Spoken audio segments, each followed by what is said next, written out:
main focus in collecting Japanese superhero named Ultraman. And this is a 1966 TV series that really had an impact on me. I got a box of toys from an aunt who was living in Japan. And this is like around 1973. And when I opened up the box, it was full of like all these most crazy, amazing figures. And prior to that point, I was playing with like Major Matt Mason and G.I. Joe, and those were very much not colorful, whereas these figures that I opened up were like rainbow colored, they had chicken heads, they had like spaceman faces, and that really blew my mind and opened my mind up to collecting different types of toys from Japan. My name is Mark Nagata. I would consider myself an artist first, but I also own a toy company called Max Toy Company, and that's named after my son Max. Yes, I think I definitely am a collector. In fact, I worry that sometimes it might be bordering on hoarding in some cases, but you know, I try to keep it a nicely organized hoarding.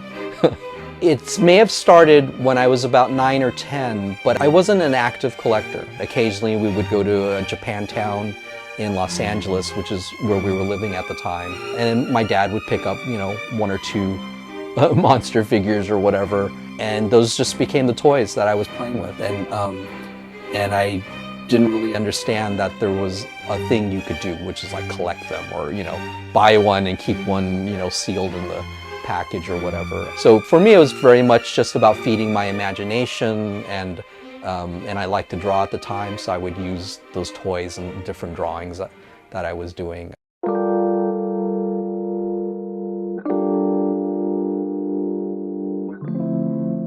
I could pinpoint pretty precisely in the late 80s to early 90s.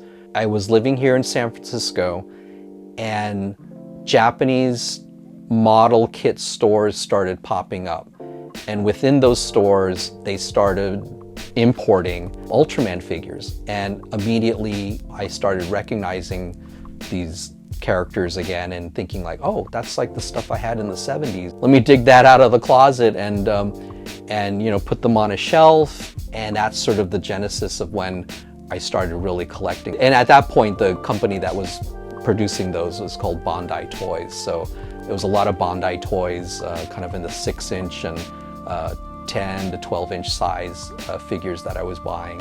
And then my girlfriend at the time, who's now my wife, and I would go to antique shows, and then we would start rummaging through boxes looking for old Japanese toys, and it sort of snowballed from there. One of the hallmarks of a vintage Japanese toy is that during that time period, so the 60s and 70s, when these toys that I like came out, a lot of the parents would write the kid's name on the foot. So it'd say Kenji or whatever, whatever the kid's name was. And so subsequently over the years, a lot of the toys you'd find in toy stores in Japan or even here in the US, if you flip them around, you'll see writing on the bottom of the foot or even on the back, and it's the kid's name. Now, for me, I thought that was really cool. It never turned me off. You know, there are other collectors who only want something that's like super pristine and untouched, or, you know, even mint in bag. But for me, I was fine with that. Like, I didn't mind if something had writing on the foot, and in fact, it led sort of a bit of charm to the figure. The original figures I got in '73, I still have most of them. Those would be like kind of the core, most treasured pieces for me, because that's sort of what ignited all this stuff in me in terms of collecting. Then branching out from that, as you get deeper into collecting and you find various guidebooks or even just going to Japan and looking in stores, you realize that there are so many other figures, so many other weird variations that are out there that, you know, those become your new holy grails. So my wife's always joking when I get a box in, she'll say, okay, what holy grail is it this week? because it's become holy grail of the week or the month every time I get a box from Japan. So I think I've more than used that term into the ground.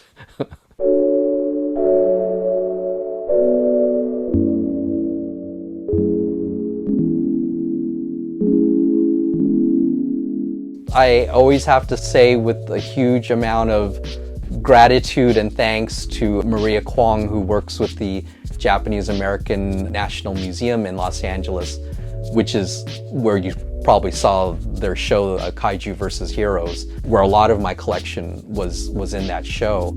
She really spearheaded and pushed forward not only my family and my story about the internment and being Japanese American, but also that I learned my heritage through the toys, which is, you know, kind of an interesting concept. I guess all that to say, the toys have been in a few museum shows. The San Francisco airport had one. I think it's in the United Terminal. They actually have a museum within those terminals that passengers going back and forth can view. And they had a show about Japanese toys a few years back. Yeah, and you know, occasionally, you know, the few magazines that are still around will contact me and, you know, have a few of my pieces in there. I think mostly people learn about my stuff now just through internet, Instagram, that kind of stuff. I mean, I would love to participate in more museum shows, because I mean, I think a lot of times what you miss out in print or on your iPhone is that everything is flat. You don't get the dimensionality of these toys. You can't see behind them really, or you can't tell like their size, and then obviously light playing off of the different colors that they use on the paints and stuff. So it would be cool to see these toys in real life.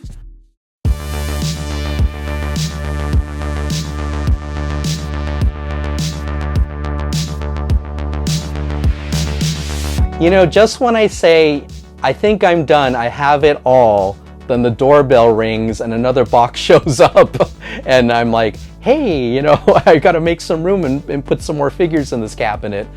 I think unfortunately I have the collector gene in me, and so even if I feel like, yeah, this is good, like, you know, I you know, for today it's done, I'm not gonna buy anymore. Yeah, it never ends. And in terms of like saying, well, do I feel proud? I feel like I got into this because visually these things really appealed to my imagination and I loved looking at them. And I think that's really what's driven me to this point, is just sort of curating my room to look a certain way, having artwork on the wall that relates to the toys. So I feel like, you know, the artwork and the toys and everything else in this room all reflect back on sort of my DNA of who I am as a collector and as an artist.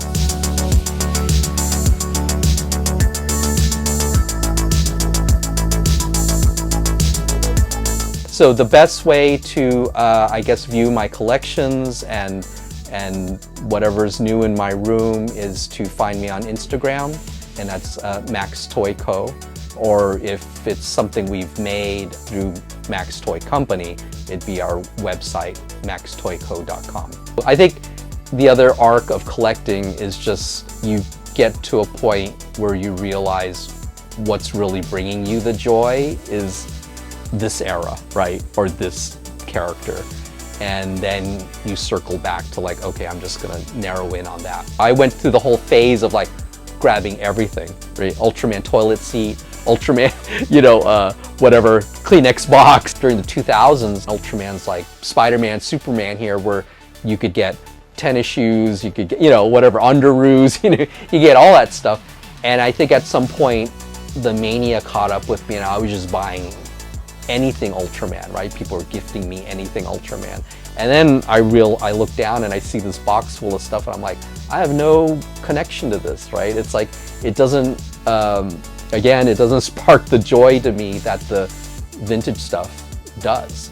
And again, it goes back to 73 when I was first exposed to the older toys. So yeah, you know, it's just the arc of being a collector, I think. What's the most important lesson from toy collecting you learned? Wow, okay. Make sure you have a very understanding spouse or girlfriend or boyfriend. Try to stay within your budget. Because it's very tempting to say, I'm just going to put this on the credit card and, you know, and that's not good. But yeah, I also just, you know, I'm very lucky that my wife, for the most part, is very patient with these giant things that come into the room, so.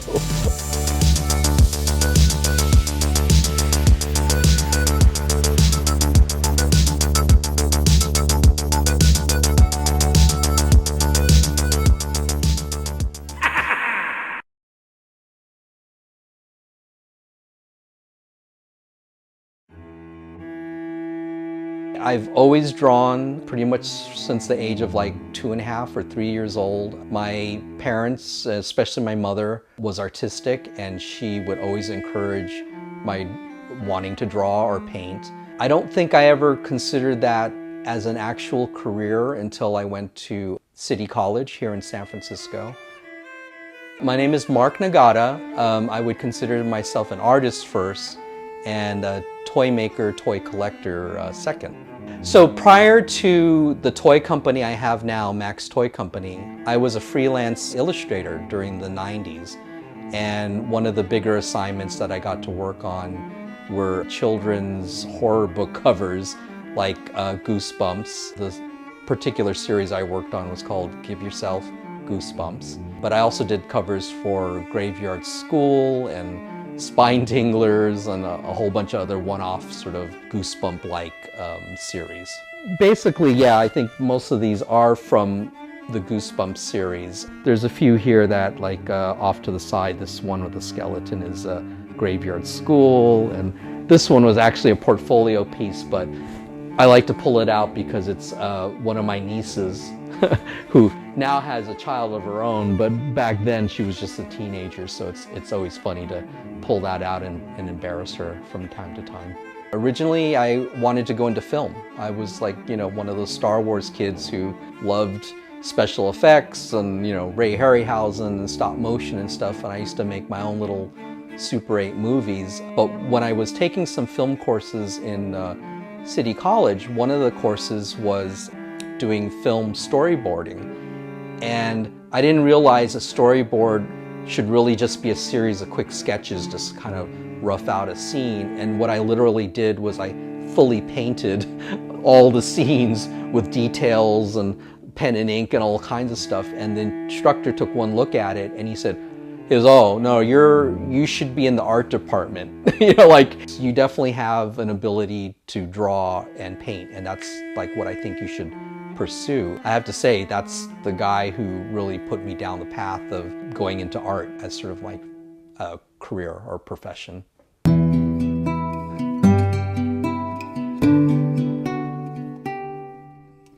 For the most part, I'm self-taught, and learning to use an airbrush was really one of the keys to, I would say, not necessarily my success, but my passion, which has carried itself through all the different things I've done. The airbrush for me was always something that I really loved. I loved looking at artists who were airbrush artists, and at the time there was a lot of Japanese guys that were like super master airbrush guys, and some of those guys are still around, like Sorayama. It's, you know, the guy who does the chrome robot women and stuff, but he's primarily an airbrush artist.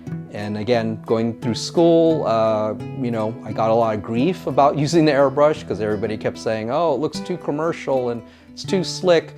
But what they didn't realize is that's exactly what I wanted to do. So I crafted my own portfolio full of just whatever commercial looking pieces and went to New York with a fellow schoolmate, and we hit the pavement, got ourselves a rep on the last day we were there, And pretty much from the time I came back from that trip, I started my freelance career doing like these book covers and whatnot, and again, using the airbrush. Then if I flash forward to now, I have a toy company and I still use the airbrush in actually painting some of these actual toys. And again, employing bright colors. So I can, in hindsight, I can see a through line of using this one tool, the airbrush, and then using these bright colors all the way through my artistic journey. I do say I am a toy maker. I don't personally sculpt the figures. We'll hire people who are much more capable at doing that. Early on, I would design the figures that eventually would become toys.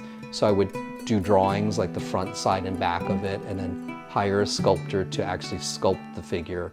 And then we would have the figure produced at first in China and then eventually in Japan. Now, when we do licensed figures, because we're working with bigger companies who own these properties, we have to be very careful about how the character looks. So we definitely use sculptors that can stay on specific parameters about what these characters are, say like Ultraman.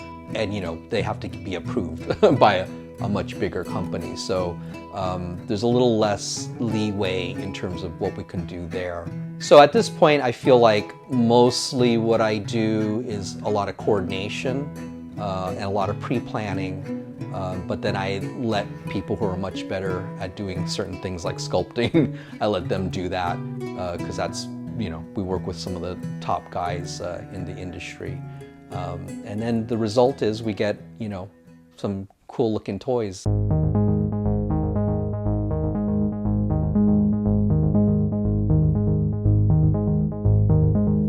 Right around the time that my freelance career was kind of slowing down, mostly due to Photoshop coming in and taking away a lot of the work that I would have been hired to do.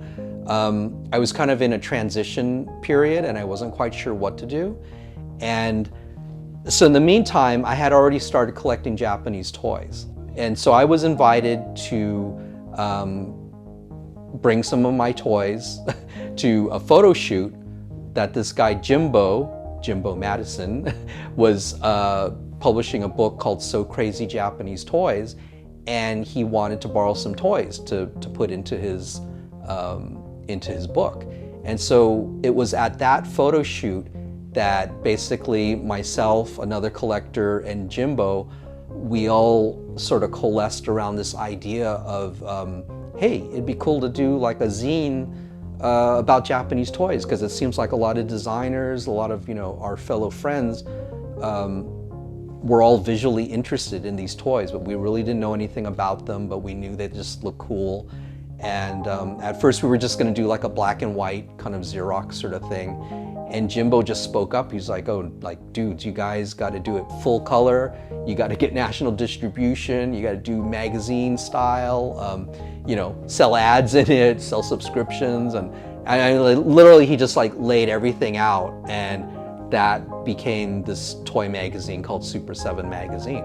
And so from that point forward, for about the next 4 years or so, that became my focus or / career, is sort of like being magazine producer and wrangling all the content for that.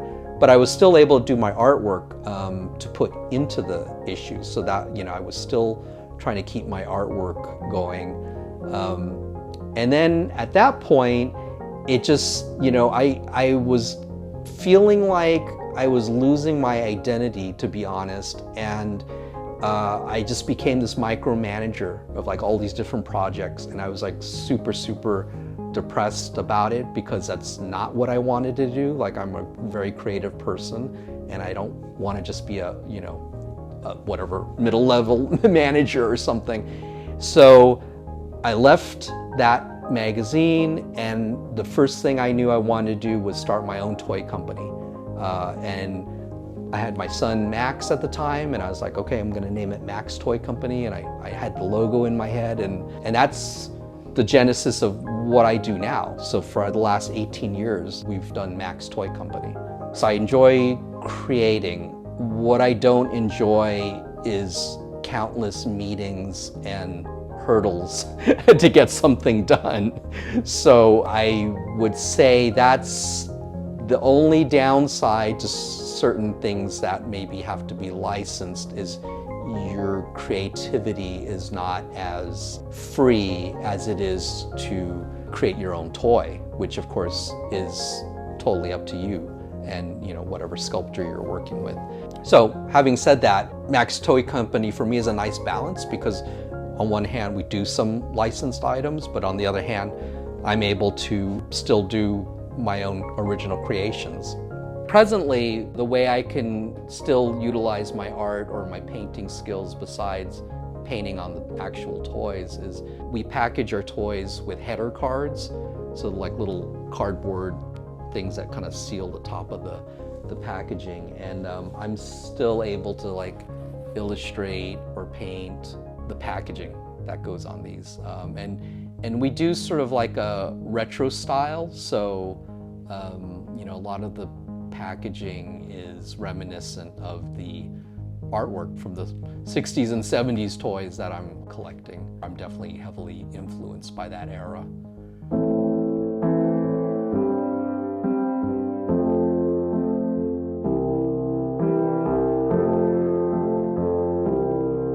That's where I'll leave it for now. If I have a little more time, I'll probably add some color. The one thing about my personality is I never really set an end goal for anything. So when you're saying, do I feel proud about, one aspect or another of any of my careers? I mean, I think I feel proud that I've accomplished a certain amount of something, but I don't think I ever look at it that way. I think I just roll with each day as it comes along. And I'm fully aware that, anything can happen. I don't know, toys could be banned, so then I might have to become something else. I don't dwell on an end point, and I just sort of roll with what's happening in the moment. And that main thing is just being creative and just staying creative. So the best way to follow what I'm doing, what I'm collecting, and even the food I'm eating is on my Instagram. So that's Max Toy Co. And check out the stories, because that's usually where I put the food. And then if you want to look at the stuff we're actually selling, then go to maxtoyco.com.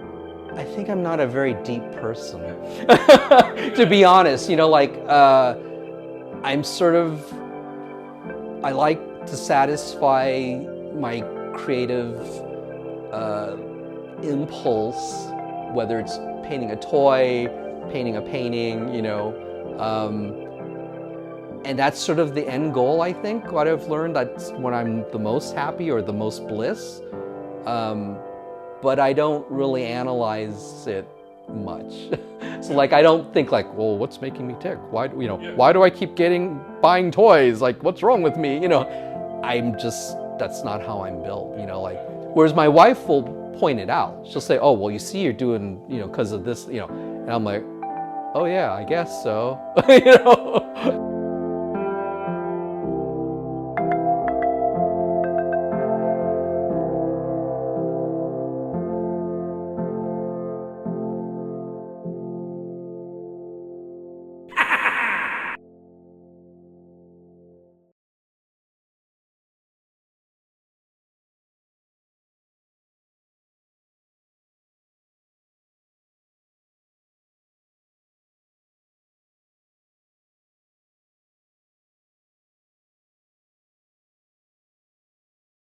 I'm what I call a bad collector, because I touch the things and I take them out of the packages and I don't say play with them, but pose them, arrange them.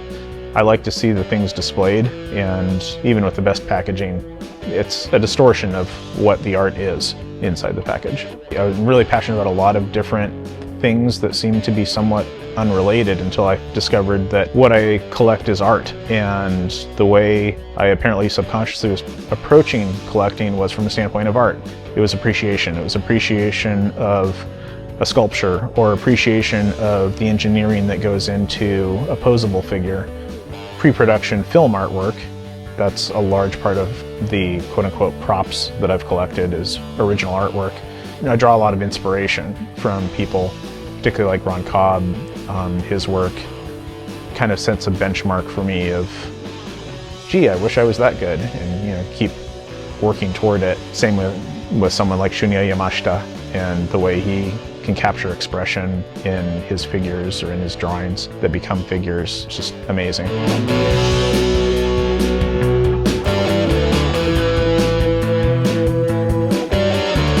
My name is Earl Shepard, and for a career, I'm an investor and I'm an artist, and they don't really have anything to do with each other. Besides, the investment allows me a lot of freedom in the art that I pursue. I'm a painter primarily, although I started in drafting and technical illustration, architecture. There was a time when I was very intent on becoming an architect, and I ended up quite accidentally taking a painting class in college and sort of fell in love with color and how you can use it and textures and all those things. And this is the first thing I ever scratch built. And this is all Adam Savage's fault, because he did a video about working with styrene, and it was so exciting and simple and approachable that I wanted to do it. This is a fictitious shotgun pistol for the Fallout universe that has magnet indexing and stuff, interchangeable threaded, in this case glass breaker, muzzle brake, but I also made a silencer for it that of course is only ornamental. And the grip, which I formed over a wood buck, but it's made out of Kydex, just like a real grip would be. You can take these two screws off and slide it off, and then haven't made it yet, but my plan was to make a carbine stock for it, so it could be modular and interchangeable just like the weapons in Fallout are. The three-dimensional part of my artwork is fairly recent, although I always built models as a kid. I didn't make my own stuff from scratch or do anything that I would say is really aligned with the prop industry or making on that level until very recently. And that stemmed out of necessity from collecting, because when you collect a lot of things, by law of averages, something's going to arrive broken at some point, and no one's going to fix it but you. So you learn how. And one thing led to another, and I've found that I'm actually pretty darn good at fixing and sculpting and paint matching and all those little things. And so now that kind of opened a door, several doors, into other avenues that are very interesting. I'm a big car guy, and I don't collect cars, but I don't sell the cars that I have, because I purchased them for a reason, and they're wonderful for their individual tasks. And I'm quite enthusiastic about my cars, other people's cars. Two of my own cars I've hand painted, and the first one was a BMW. And then the second one was I wanted to take this idea of an art car and apply it to a domestic muscle car, which I coincidentally have a '64 Studebaker Avani, and its paint was terrible and needed restoration anyway. So I was like, all right, I'll see what I can do with that. And 1,300 hours of painting later, that was done.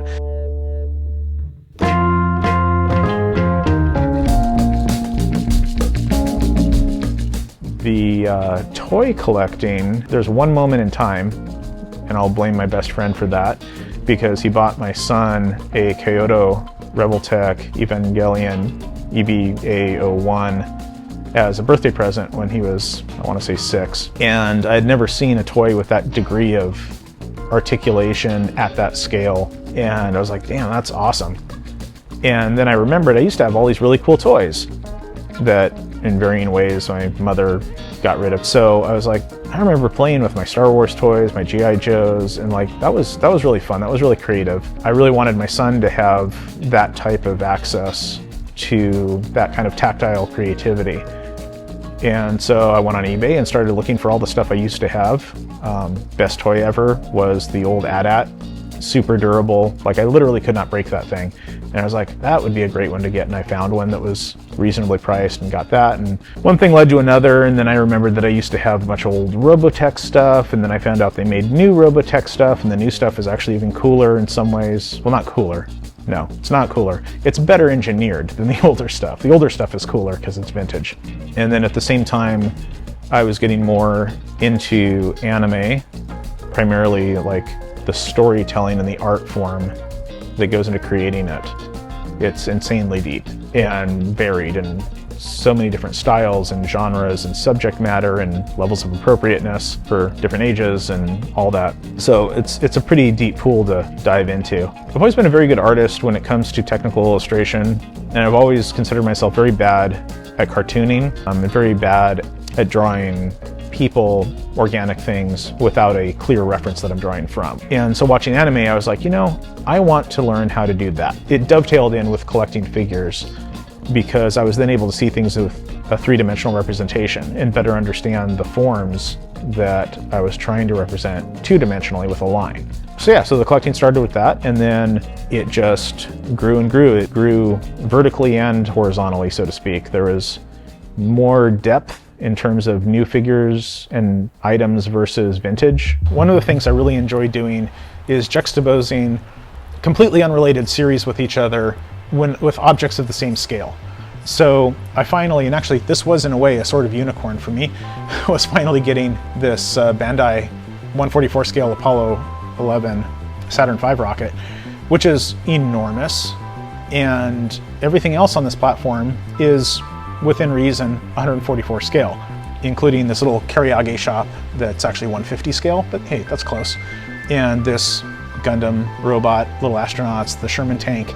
And I get great amusement out of seeing something that we think of as so big, which they are, Gundam robot, very big, dwarfed by the Saturn V, while at the same time dwarfing a two-story building and these little astronaut dudes who, you know, if you know anything about astronaut suits, they're not little, they're pretty ginormous compared to the people inside them. So here around the Queen, for obvious reasons, I put the various aliens stuff. And some of these are real props, some of them are replicas, one's a kit, that pistol, and various other things. So how serious am I about displaying my collection? I am very serious about most things, too serious. Well, I don't care about the objects. I care about what the objects represent. To me, they're a touch point to some other very talented artist's life's work, or a part of it, and also to the contextual meaning that the thing has for other people. So in the case of props in particular, like movie props, those have a wide effect on a lot of people, and you know, I'm gonna die at a certain point and then they're not gonna be mine anymore, they're gonna go to somebody else, and I want that transition to be smooth. I want the item to be well cared for so that it can be passed along and preserved for as long as possible. So to that end, yeah, I'm very serious about it. I had studied a bit on UV light and HEV and plastic degradation, depolymerization, things like that. So I've done a few things in my warehouse here, like mixing my own tint for the skylights that blocks a lot of the HEV light that actually causes, in my opinion, more damage to plastics than UV does. And all of the items that will fit in cases are in cases. And then those cases, just to keep dust off of them, got brush strip on everything. The HVAC system in the warehouse, I mean, it's climate controlled, obviously. But then on top of that, I've got good filtration, and the filters are changed regularly, trying to do everything I can do within reason to keep things tidy. As far as the actual visual aspect of the displays, that's a bit of a mess right now. I liken it to what a friend of mine once said, it was like a bowl of M&Ms. It's intense, it's very colorful, and it doesn't show things individually very well. Everything is kind of fighting for space at the moment. I have some plans that will help to mitigate that in the future, but we're not there yet. And as every collector knows, it's a process. It's not a point in time that's, oh, we're done now. There's always going to be change and hopefully forward progress.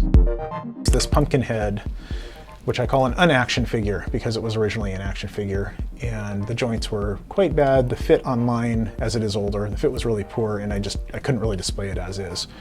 So that snowballed into a real big project of hiding all the seams, fixing it in place in both pose, making a base, and then completely repainting the entire thing, which Alec Gillis was kind enough to answer some of my questions on Instagram about color and contrast and a few other things and actually he was really helpful in me getting it to the point where it is now. A lot of times in my life, I've learned new skills out of necessity. To that end, when I started collecting and get, say, a resin figure and, oh, its arm broke off during transportation and it's not that expensive, so, but it's rare. So you don't want to send it back, but also you can't display it as is. And so you learn things, you learn how to fix.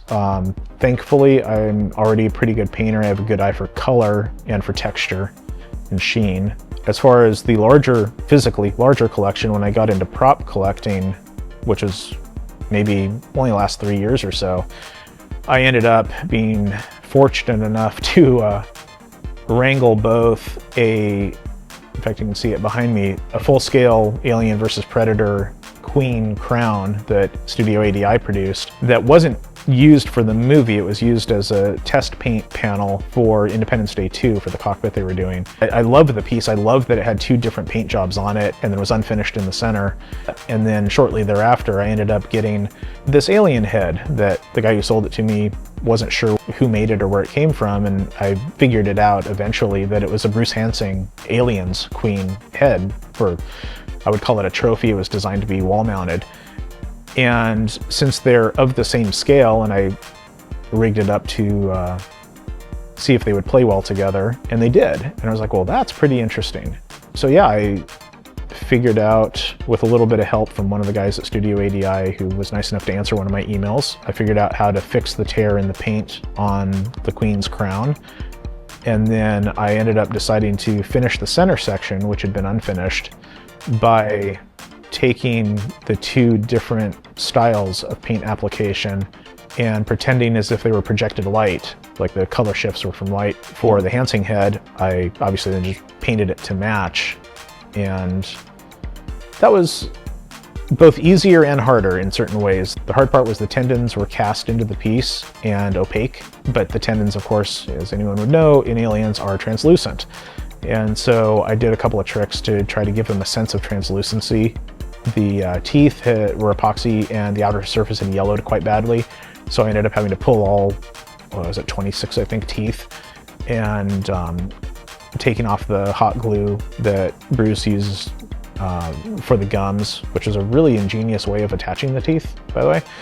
I ended up hand sanding all of those until they were pretty clear and very smooth, and then giving them a light airbrush dusting to kind of give that root beer sort of colored fade to them, and reattached them using hot glue, and then used epoxy sculpt to resculpt the gums quite a bit more realistically.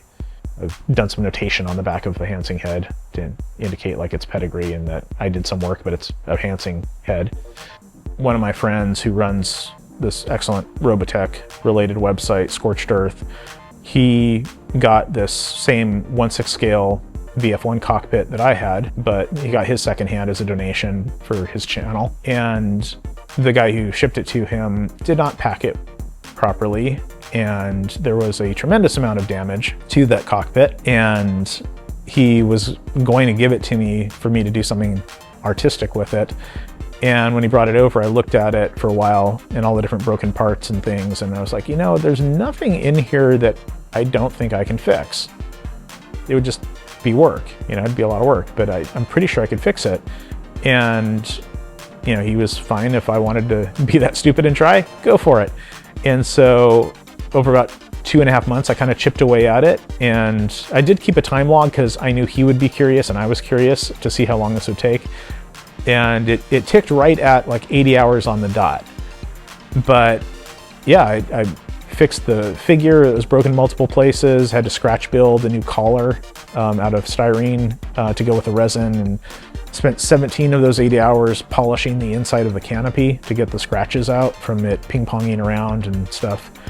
But that project was very instrumental in me having the confidence to then go and approach a much more important topic, which was my beloved quarter-scale Aliens Queen that lost her head one day due to some micro tremors, and it fell 7 feet onto her face and got crushed. And given that only 15 of these kits were ever made, it was unacceptable to me that she would die because of that. And so that had sat on my workbench for a year and a half until after the cockpit project, and I was like, I know how to fix this now. Yeah, one thing led to another, and then that's what led to the Green Queen, or what I call the Green Queen project behind me. I don't have unicorns. I have things that I would say, this is my favorite thing, but then there's, you know, like 10 of my favorite things, right? So one of my favorite things from my first auction I ever participated in that I absolutely love is this. And this is the animatronic skeletal innards of Vermithrax's full-size claw from Dragon Slayer. And it still moves, probably would still function if you hooked it up, and it's just a lovely piece of sculpture from a movie that I absolutely love. Some of Tippett's best work, I would say actually in a way his best work. Yeah, and then up here we have various ephemera and shooting pictures and stuff from Dragon Slayer. But yeah, this is one of Vermithrax's scales, I'm sure one of many. And it's just fiberglass and this really lovely torn area, which really looks realistic. I have, in a very strange place, but it's where it fit, an original Harryhausen sketch. And this is still my favorite forearm drawing of all time. I look at this every time I come in here and I remind myself that I'm not that good yet.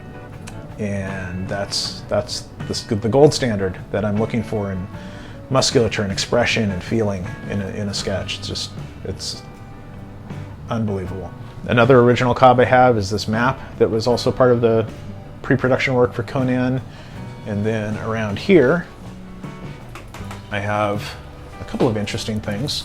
We have another original cob. This is an illustration of Shandazar they did for Conan. And over here I have a Greg Hildebrandt sketch, front and back, of what would have been a 12-inch doll of Arwen that was in the works just around the time of Bakshi's Lord of the Rings film. This never saw production, but I just thought it was an absolutely gorgeous drawing. But this is one of Phil Tippett's Starship Troopers Warrior Bug maquettes. And it is in my kaiju case because it fits there, and I wanted it under glass and protected. But it has friends now, and they're apparently very unrelated to it, but it works for now. Of Tippett's work, I also have this. I have the Flyer Bug maquette that he made also, which has got an incredibly amazing paint job that is not going to come through on camera as beautiful as it is in person. It's stunning. So, I mean, yeah, you can't talk about grails in here without me having to point this out.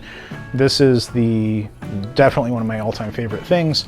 This is the center panel, and the only surviving panel, as far as we know, of a matte painting from The Rocketeer, where he gets into a fight and flies up through the stained glass window and then shoots off that way.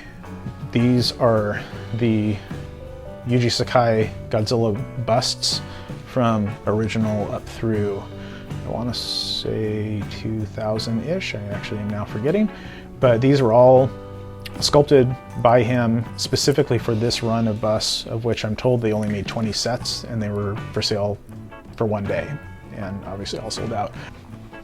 So this is the original Hildebrandt Brothers painting of Leia and the card that it was the master for. And I saw this painting, it was an auction, and I just love the painting. I really like old school style pinups, and I really like the character of Leia. Put the two of them together, I'm gonna want that thing. And then after I purchased it, I realized that it actually has a kind of a historical significance, because this was done for a card, but it was based on a graphic novel that was pre-Disney buyout of Lucasfilm, and that was actually canonical. So what we have here is basically the most risque canonical depiction of Leia that will ever exist. This print up here, that one. So this print of Motoko Kusanagi from Ghost in the Shell, that is an actual woodblock print done in the exact same traditional means as woodblock prints have been done for centuries in Japan by the last family, or the last studio that still does them in the old ways, where they make their own pigments, they make their own paper, the metallics are crushed oyster shell, everything is the way it has always been as far as the art form. And that's definitely one of my favorite things, because when I bought that, at least at that time, there were only 7 people left in the world who even knew how to do this, and no one's apprenticing, so it's a dying art. One of my other favorite things, obviously, is going to be Ron Cobb drawing. In this case, 2 great things, Ron Cobb and Dune. So these are his 2 sketches for an ornithopter for Jodorowsky's Dune. And yeah, I can't believe I got these. I'm still a little stunned. This little section is a bunch of, it's a strange assemblage of art. They are clearly all aliens related, and Predator, but it's an interesting mix. We have a poster from Alien 3, when Alien 3 came out, that I got when I was a teenager and forgot, and it was in my attic, and now it's on the wall, so that's cool. Juxtaposed with original sketch storyboard ending, alternate ending, actually not alternate, original ending for Predator, when it was still the Hunter and Jean-Claude Van Damme was still involved. We have alternate ending, RoboCop 2 color storyboards. We have an original Alec Gillis Alien 3 drawing. Love that. That was one of the first things I ever bought, actually. We have original hand-drawn storyboard from Aliens. We have some storyboards from The Last Starfighter, appropriate since I'm wearing the shirt.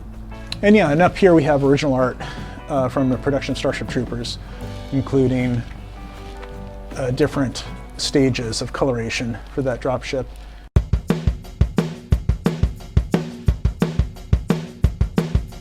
When I last checked, I have, including pre-orders, 14,267 items. And no, they are not all displayed, because I only have room to display maybe 3,000 of those at the most. So that creates quite an issue. And it's a frustrating one to me, and it's one that will be resolved pretty soon. As far as what gets displayed, well, that was determined by category first, because there are certain things where I was like, well, I know I want a case of alien stuff. I know I want a case of kaiju stuff. And then there's a ton of anime stuff, different categories, kimonos in particular. I love kimonos, so any figures that are kimono related, okay, that'll be a case. One case is all 6-scale Star Wars, because that tracks, and so on. Do I keep the boxes? Yes, whenever I can, unless they are a relatively low dollar item and non-vintage, of course. I would keep any vintage box. But with this many items, the box storage becomes untenable. So anything that is, 50 bucks or under, sorry, but the box has to go. If there's cool art on the box, I'll cut it out and either save it for framing, or in a couple cases I've framed it and put it on the wall as an art piece. Because again, this is apparently an art collection, not a toy collection. So, art on the wall. So as far as determining what goes into the cases, my hand is forced a bit when I moved in, because there was stuff that I was unboxing. There was some of my older collection stuff that I was able to access, but a lot of it actually is still boxed, because I had such an influx of newer items that they just kind of elbowed their way in. So right now, my space is mostly full. I have nooks and crannies here and there where I can put up a few more action figures, maybe a couple more robots will fit, but mostly the cases are full. So at the moment, I'm receiving new pre-order stuff and just storing it on shelves in their boxes until I can expand the display space, and then everything will have a bit more room to breathe. And my hope is that I'll be able to actually display everything. Mathematically, it's possible. Yes, I keep track of everything. Back to question number 1, what do I do for a living? I'm an investor. So I'm always thinking long-term on things, like beyond my own life. If I have an estate and it's going to go to someone, and that someone needs to be able to process this horrifically large mess of stuff, that's quite a burden. At the very least, what I can do is I keep a very detailed spreadsheet of every purchase, date, manufacturer, the cost. If I sell anything, and I've got a rack of stuff that are doubles or things that I just don't honestly need, I'll end up selling those. So from a tax standpoint, I know what I paid, what I sold it for, what sales tax will be, that sort of thing. It's just prudent. I found it's necessary, because it's very easy to buy more than one of something when you forgot, oh yeah, I did buy that already 4 years ago. And so I use my spreadsheet constantly. I would say actually even on a daily basis when I see things that are new pre-orders. Occasionally they're a renewal version of something I already have, and it's like, well, do I really need that one? Or do I need that one? And then I'll sell the old one. Are there any unicorns I really am seeking? Yeah, there's one. It doesn't exist. I would love to have a high quality replication of Jodorowsky's Dune Bible. And I know 2 Bibles exist. I kind of even know where one of them is. I know it's physically possible to make this. I know that there are a ton of collectors who, like myself, who would fork over a lot of money for one of those. And I would actually rather have a copy than the original, because there's a lot of responsibility that comes with having an original of something that important. And I would actually be more happy with a reproduction for that reason. But yeah, I would love for that to exist. Someone should make that exist. Am I proud of my collection? I guess. I don't think of it in those terms. I'm happy, I'm ecstatic to be able to just walk in and see the things that I can see and get inspired by them to do my own art. It is still almost incomprehensible to me that I can walk in and just look at an original Harryhausen drawing, or the Ron Cobb sketch of the head of the snake from Conan the Barbarian that I have. I'm like, this has been printed in a book. Like, this actual thing is in a book, and there it is on my wall. I can visually feel his pencil marks and get a sense of how he moved his hand. Stuff like that is what really excites me about it. I suppose I'm selfish in that I enjoy being able to come in and appreciate the art of the things that I have, and posing like action figures is fun. Kind of like being a kid again. The other thing that I enjoy most about being a collector really is sharing the collection with people. At the moment, that's a very small number of people, even though I consider myself to have an open door policy. If someone wants to come see it, sure. But generally, practically speaking, it's going to end up being someone that I meet, whether it's someone who works at a store that I buy stuff from, or someone I meet at an event, or someone related to one of the art projects that I'm working on, you know, like a reconstruction of something. They end up being the people that come tour. But I would like at some point for this collection to be more accessible, because I know how large it's going to be when it's fully displayed, and I have a pretty good sense of the wide cross-section of people that it could appeal to. And in the same way that, you know, a piece of art hung in a closet that no one ever sees, it's not really art because no one's seeing it. It's not really a collection if it's not bringing joy to more people, or to anyone anyway, you know, more people than the owner. So I would really like to figure out a way to make it both safe for the collection but accessible.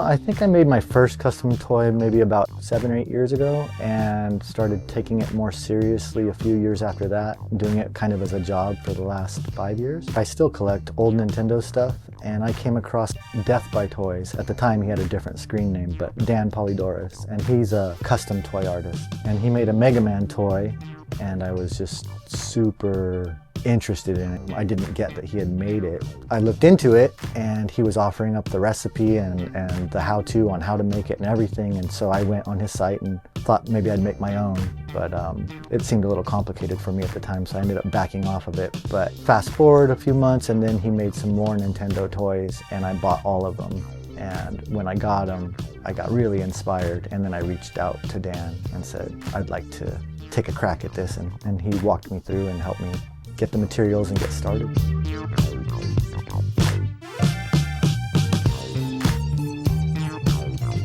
My name's Dan O'Brown. I'm an artist from the desert in California and a collector. I'm probably best known for being a toy artist. When I found Dan online, Death by Toys, he had a lot of information available about how he was doing this stuff. And what it was, I didn't know at the time, is kit bashing. He was taking the arms of one figure and the head of another figure and Frankensteining them into something completely new and different. And I'd never seen anything like that before. And I understood the basics of how he was doing it, and I understood the packaging because I had already played around a lot in Photoshop. But as far as the actual figures, I understood he was piecing things together, but I didn't understand how. And so I had a lot of trial and error at first, just trying to get things to work. A lot of glues that didn't hold, a lot of adhesives that fogged up and obscured the bubble. A lot of problems. And then eventually started getting closer, reached out to Dan, and he gave me more detailed information on what to use. And that really helped with my process and making things actually stay together and work.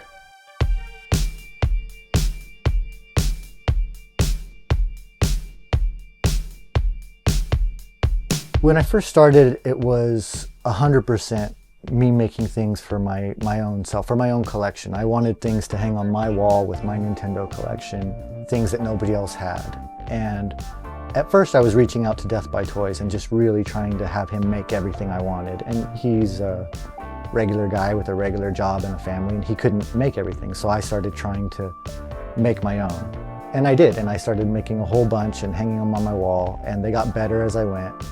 And eventually people on my Instagram would see them. I already had a decent following for my Nintendo collection, so a lot of those Nintendo guys would see them and they wanted them, and they would offer to buy them, but it was usually like 40 bucks or 50 bucks they'd offer. And I would think about, I worked on that thing for a couple days and I really like it for myself, and so I would turn down all offers.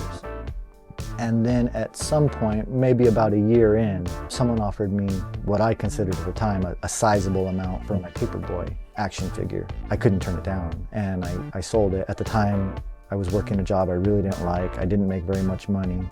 I sold it for about what I made at my crappy job in a day for making a toy, and that's when the light bulb went off, and I started thinking, well, maybe I'll see if I could sell these other ones for as much. And so I started selling all the ones that I had built for myself. I started selling them off and using that money to build more, thinking that I was just going to replace them for myself. And that slowly turned into people reaching out with their own ideas, and that's where I'm at now. Most of my clients are just random people who find me online or find a picture of one of my pieces online, track me down, and they have their own ideas. They want maybe someone from their favorite movie or video game, or a lot of times maybe they want their dad or their boss or something to give to someone as a special, unique gift, and they'll hire me on commission. And that's where most of my work comes from these days, is people reaching out with an idea that they want made.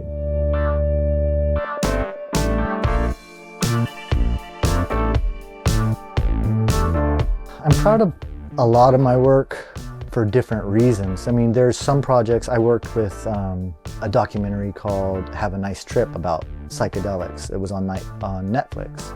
They hired me to make figures for each of the different psychedelic drugs. And I just thought this is such a neat thing to be a part of. I didn't get a whole lot of recognition. Probably most people that saw those figures didn't even know I made them. But to be a part of something like that felt really cool. So I was proud of it in that way. Then there's ones I'm proud of, like I made a Jim Henson toy that got a lot of love, and people still reach out and ask about to this day. It was years ago. And I personally love Jim Henson. I personally felt like I did a good job. People loved it. So I'm really proud of that one in that way. There's ones that I just think I did a good job at, like I did the Happy Mask Salesman from the Zelda games. I'm not a huge fan of Legend of Zelda, but the toy itself took a lot of creativity and took a lot of thinking outside the box. I built the whole backpack on his back with all the different individual masks attached to it, and it was just pieced together from all kinds of different stuff. And it turned out really nice. As far as what I'm known for, I think I'm known for more of my silly stuff. I did a naked Mario a few years ago that showed full frontal, and I packaged it as if it were a legitimate Nintendo release, and then I didn't put my name anywhere on it, and I put it online, and I specifically asked people, don't credit me if you share this, don't put my name on it. I wanted to pretend like it could possibly be real. and that spread really fast. And eventually it did come back to me, and now a lot of people ask me about that. I ended up doing a little interview about that, but I fooled a whole bunch of people into thinking that Nintendo officially released a naked Mario toy. So I'm pretty known for that one. I also did a lot of weird McNugget toys a couple years ago from the Happy Meals. And so a lot of people really tie me to the Nugget toys. I haven't really been doing that in a while, but I still am constantly getting tagged in Nugget art and Nugget clothes and anything Nugget related, just McDonald's in general. People really tie that to me now.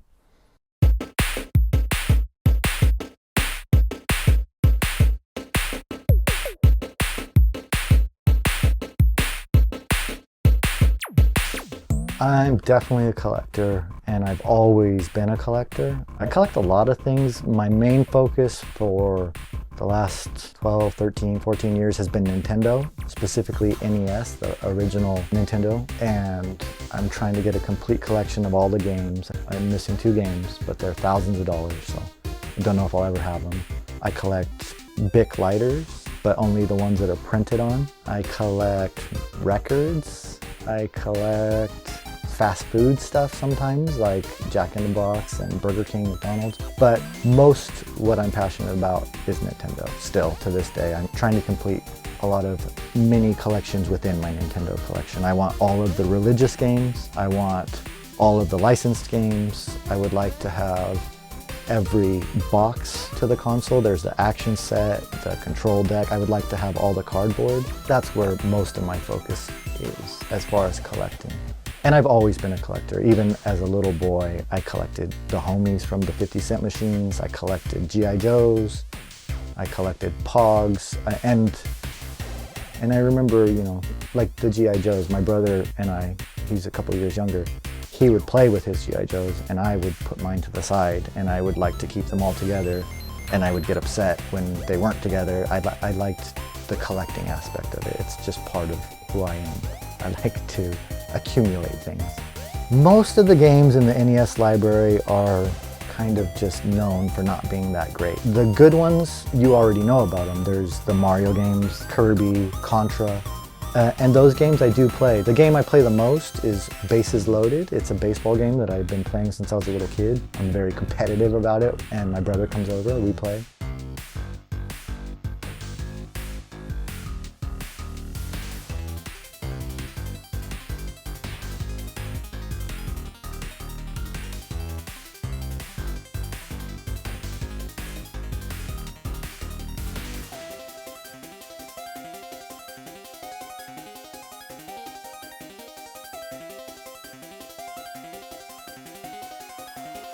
I have a couple things in my collection that are extra special to me for different reasons. I have the original bootleg Mega Man toy that I bought from Death by Toys. That is the one that inspired my toy art completely, and I feel like literally changed my life. So sentimentally, it's just very important to me. I think it's a great piece of art too, and still holds up. And then I have other things that are really important to me for other reasons. I have the Sharp NES TV. It's a Sharp TV with a NES built into it. That's something that I had been trying to get since my first year of collecting. But they're so hard to get because they just didn't make a lot of sense when they came out. They're really bulky and they're heavy. And for the price you pay, you could buy an NES and a better TV back in those days. So they didn't sell well, and they're just really hard to come by. And I had been trying for years to get one, and they go for way more money than I was willing to pay. And a few years ago, I met a guy who's a great friend now, VHS Crypt, guy Chris. I bought a bunch of old Nintendo stuff off of him, and he said, would you be interested in a Sharp TV? And I said, oh, of course, I just can't afford it. And he said, well, what about trading for art? I said, let's do it. So I did a few art projects for him, and now I own a Sharp TV, and it's definitely one of my grails, one of the most valuable things I have, and one of the things that I spent the most time trying and hoping to acquire, that felt the best when I finally did.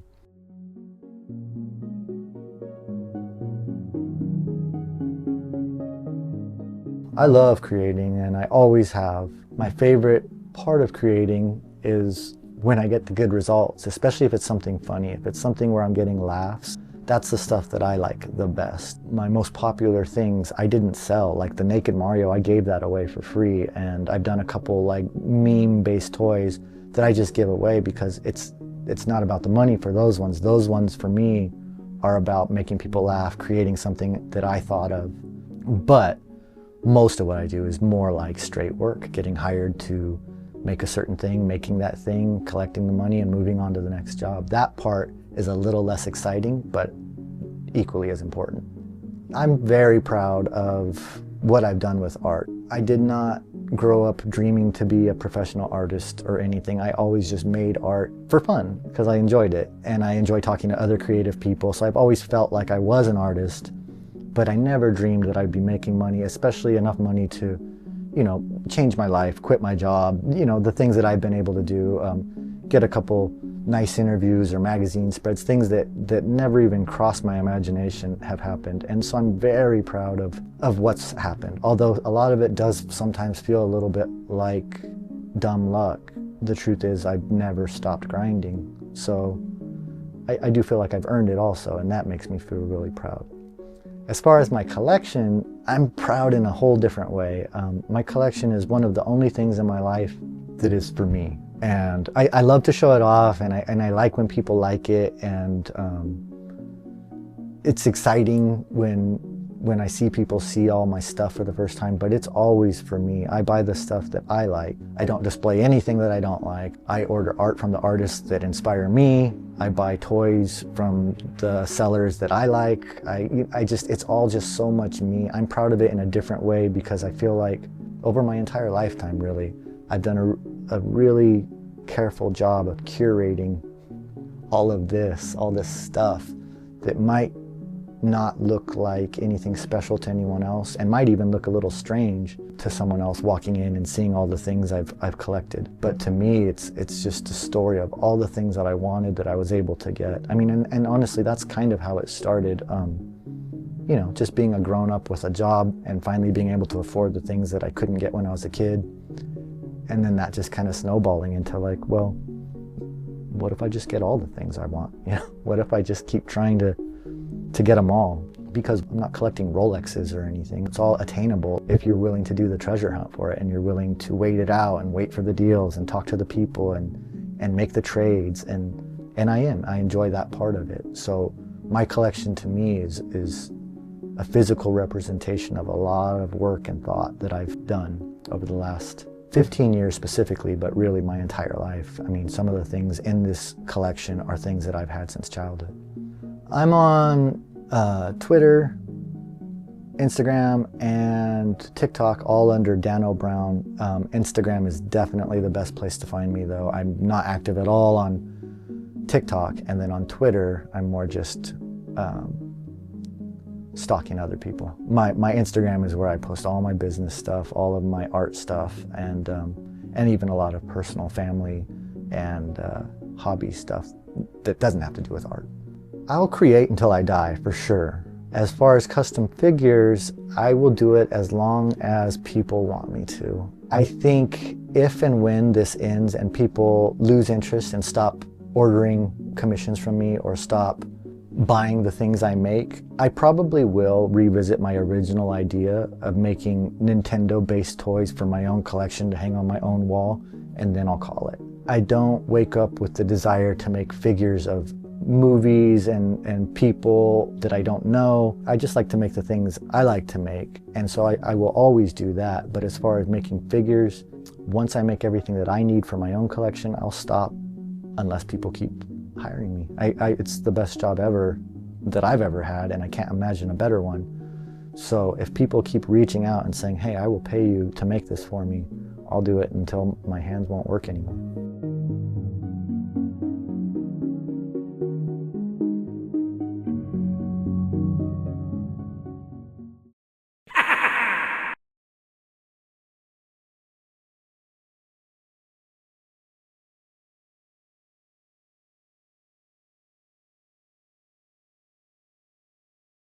I think a lot of stuff that I'm known for is more of like garbage pail kid stuff. I think people like tend to like notice more, which is what I grew up with. I was born in '83, childhood in the '80s, but that was what stuck in my brain as a kid was garbage pail kids. And I think a lot of my art tends towards that because it's never left my mind as a kid. And just growing up, always being into model kits and stuff, building as a kid. I always wanted to make a model kit look like the art that was on the box. And as a kid, never did. It looked like crap.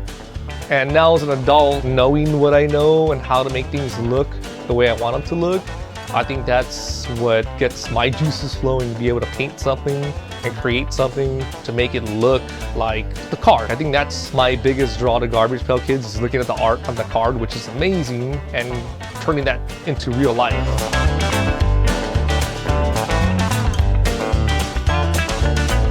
My name is Danny Mercado. I'm known on Instagram as Junkyard Kid 1. Also Junkyard Toys. I do figures, different styles. I do a lot of rat pink, Garbage Pail Kids. Growing up, kind of dropped out of high school, dumb kid, didn't know what I wanted to do afterward. Luckily, had a cousin that reached out that was kind of in the movie industry, and got me started in the scenic painting world, which led me to realize in working in that industry how much I loved art. Found art a little later in life and kind of opened my eyes to figuring out a lot of stuff for myself, of painting, sculpting, mold making. Still learning. I don't think you ever stop learning. And just learning more and more and trying to create new things. I want to say my late 20s was when I kind of really got into doing stuff for myself. And Rat Fink was a big inspiration. I found Ed Roth and Rat Fink a little later in life when I was in my mid-20s. And I've always been into hot rods, cars, monsters, horror movies. And when I discovered Ed Roth, it was like a game changer. It was everything combined into one. There was monsters in hot rods, and I think the very first thing I sculpted was a Rat Fink, and never did it before, never tried my hand at it, and came out pretty good. So I figured from there, a little more, and honestly, I think during COVID was a downtime for me with work because there was no work in my industry, which gave me all the time in the world to sit down and just sculpt until things started looking like something like I wanted it to.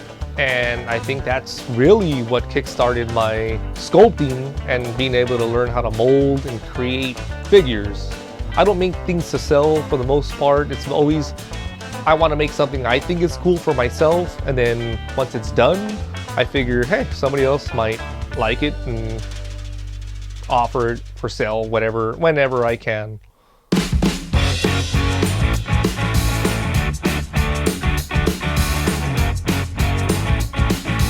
I think the 80s had the coolest toys. Nowadays, certain things you can't make, or some things are taboo, you can't do or say. And back then it was just, you know, there wasn't phones, there wasn't social media, it was just the toys they made. That's what you were into, that's what you did. So I think it's one of those. I think it's just trying to find the stuff you loved as a kid and surround yourself by it. Waking up every day, you look around and you see the stuff that reminds you of being a kid. I think that kind of keeps you as a kid in your mind, instead of kind of growing old and feeling old. Surround yourself by the stuff. Me and my wife go to a lot of flea markets, swap meets, and sometimes just that sort of thing catches your eye. I don't know why I want it, why I need to buy it, but sometimes being an artist, it's like, oh, I can repaint that, I can turn it into something else. I think a lot of stuff I buy is just either to collect or to repurpose. A lot of my favorite artists actually are from Japan, which a few are like MF Chop, Knuckles. Luckily, I've been fortunate enough to go to Japan and meet these people in person and see the stuff they're doing and become friends with them. And a lot of that stuff is like inspiration. So the stuff that they're doing is the stuff that I love, and I wish I could be as good as them, and maybe one day I can. But waking up and seeing that stuff that I collect, like when you have those down times and don't feel like doing anything and don't have inspiration to sculpt or can't think of things, and you see that stuff, you kind of like, it gives you an idea of what to do or maybe what direction to go, and an inspiration to keep trying to create new things. The stuff that I'm most proud of, I think, is probably the Rat Fink stuff, because so many people know the character, and it's just to keep it alive, keep Ed Roth's spirit and art alive, for me to be able to produce something that people love and compare to his art is amazing. And that's like such an inspiration to me to keep creating other things. I've self-taught myself everything. I've never gone to art school. I've never took any classes whatsoever, but it was more of just watching people. Like I watch people, and being in the industry that I'm in, being a scenic painter, a lot of times they would bring in sculptors to do a job and mold makers to mold things. And like I was just always watching people, what they were doing, and trying to pick their brains and talking to sculptors and, hey, what's the process of doing this? What's the process of doing that? And mold making. And I think just teaching myself everything, I think is my proudest thing. Like nobody's taught me anything. I've kind of watched people and learned myself. And I just want to keep pushing that. And I'm still learning mold making. It's kind of hard still for me. I'm still learning more and more from that, but hopefully learn even more on the mold making, figure making, and different ways to go with things and ideas. Like I said, most of the stuff that I create is stuff that I make for myself because I think it's cool. But obviously at this point, with stuff that I made with people wanting to buy, I think that kind of what fuels me to want to make more, that other people are liking what I make. So just trying to make more and more stuff that I think is cool, but other people think is cool.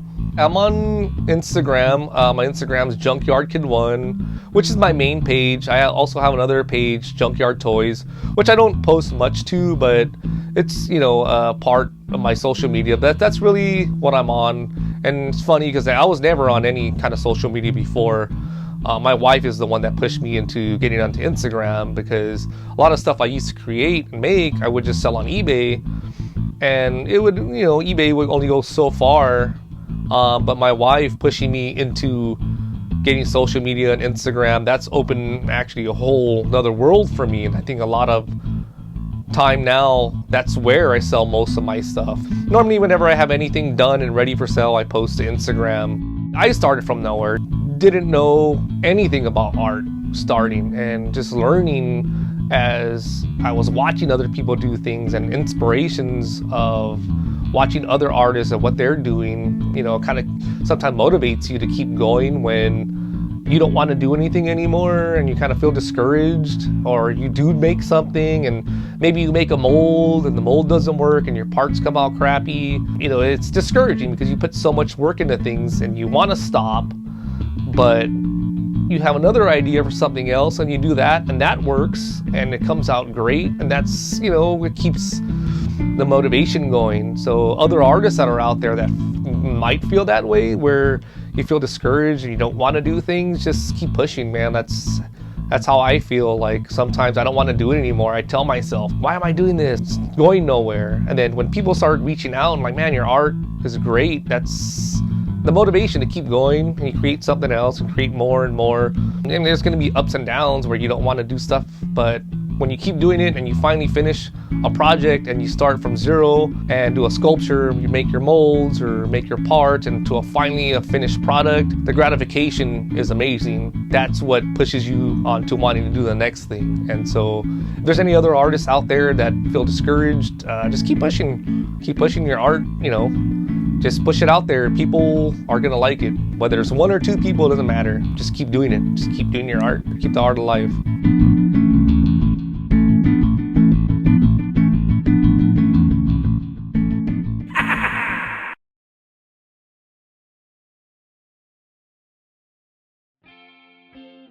All these toys that were in here were somebody's. We don't know what they went through, but they're here now, and they're gonna bring new memories to somebody else. I have so many people come in here with their grandchildren, with their own children, and at first they come in and they're like, don't go in there. I hear them. They open the door, don't go in there, don't go in there. It's just toys. Next thing you know, they're walking around, they're like, hey, I used to have that when I was a kid. That was the last toy my mom bought me before she passed away. Or hey, I remember my grandpa buying me this. Everybody that comes in here, I like to hear their story, their background. My name is Eddie, aka Mr. Inju Face Toys. I have my 9 to 5, but I'm currently an owner of Inju Face Toys store here in the city of Baldwin Park. I've been doing this since I was small. I've always wanted to collect, so my thing back then was collecting toy guns.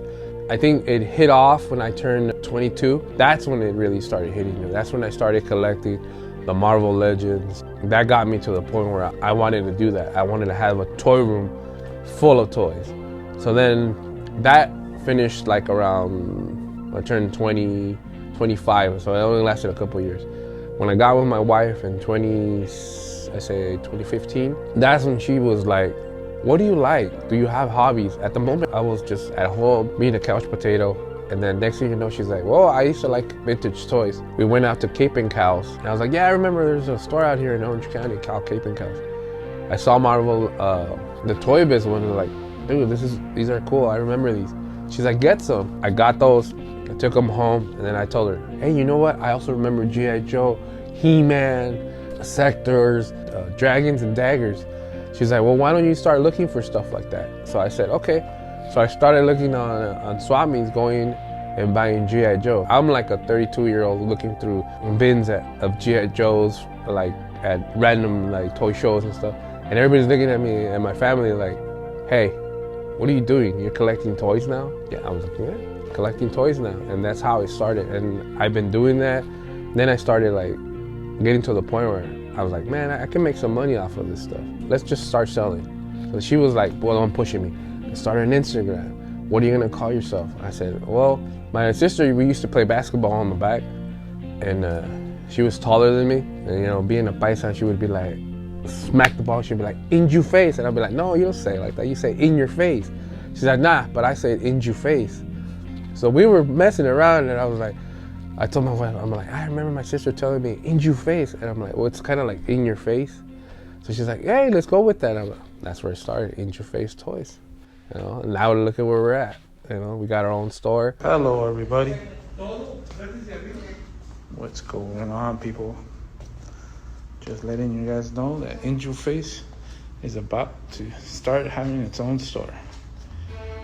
My father-in-law, typical Mexican father-in-law, he was like, would always tell my wife, "Está jugando con muñecos," you know, in Spanish. Like, why is he playing with toys, you know? So then one day, I go pick him up from LAX. We're on our way home. We stop by in Whittier. There's a Pokemon shop. So he stops there. My son wants to go in there. He takes him in there, and it blows his mind how people are just buying stuff.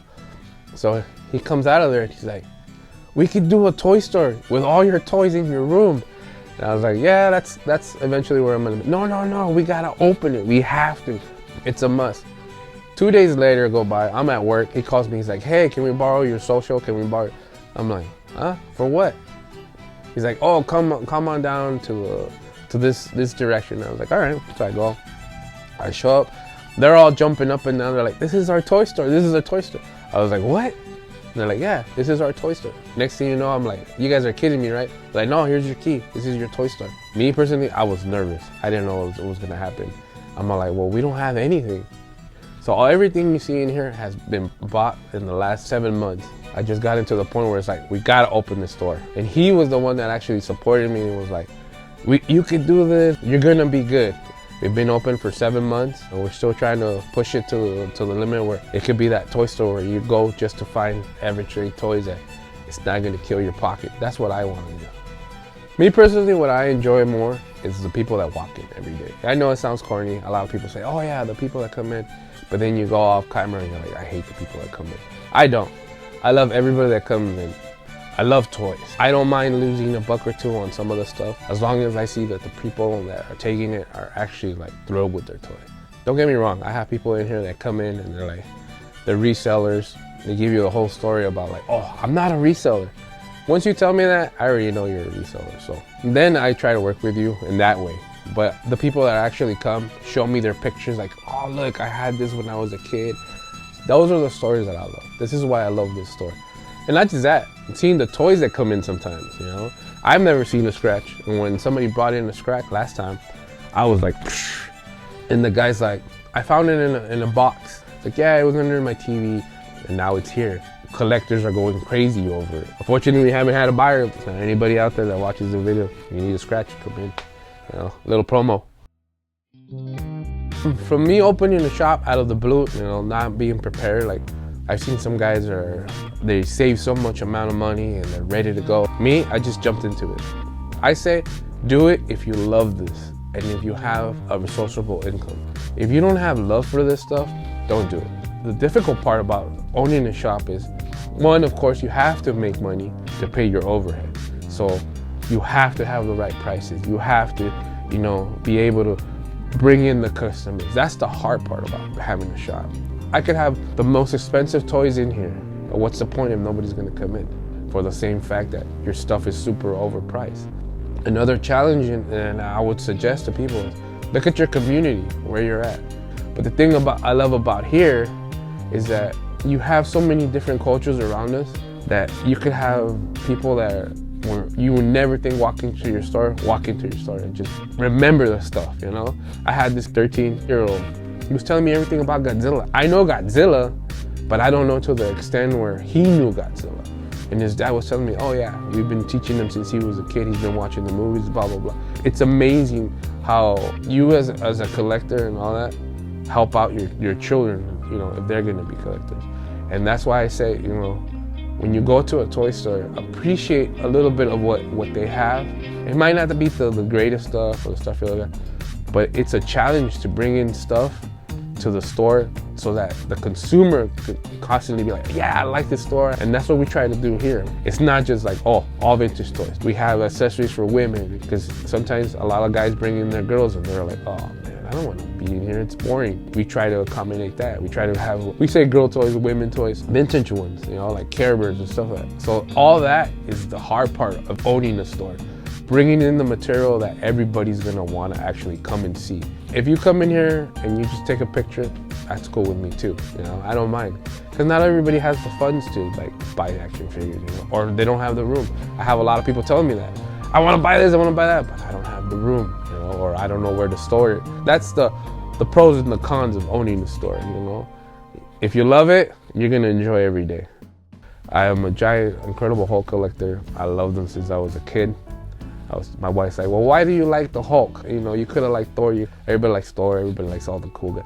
I like the Incredible Hulk because I remember as a kid sitting around the house with my mom, turning on Channel 5. Who comes out? Luke Ferrigno. Incredible Hulk. Think about it. This guy went from a geeky, normal guy. You piss him off, and what happened? Turns into this guy is gonna pummel you. Before it used to be G.I. Joe. A lot of people that know me, oh, you're a G.I. Joe collection. It's there, it's in boxes, but it's not my main thing no more. My wife told me one time, well, focus on something that you really love. I love that guy. He's green, he's mean, and he's ready to kick it. And I think I'm a collector of anything, Stuff that sometimes comes in my shop, I'm like, ooh, maybe I could keep this. Because I never had it, so I was like, like Toxic Crusaders, I never had them, but I saw them and I was like, yeah, I'll buy them, And I was in the back of my hand, I was like, well, if they don't sell, I'll take them to my house, I know a lot of people that buy their action figures and they want them sealed, never to be touched. A toy was meant for you to play with. People tell me, oh, well, I got this collection, but it's all sealed. It's nice, but to me, it's like, I'd rather play with it, Even now that I'm old, my collection, I'll move it around, I'll play with it. I play with my son, I have a 3-year-old, I mess with him. If you have kids, you try to make them buy the stuff they like. I try to influence the Hulk on my 3-year-old, and he was like, nah, dude, I don't like your Greek guy. I like Paw Patrol. And I was like, all right, well, let's get you some Paw Patrol, Right now, I'm proud of myself for what we've done, because I say we, because me and my wife, we put our hard work into this, This is not like, oh, overnight we had all this stuff. We actually had to go out and look for toys. Unfortunately, I have a 9 to 5, so I can't go to the swap meet. I've seen all these guys at 4 or 5 in the morning going through bins with flashlights. I wish I was out there with you guys, But I can't. I have an actual job. So I expect that people, when they come in with toys, also understand that. Be able to come in, bring some of your toys, get some money off of it, I get some toys, and we both win-win. Because I get some guys in here that, like everybody else, they want top dollar. It's like, you guys gotta understand, I'm a store. I gotta pay overhead, so cut me a deal. Where we're at right now, I'm happy. I'm proud of what we've done, because we're bringing in people People are happy with our store. I've got so many compliments. I guess in this neighborhood, I've been in Baldwin Park, I think 5 years. From everybody that I hear talking, oh, there's never been a toy store. So that makes me proud. And I've had people come in here all the time. Some people take pictures, some people like go crazy, like, who, you know, would you buy that sticker? I'm like, no, that's hand painted. They're like, oh, that's awesome. And then you get, you know, people find out stuff like that are hidden, you know? Like there's a Ratatouille down there. Only if you're really paying attention to our store will you remember like, oh, hey, there's a Ratatouille. I have people that are laying down there taking selfies with the little Ratatouille. Sorry, jumping out of the subject, but yeah, I'm very proud of where we're at right now. So at the moment, we do buy, we do sell. At the moment, I'm still trying to work on the whole trading thing. I still haven't gotten down to it because I feel like I want to give you a fair deal, but I also want to get a fair deal. So it's kind of, that's, I think, like, we go back to that topic of like, what's hard about owning the store is that, because then people get mad, like, why don't you want to trade? Well, it's like, it sounds bad me telling them like, well, because the stuff you're bringing me doesn't really move. And I don't feel right telling that person that. So right now we buy, we do sell. You can find us on Instagram, OfferUp, TikTok, help me out, wife, Yelp, Macari. See, she's a businesswoman. I'm just a toy collector. I remember you telling me like you always wanted G.I. Joes when you were a kid, but you didn't have them. And I remember selling you, I think it was a tank or something. Yeah, the hiss. Yeah, I sold you a hiss, and you know, and I told you whenever you need anything, just let me know.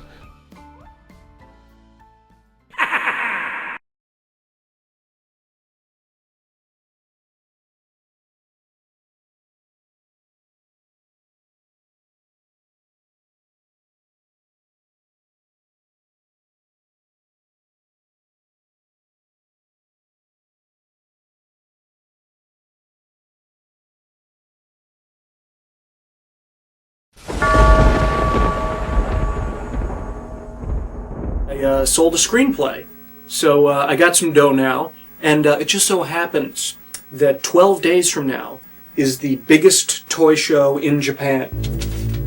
This is the Super Festival, and I got a plane ticket, and I'm going. Or should I say we're going. So let's get psyched. We're going to track down some cool toys.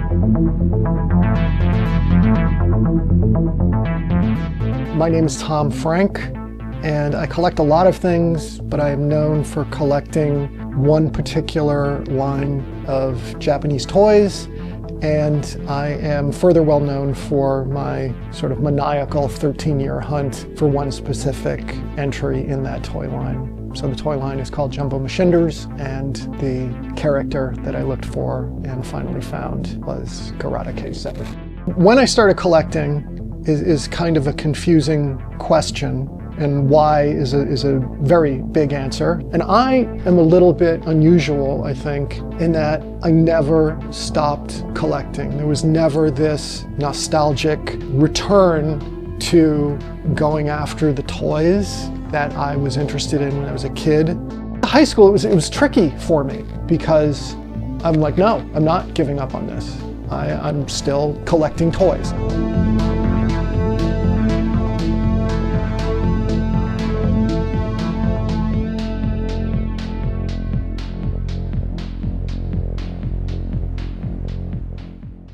I collected comic books when I was young, and at that time, there was this attitude about collecting. People understood the idea of collecting comic books, of keeping them in good condition, that there really wasn't with toys at the time. It was sort of in the early 90s when the idea of keeping the box and, you know, these are valuable was really a thing. It was much earlier for me. By the time I was 12, I knew that keeping the boxes for toys was something that you wanted to do, and that condition was important, and that these were things that had a collectible dollar value assigned to them. And part of that was, you know, these robot shows that I watched were collected, and they were shown on Channel 25 in Massachusetts. with a show called Force 5. And there was an ad when those shows were broadcast for a store in Waltham called Mr. Big Toyland. And I remember it was such a big deal. You know, I'm like, what is this store? And I remember my parents took me to it, and at that time, that really sort of sparked the idea that Japanese robot toys were a thing to collect.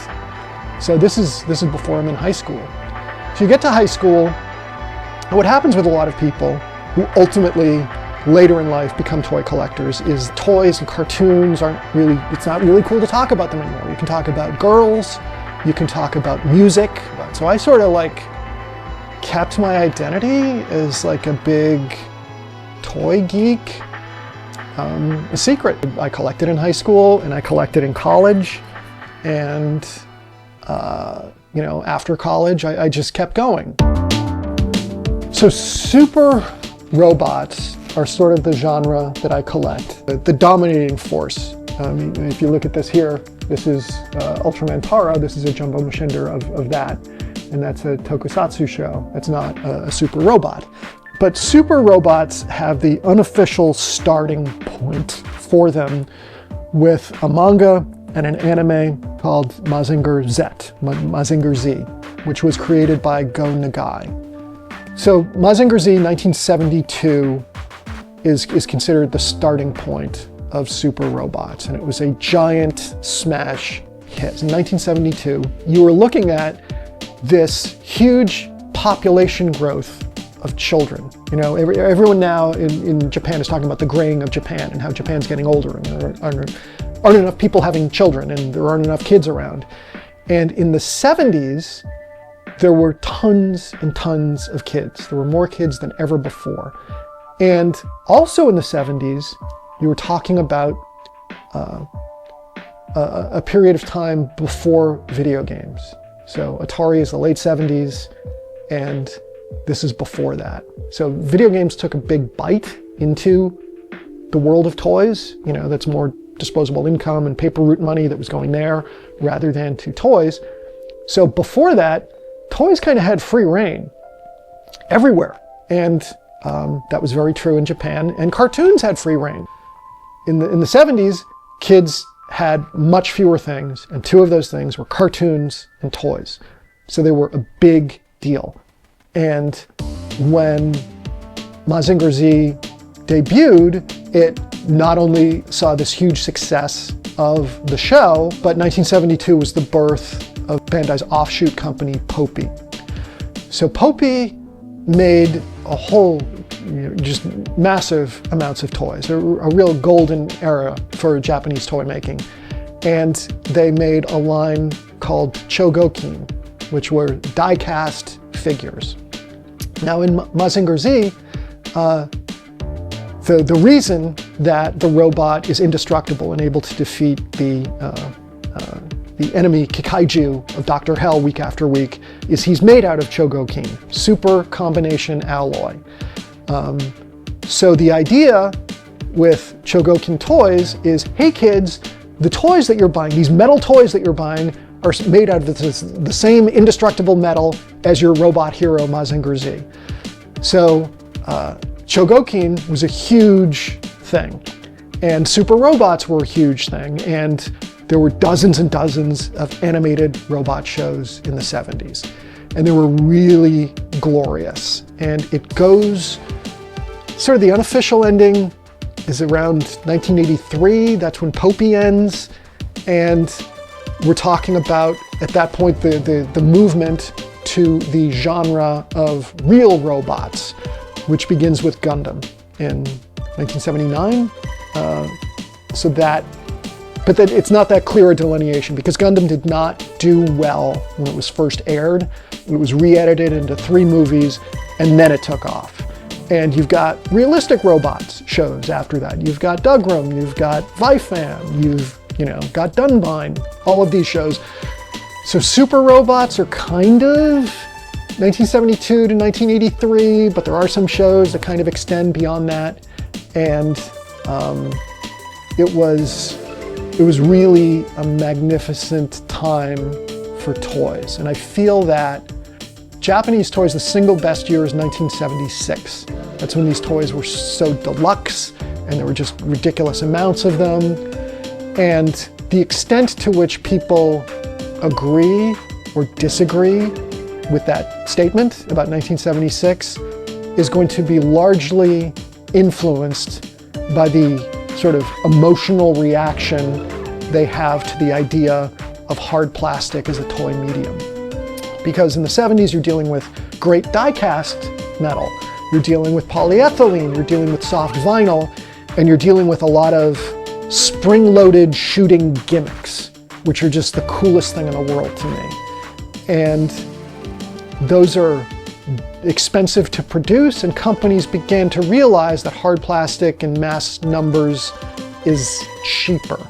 So you get better engineering in robot toys. You know, in the early 80s, you're talking about Microman to Diaclone to Transformers. So Transformers are sort of emblematic of the shift that we were seeing to hard plastic that could, you know, bend in different ways. But, you know, I'm more old school than that. I like the stuff in the 70s. And you're also seeing hard plastic being used for model kits, you know, which is cheaper. You know, you don't have to assemble the stuff. You don't have to paint the stuff. So Gunpla, Gundam plastic model kits, became this giant phenomenon.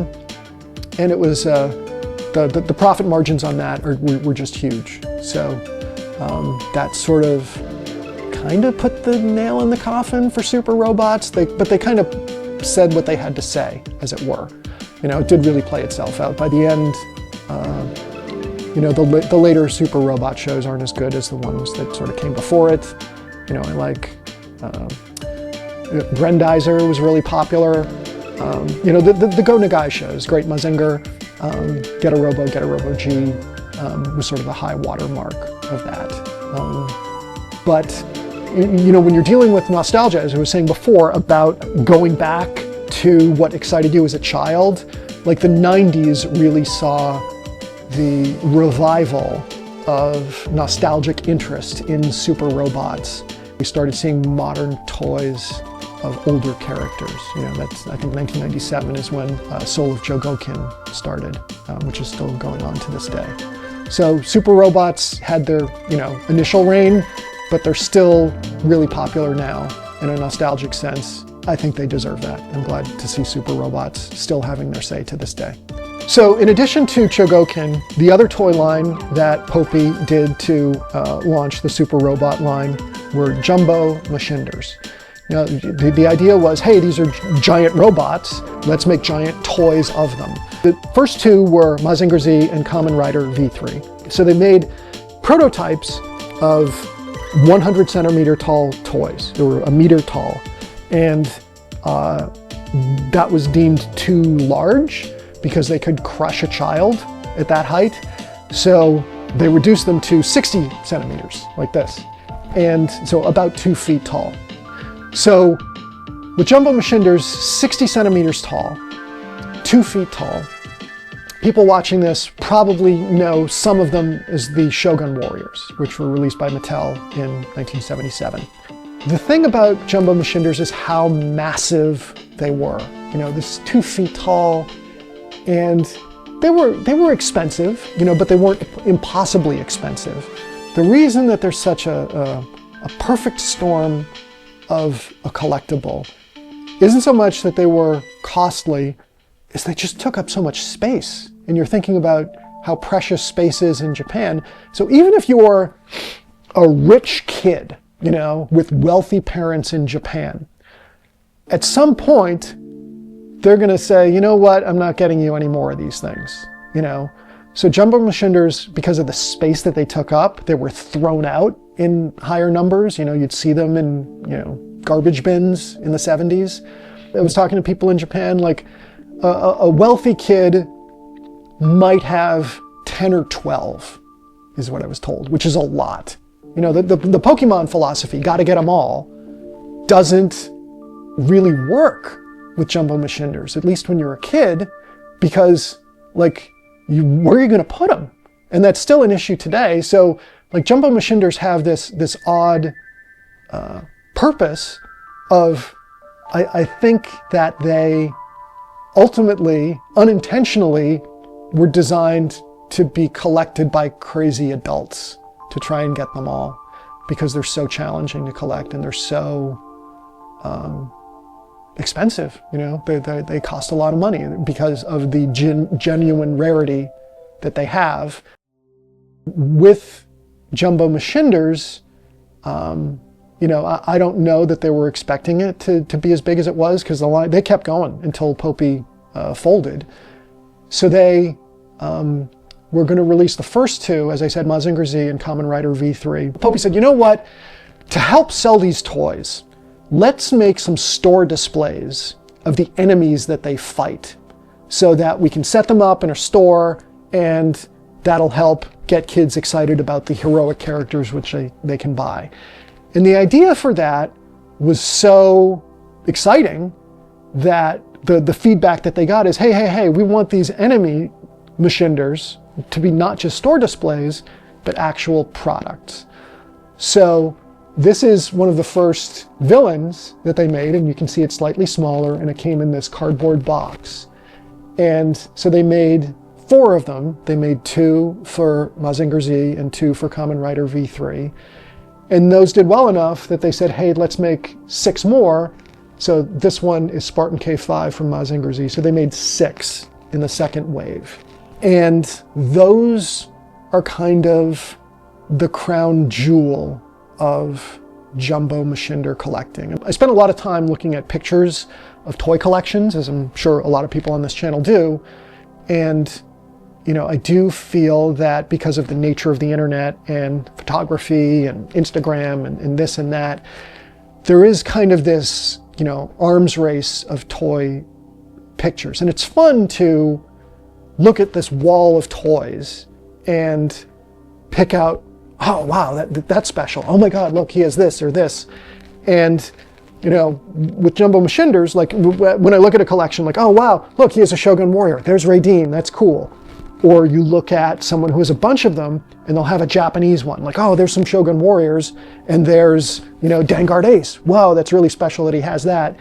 And then at another level, you look at a collection of jumbo machinders and you'll say, wow, look, they have a villain, one of the 10 villains that they made. So it's sort of the elite of the elite are the villain machinders. And that sort of gets into where you're going, which is the crown jewel of the villains. And there is by a wide margin.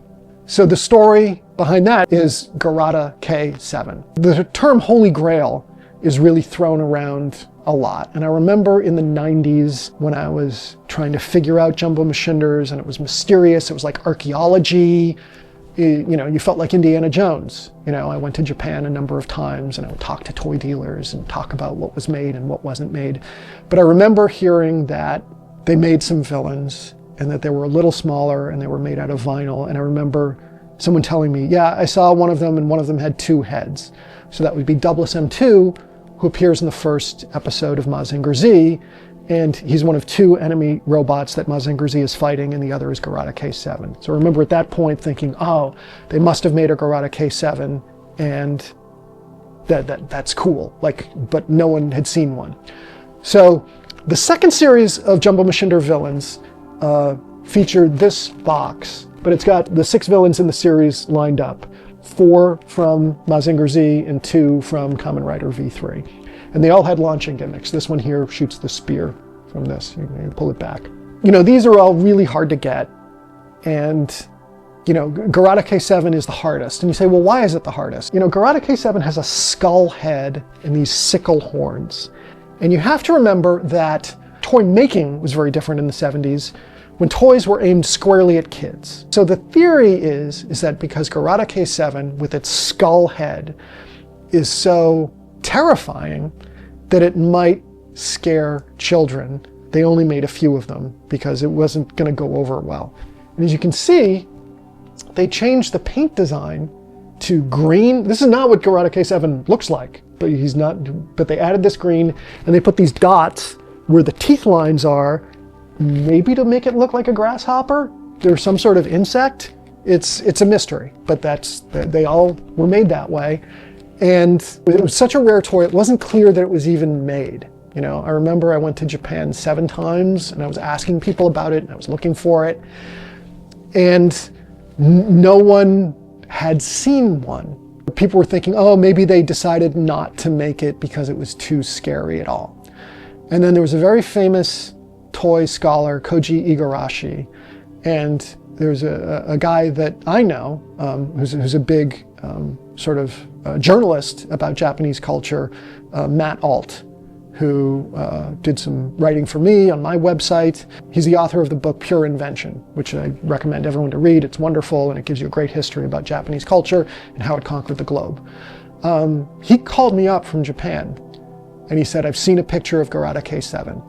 And he described why it was different, painted differently. He said Koji Igarashi had shown it to him and he said his friend had it. So this was the first specimen ever known. But finally, you know, Matt Alt said, I've seen it, it's real, it's out there. And it wasn't like a catalog picture or something like that. It was in someone's collection. That was a big deal. And that picture ultimately showed up on the internet and people couldn't believe it. And then a year later, there was a warehouse in a city in Japan, a Bandai warehouse, and they were going to throw one out. They found a second one. And it was rescued and it was sent to the Bandai Museum and it was hung from baling wire. They didn't know what it was. And then people told them what it was and they rescued it and they put it behind glass and it's still in the Bandai Museum. I think the Bandai Museum has moved and that is like collectors from all over the globe travel there and they take their picture next to this Garada K7. So the first specimen then showed up for auction at Mandarake in 2005. And it was like 2.5 million yen and someone put one bid on it. And it did. I was hoping like it wasn't gonna sell and because I couldn't, you know, justify going after it for that much at that time. But it did sell. And then a year later, another specimen showed up and they didn't know what it was and it went on Yahoo Japan. And I threw $15,500 at it and I did get it. And that came from Ishikawa, which was where the earthquake that just hit took place. So there was a lot of people who were upset that it left Japan when I got it, but perhaps it was spared being destroyed this year. It was really a big deal that I got it. I'm very thankful that I did.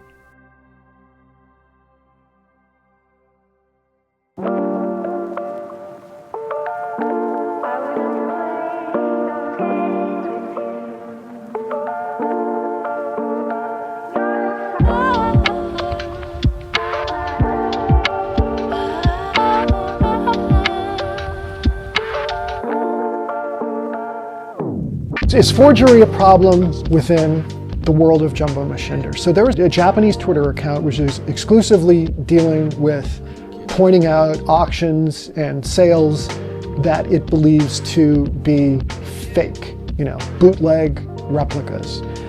And sort of the attitude about this Twitter account, I've talked to a number of people about it, is the guy seems like a nutcase. You know, you look at like Jumbo Machinders are made out of polyethylene. You know, so the nickname for Jumbo Machinders is giant shampoo bottles, because that's the same material.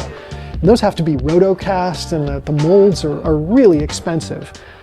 So when he's saying like, oh, this Robot Factory Jumbo Machinder, I believe is not legit, or this one, it's kind of hard to piece together that type of scam, you know, because it seems like the market should be flooded more than it is. Like if you're going to invest that, I don't know, $60,000, $70,000, $100,000 in the molds or whatever the number is, I'm not sure.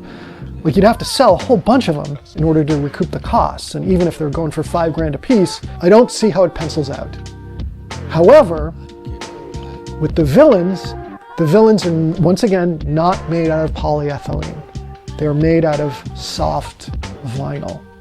And the molds for soft vinyl is much less expensive than hard plastic, than polyethylene, than all these other materials. On this channel, you profile a lot of people from DesignerCon. Designer vinyl is a thing because you can afford to make toys in low runs in vinyl, so it can still pencil out.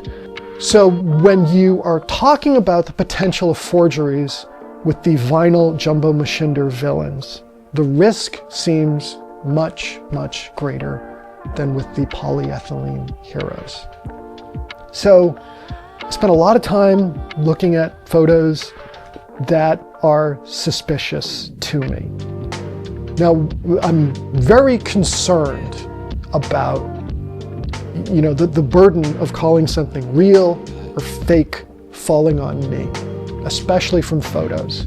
All I'm saying is the potential for forgery for the villains seems much more dangerous because the villains are more expensive anyway than the heroes. And I've looked at a lot of pictures, like with Garada K7, which once again, which shared the same arms as Grengo C3, the fists are not symmetrical. The detailing on them is different. They were sculpted individually. They're not perfect mirrors of each other. And I'm looking at a picture of Grengo C3 that was up for auction, and the fists are identical.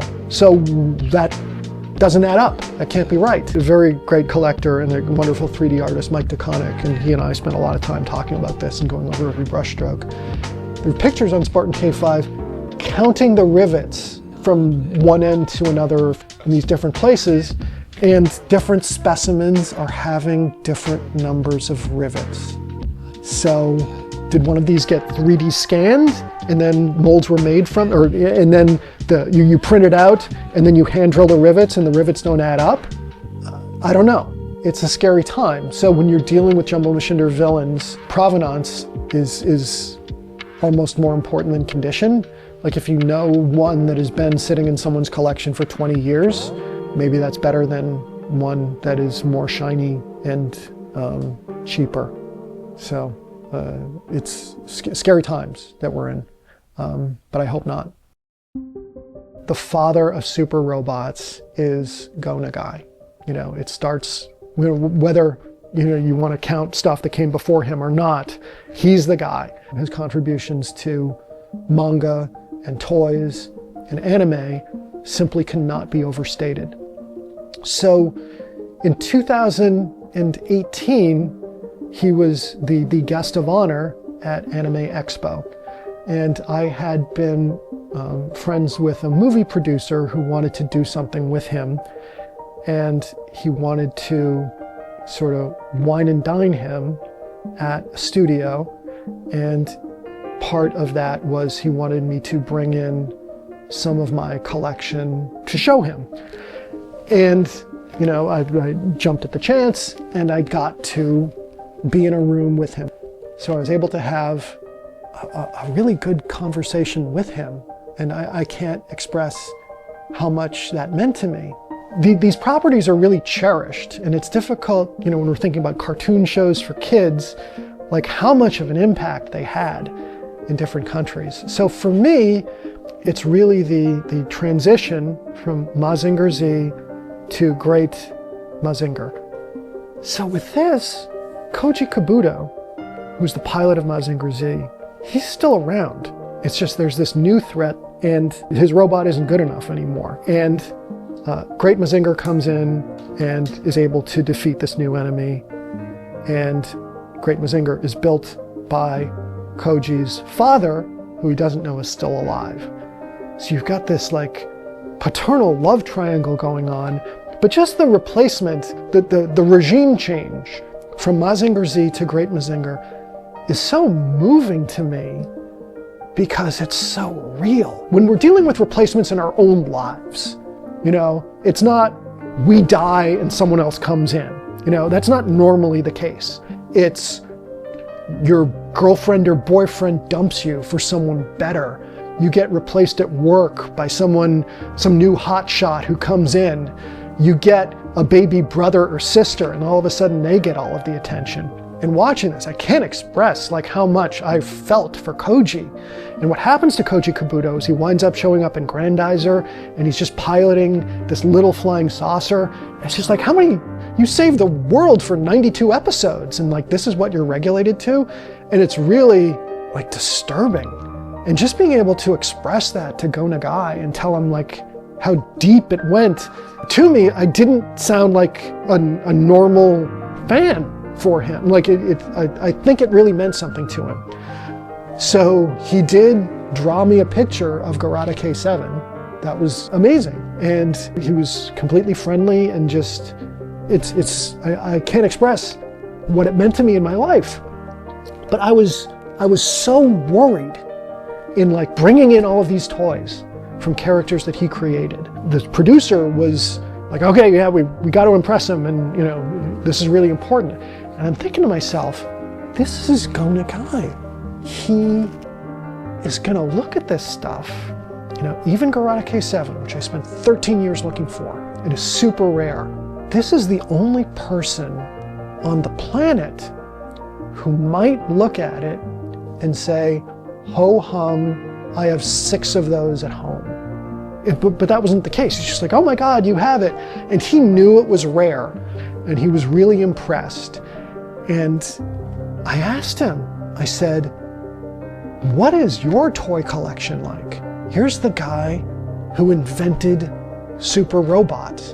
And like, I can only imagine, you know, what he got in the 70s, like how much stuff he must have. Does he have prototypes? And he said, I got nothing. He says, I was so focused on making manga at the time that I didn't care about the toys at all, and I didn't get any, and I deeply regret it.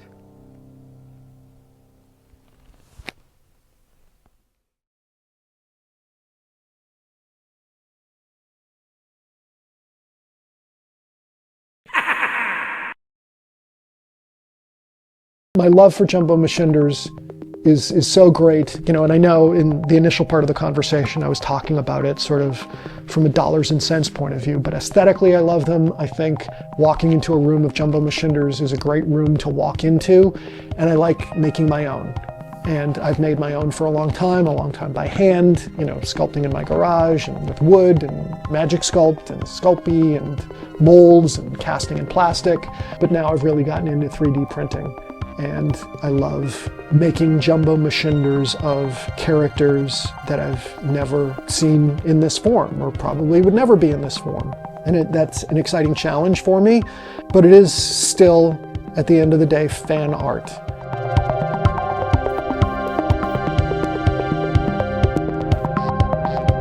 Creativity is a giant part of my identity. A great goal in life is trying to be a creative polymath and just, you know, going from one thing to another. Show business is a crazy thing, and, you know, this is not new information, but it can be very frustrating dealing with gatekeepers and like rejection. At the end of the day, I've really tried to focus more on do-it-yourself. I came out here to be a comedian. You know, I won this college contest when I was at the University of Michigan. It was called the funniest college student in America. I have written screenplays. I sold some screenplays. I had one that John Woo was going to produce, and Michelle Yeoh was attached to be in it, and she was excited to be in it, and that just kind of fell apart. And that's completely normal, but you feel kind of powerless. So I do sort of embrace creativity, and so the two things that I'm trying to do, and I'm going to kind of jump ahead here a little bit. There's two sort of movements going on right now, and my big idea, you know, was to combine these two things together. And one is the indie comic movement. Like, indie comic books are really a thing right now, and then on the other hand, and something that has been talked about a lot on this channel, is designer vinyl. Designer Con is only getting bigger, you know, it's just moving to Las Vegas, and there's a really wonderful explosion of designer vinyl toys. And it's wonderfully diverse too. And I'm starting to see some really cool old school robot designer vinyl stuff, which I can really get behind. And so that's cool, but you go to Designer Con and you see all of these great toys, and they are great designs and they're cool figures, but they're not character toys. There's no sort of story going behind them. And you go to Artist Alley or Indie Island, there are these people making these great comic books, and they've got their pitch down and like, hey, get this comic book because they want to get attention for their property, and get to a place where it's a thing and you're making merchandise from it. So my big idea, however it turns out, was to make my own indie comic book all by myself. It's called Jumbo Titan X and the Great Robot Arms Race. And I'm just having so much fun doing it. I really don't want to be a person who's all talk, especially in Los Angeles. You just deal with that all the time. People who are just, oh yeah, I'm doing this, this, and this. And I've got 3 issues of my comic book done. I'm working on issue 4, and I've got a vinyl toy. The molds are back from Asia. The parts are being cast in Colorado. They're sent to me. I'm painting them now. And this is gonna happen. It's 100% all me. And I don't mind at all being my own sweatshop. Metaphorically, we're all a stove. Each one of us is a stove. And we're a very thin stove that's got exactly 2 burners on it. It's got a front burner and a back burner. And the front burner is the thing that makes us money. That's our job. And the back burner is the thing that gives us joy. And I don't like the term side hustle because it implies that whatever you're doing on the side, you're doing it for the point of money. And that's a recipe for misery. If your front burner's for money and your back burner's for money and you're just scrambling all the time. And putting Jumbo Titan X on my back burner as the thing I'm doing, I'm just so proud of it, and it makes me so happy and it makes me so fulfilled. My big idea is I believe in promotional synergy, and I like the idea of the toy promoting the comic and the comic promoting the toy, and it feels like I have my own IP. I'm obviously a huge fan of super robots, and I just feel so honored to be part of its grand legacy. I'm really in a good place right now. In my 3D printing, I do all the modeling myself of my own jumbo machinders, and I like to select characters that are interesting to me aesthetically. Osamu Tezuka is the god of manga.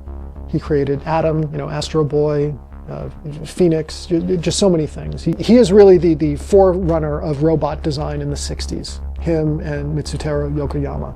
So there was this episode of Astro Boy, the manga, called The Space Snow Leopard. And it was sort of sucking energy out, and it couldn't be defeated because it was basically a colony. And then towards the end of it, this giant robot shows up, and the tactics of the Space Snow Leopard don't work on it.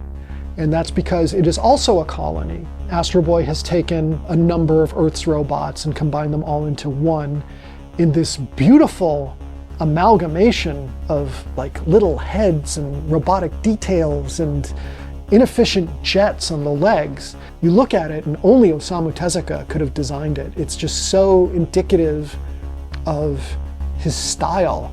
So I'm really a giant fan of Tezuka's design of that robot, which only showed up in, a scant number of pages. But I was really happy to make that. Mitsuteru Yokoyama did the manga of Giant Robo and Gigantor, Tetsujin 28. And the manga of Giant Robo was quite different than the live-action TV show, which was translated into English and shown here. And there have been some toys that are kind of like the manga design. There's a tin toy, I think Billiken did it, where they did the live-action thing and then they did the manga version, but they just kind of changed the coloring. So I really wanted to do one that had the proportions of the manga version of Giant Robo. And I had hand sculpted a version of the live action one in like 1994, and that's still in storage somewhere, but it would be nice to get it out and display it with it. Get a Robo G has some of the most exciting villain robots, design-wise, for me. There were just these demons with all these horns, and some of their enemy robots had hair, and I just loved them. And in the TV series, the Hyaki Empire, which was called the Pandemonia Empire on Star Avengers when they translated it into English, when they were sort of running low on robots, I want you to take these 5 robots and combine them into one all-powerful robot. And the way that it was put together and it would combine was just so unholy. It was so bizarre, and it was its own look. I've never seen anything like it. And Get a Robo G wound up fighting it for the final 3 episodes of Get a Robo G. Like 90 minutes of dealing with this thing as they take out smaller and smaller pieces of it. And it's just stunning to me. The main weapon of Get a Robo G was called the Shine Spark, which became Starshine in the translation. And it would like illuminate, and then it would sort of do this kamikaze flight pattern into its enemy, and it would pull away, and the energy beam would descend onto its enemy and blow it up. But you could only use it once, and because it would take up so much power. And they tried it on this, and they didn't realize it, but the Gatai Hyaki mecha split apart. So they thought they blew it up, and then it's at the bottom of the ocean, and you see it reassembling. And as a kid, I just thought that was the coolest thing. It's such a ornate and complicated and bizarre and obscure. Like, that's the thing with enemy robots. They only appear in 1 or 2 episodes. This appeared in 3, but I was really completely in love with the design. So I wanted to make it, and I did. It was a challenge to paint it because it's so many different colors. It's haunted me for a long time. I was thinking about making it since the 90s. And finally I 3D printed it and I made it. Takara was a competitor of Popey, and Takara made Microman, and they ultimately made Diaclone, which would become the Transformers, Henshin Cyborg, big toy company. So they had a line called Magnemo, which had magnetic joints. So there were 2 sizes. There was Magnemo 8 and Magnemo 11. And that was the size in millimeters for the diameter of the steel ball that would be used and go into the magnetic component. So they made Magnemo versions of Jig, of Baratak, Gaudam, and one of Gakin. And Gakin was my favorite design. It's from 1976. You know, Jig was more popular. Jig was a Go Nagai character. Gakin had these really long legs. And there's just some beautiful toys of Gakin, and they're so hard to find. And there's like this die-cast one, which is really heavy.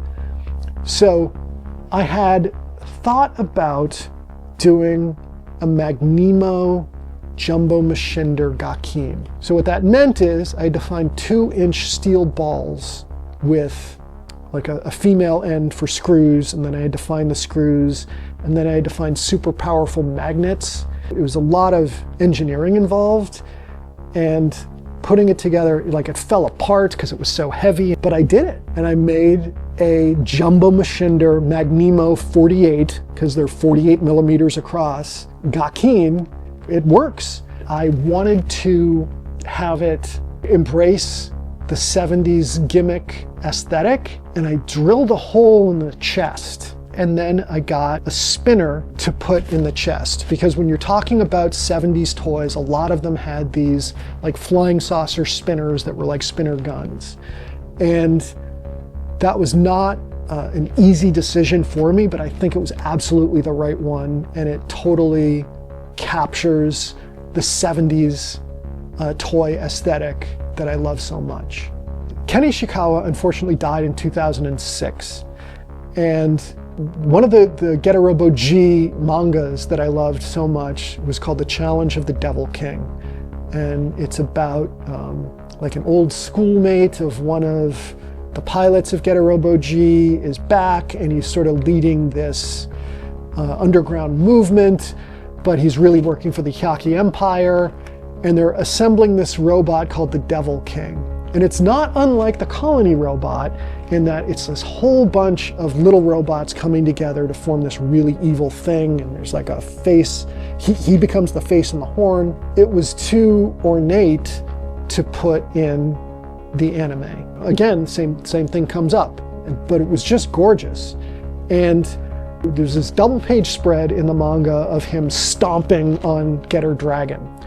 And that was the page that always stood out to me in the manga. I just loved it so much. And Ken Ishikawa, incredible mech designer. I believe he's the guy who came up with Karate K7. You know, he was designing a lot of the Kakaiju for Mazinger Z. There was an auction and that page came up, the double page spread of the Devil King stomping on Getter Robo G, and I won it, and for a very reasonable price, and the exchange rate was good, and I was shocked. And I'm shocked that I still have it.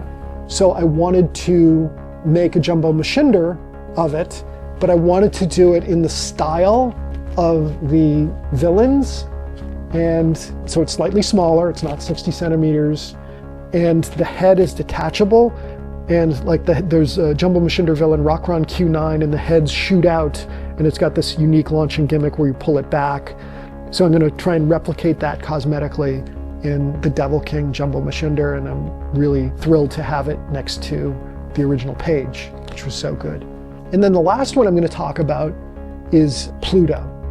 It's criminal to me that the Pluto anime was released on Netflix last October, and I really haven't run into a lot of people that watched it. It is a complete masterpiece.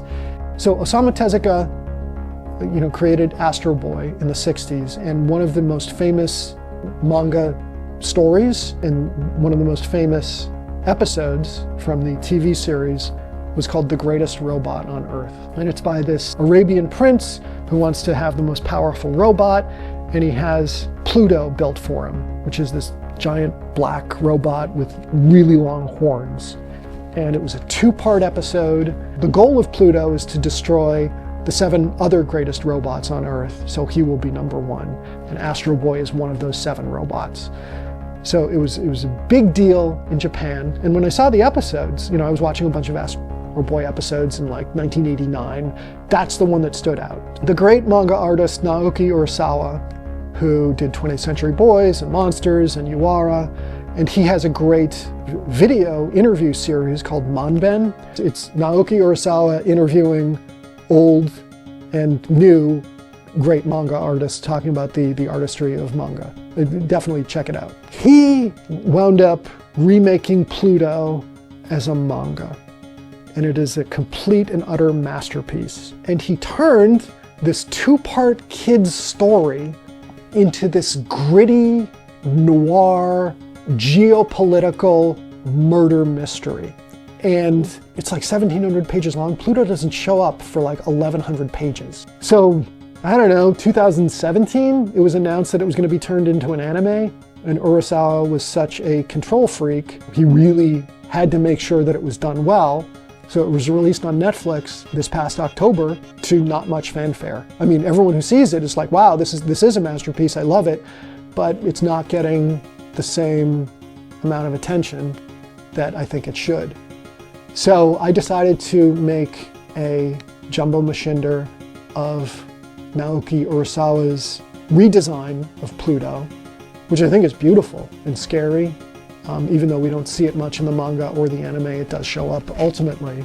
It's really cool to have a Jumbo Machinder Pluto on the shelf, so I'm really happy about that. And the thing about making these, just talking about toy aesthetics in general, the aesthetics of a toy shelf in general, that's what you're thinking about. I want this thing because it looks cool and it'll look cool on my shelf, but you also got to think about how is it going to look next to other toys? And I think that's part of the appeal of the Jumbo Machinders, because if you look at the rise of more detailed action figures in the 90s, you know, you're dealing with McFarlane and you're dealing with wonderful, wonderful sculpting jobs. It's like if you walk into a museum filled with Hellenistic sculpture, you know, which is, you know, not Greek, you know, the Kuro statue, which is really static and rigid.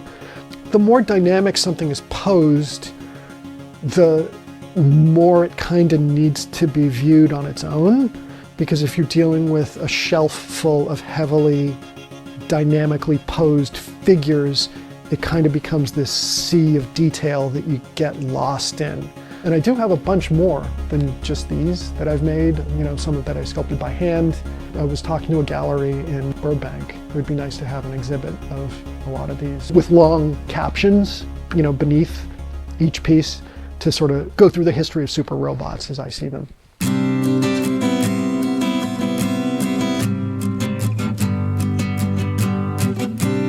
Evil Giant Robots for Miranda was a project that I started in 2011 for my daughter. I've been taken by the idea of a theme sketchbook. The idea is that you have a sketchbook and every page is of a theme, but each page is drawn by a different artist. I heard of one of Creature from the Black Lagoon, and every page was Creature from the Black Lagoon, but it was done by a different artist. And I'm like, wow, that's really cool. And what I like about it is I like the scope of it, and I like the investment of time in it. Because a lot of super rich people who just buy everything up and all of a sudden they've amassed a big collection. I like things that take time. So I came up with the theme with my daughter of evil giant robots. And wow, what a shock if you watch the rest of this interview. So the idea is that I draw the first page, a different artist does every following page, and when there's one page left, she would draw the last page, and then the book would be hers. And it was so much fun, and I got so addicted to it that one sketchbook turned into two turned into three turned into four turned into five, and it has been such a wild adventure. These sketchbooks have gone all over the globe. One was lost in Italy for 10 years. One was lost by Adam Kubert for a year. He moved and he was going to do one, and it was in his studio and he couldn't find it, and he did find it and I got it back. And there's no financial gain in this. This is just something for my daughter. Like, the resale ability of it is pretty low as far as I can tell, even though I've commissioned a lot of people to do something in it. It is purely for the adventure of it. And there's a study that shows that when you're taking notes by hand versus taking notes on a computer, that you remember it better. There's more sort of muscle memory involved. And there's something about artwork that I think is even greater than that. Like, it's tough to describe, but when I look at the pages in these sketchbooks, I can't help but really have all of these images and memories just pop up into me with such power of everything that went into getting that sketch, and how it came about. And there's so many stories involved, and a lot of the times Miranda was with me when we got it. So I just like the idea of these heirlooms providing those memories in the future. And I just want to be clear, if hard times ever happens to my daughter whenever I'm gone, I hope that I don't have to sell my toys. I have sold some over the years. As I say, fortunes change. There was some article on me in my collection in Giant Robot magazine in the 90s where I said, I want them buried with me. And that was, before my daughter was born. I want to go on the record, I don't want these buried with me. Everything goes to her. She can do with them whatever she wants. She will not have betrayed me in any way. It's up to her. And I'm perfectly healthy, by the way. I'm not passive aggressively announcing some illness that I have. And if she needs to sell the sketchbooks for whatever reason and can do anything with them, I hope that's not the case, but that will not anger me at all. And just having this adventure with her has really been a complete joy. I've slowed down a little bit. I want to get back into it some more. And I want to thank you for contributing to it.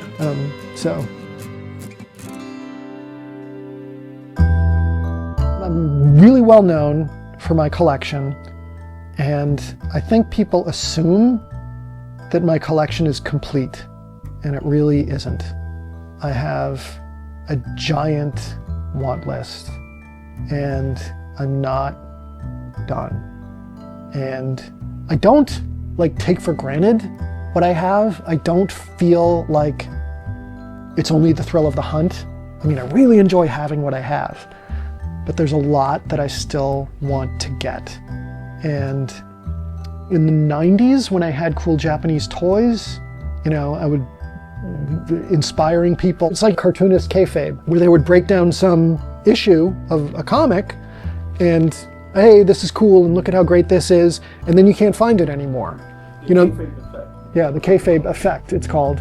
So that happens with toys too. You know, I would write about something and then I couldn't find it and it would be harder for me to get. So there's a fear in collecting that, hey, you're going to get really into this stuff and time is going to pass and interest is going to wane and you're going to have trouble selling it because its ship will have sailed. So with jumbo machinders, it's really difficult to overstate how popular they are now, how modern versions are. There's this company, ABY Style. They just did the Super Deluxe Grandizer. One HL Pro also did a slightly smaller jumbo machinder Grandizer. Super 7 has been making jumbos. Their masterpiece, as far as I'm concerned, is the Mecha Godzilla. They designed, they made themselves. Toynami has the Shogun line. They are making jumbo machinder Macross toys. Shima X, this company in Japan, they're making jumbo machinder villains. They're doing Grengo C3 right now. They did a couple versions of Garada K7. They're not stopping. Mandarake was making jumbo machinders of obscure characters, or I don't think they were using the name, but they did Astro Ganger. They did Poseidon from Babaru Ni.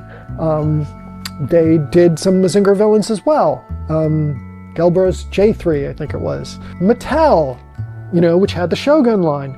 They're doing Masters of the Universe jumbo machinders. And Bandai, which started it all, is re-releasing the jumbo machinder Mazinger Z this year. So, like, it's not dying at all. It's not going to get any easier, you know, for the stuff that I still have to collect, but I'm looking forward to the challenge.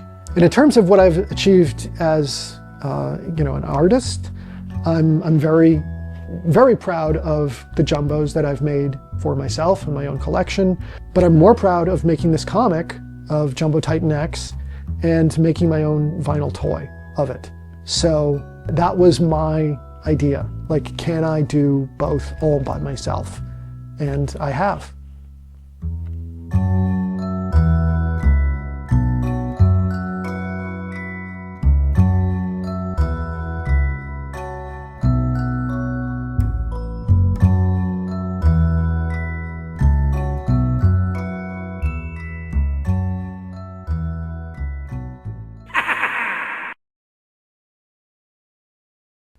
Hi there, I'm Brian Levant, writer, producer, director, educator, and author, and most of all, toy collector. So I think it was very unfair to ask someone who collects as many things as I do to select just 5 of your most precious objects, 5 that mean the most to you. And it's really hard because I cycle through, do I want to show like my best toys, my Buck Rogers 1936 rocket ship, or the Popeye doll from 1928, or the 1939 Ideal Superman composition doll. That's a little show-offy. I wanted to kind of narrow it down to the toys that really reflected who I am and what I've done. And to do that, we have to go in a bit of a roundabout way. Number 5, one of the most pervasive influences in my life was the fact that I was born virtually at the beginning of the television era. And I, like millions and millions and millions of baby boomers, our first experience on TV was in kids shows. And the program that truly invented kids shows was Howdy Doody. I loved Howdy Doody. It was sensational, colorful, musical, great puppetry, great characters, terrific performers, and most of all, they were great salesmen. In those days, there was no difference between entertainment content and advertising. So Buffalo Bob Smith, this wonderful father-like figure, would literally tell mom, you want her to buy royal pudding and pie filling. Tell mom you want her to buy you Kellogg's Rice Krispies. And once in a while in the audience, kids would be waving these giant Tootsie Roll Pops. And I think that gave me an appreciation for collecting giant things. And one of their other major sponsors was Wonder Bread. Wonder Bread helps build bodies 8 ways. Wonder Bread was beautiful. It was like pop art with the red, yellow, and blue balloons and Clarabelle the Clown honking in its favor. It was irresistible. And today I do collect Wonder Bread and Kellogg's items, but the Wonder Bread really kind of got out of hand. I have everything from a little tiny loaf from the 20s to the 29-foot by 18-foot sign that used to adorn the roof of the factory in Detroit. 4, I have to admit, since I was 5 years old and watched the premiere of it in 1957, I loved Leave It to Beaver. It was unique. It was the only show in the history of television that was truly told from the kid's point of view. It was beautifully written, well directed, and completely sincerely acted. And one of the first projects I attempted when I arrived in LA in 1975, I wrote 3 words on a piece of paper, and they were "Still the Beaver." And that was the jumping off point for me to try and revive the series and do what is now a fairly common practice of taking a show and turning what were the kids into the parents of a new generation. No one had really mounted a successful revival, and we were fortunate to first do a movie of the week for CBS that ended up being the second highest rated movie of the week of the year in 1981. And in 1984, we debuted Still the Beaver as a series on the Disney Channel. It was tremendously successful. It was the highest rated show in the history of the then Pay Network. And they got in a fight with Universal over theme parks in Florida, and we were canceled after 1 season. Universal did the highly unusual move of keeping the show in production for another 13 episodes while they found a new buyer.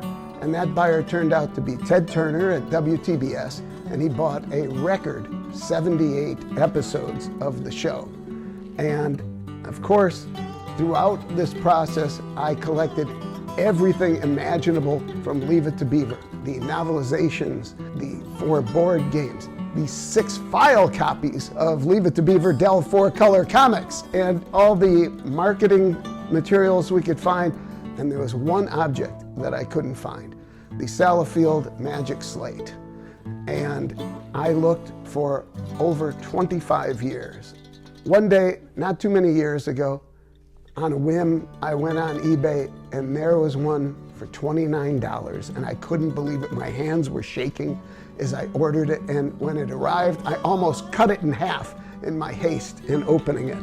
And so finally, after decades, I got my Salafield Beaver and Wally Magic Slate, and it really did symbolize the end of my journey with the Cleavers and with Barbara Billingsley and Tony Dow, Jerry Mathers, Ken Osmond, Frank Bank, and all the kids. And it was a tremendous experience.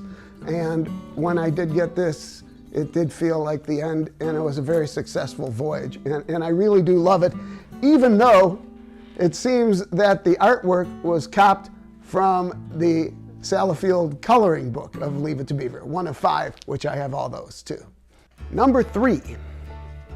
When I was 8 years old on a Friday night in September, I was one of millions of people who saw something new and unique. It was the premiere of The Flintstones on ABC from Hanna-Barbera Productions, and it was really a first. The Flintstones was the first primetime animated series. It was also a single storyline over 28 minutes. And it had tremendous energy, it had unique visuals, it was funny. In 1960, who would have ever thought that 32 years later, I would find myself sitting across from Steven Spielberg and Kathy Kennedy, pitching myself to direct the live-action feature film of the Flintstones.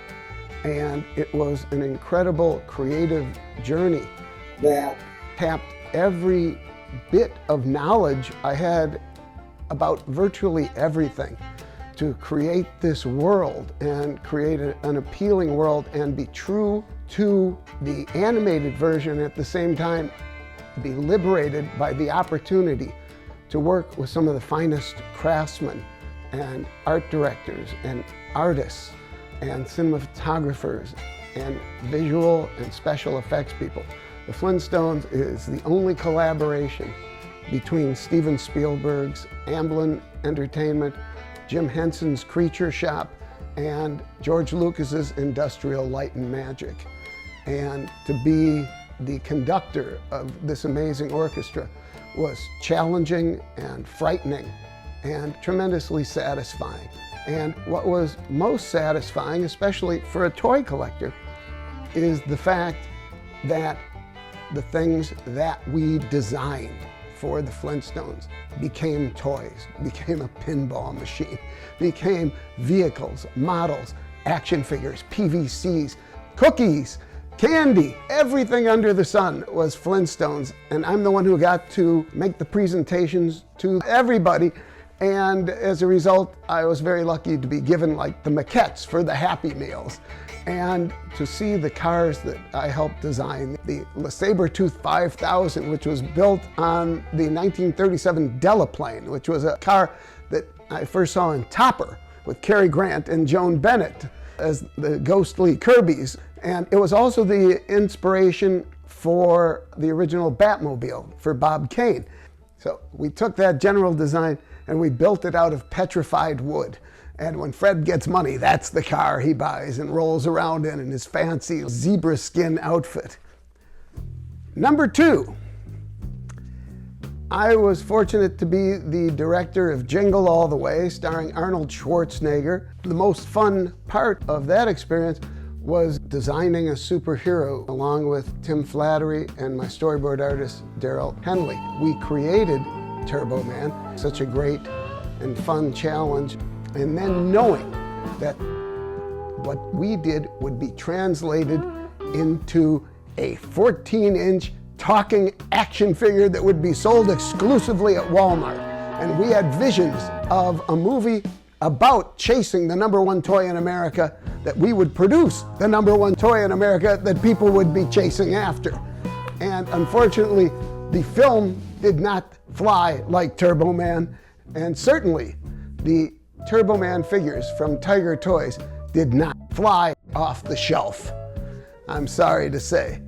And so, how did this film affect me personally? I owned the 24-inch Turbo Man that was so central to the finale of the film, and yet I was so kind of embarrassed that the film wasn't everything that we expected it to be, that it sat in a very nice box in the garage for 20 years.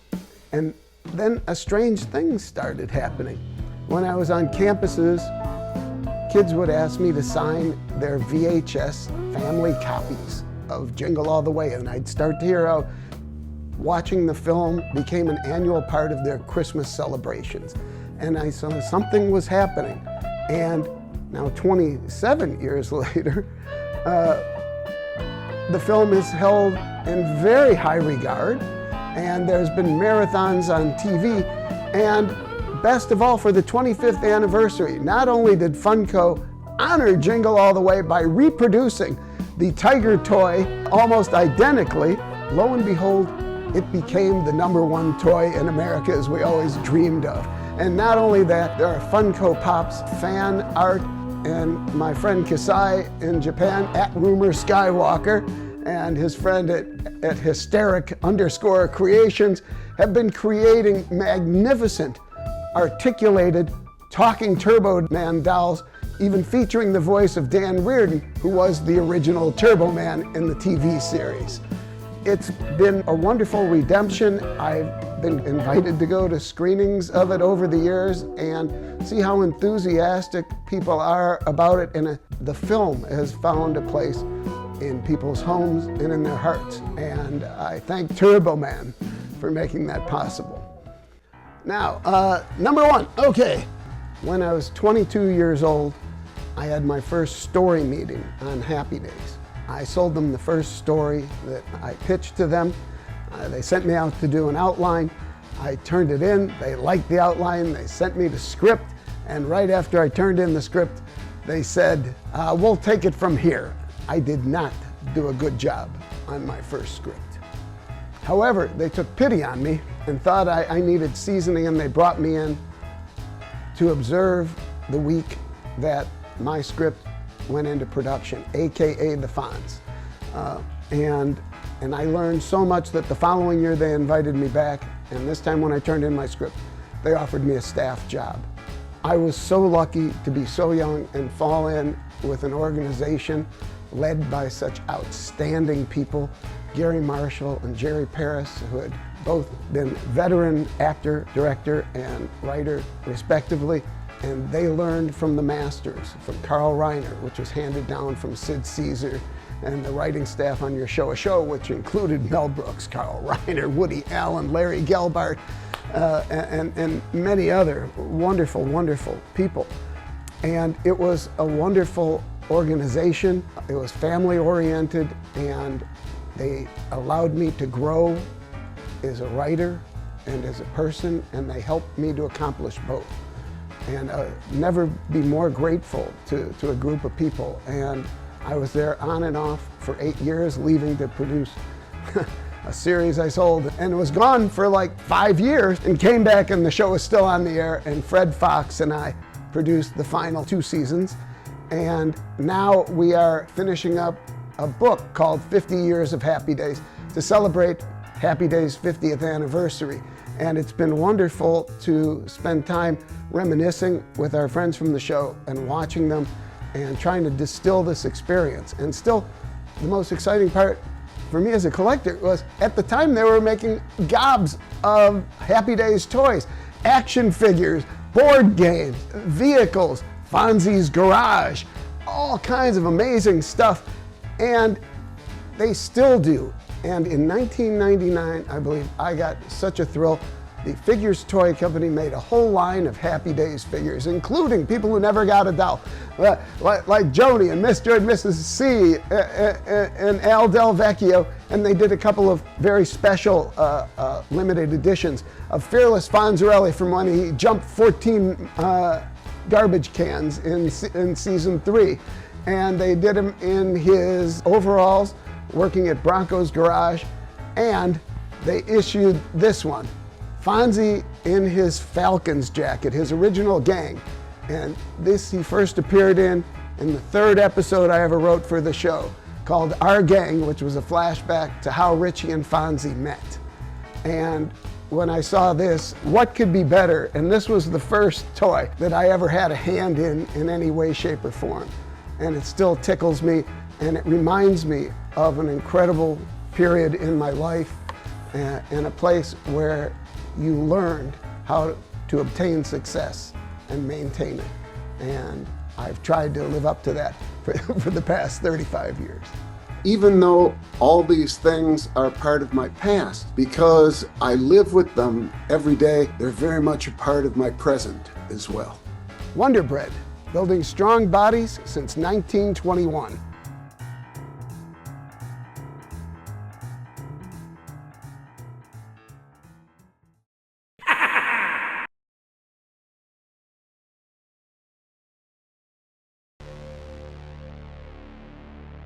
It's actual pleasure to be here, because we are not doing one Maniac Cop movie. We're not doing 2 Maniac Cop movies. We're doing all 3 Maniac Cop movies. And to make it even better, we have the director of all 3 movies, Phil Lustig here.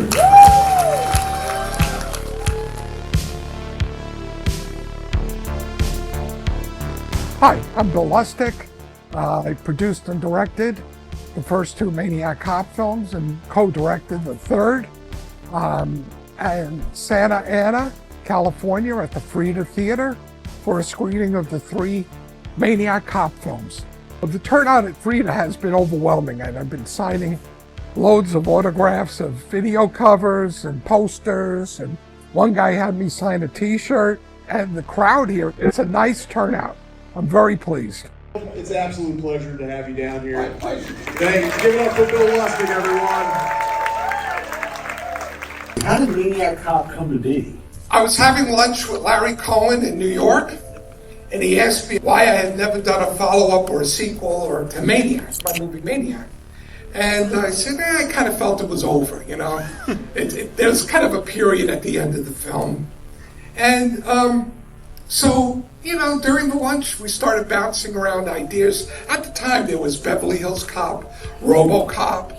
There was all these cop movies, so we said, well, what about a Maniac Cop? At the Frida, I'm doing Q&As between the screenings, and the audience have been asking some very interesting questions. It's been a fun time. We talked about in the first movie, because he's the one constant in all three movies, is Robert Zadar. What did you have a different approach you wanted to use for Robert in Maniac Cop this time?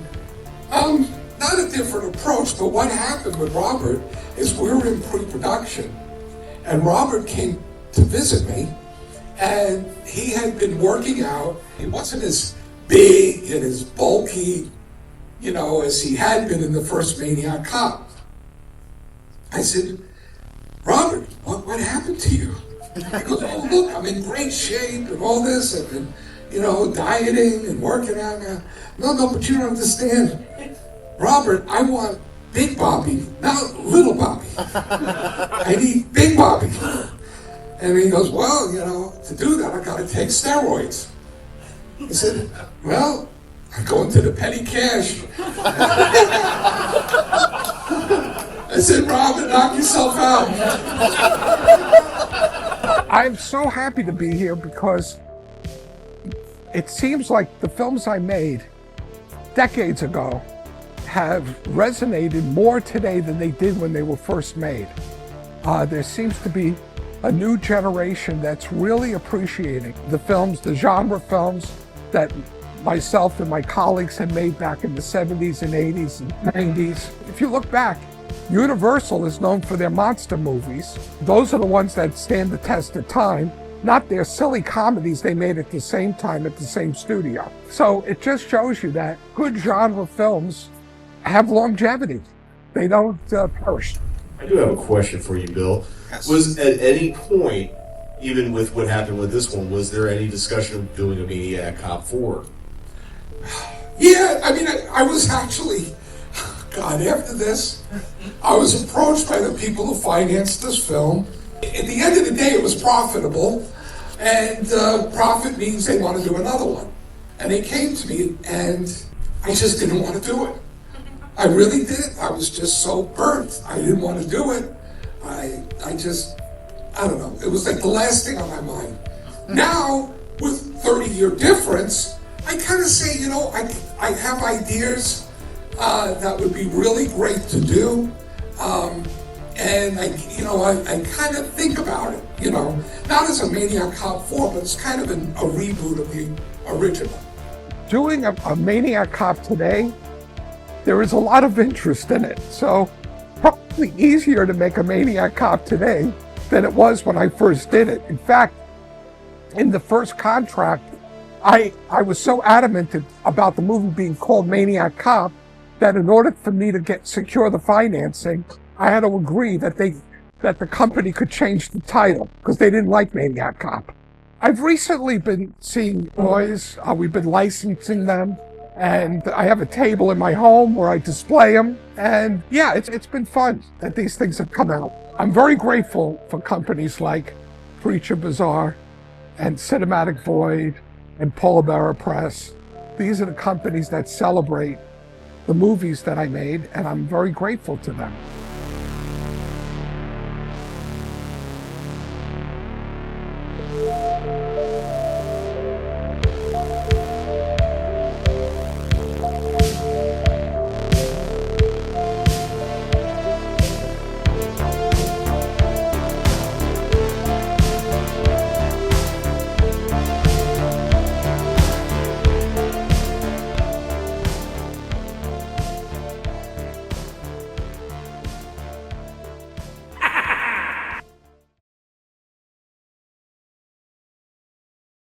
You know, people will say to me and ask, like, how do you identify yourself? Are you punk? Are you psychobilly? Are you goth? And it's like, I never put any kind of like title on myself, and that's kind of where my collection is. My collection is like a reflection of what I love and what I'm interested in. I've always had an interest in fashion, definitely subculture fashion. It's always been on the kind of darker, creepier side. And I guess that's what led me into creating Creepsville with a mix of like the spookiness and blending subculture fashion. I'm Michelle Goldmore, and I'm one of the creators of Creepsville, a horror fashion brand, and also the store Monster at Go-Go, and originally I'm from Scotland.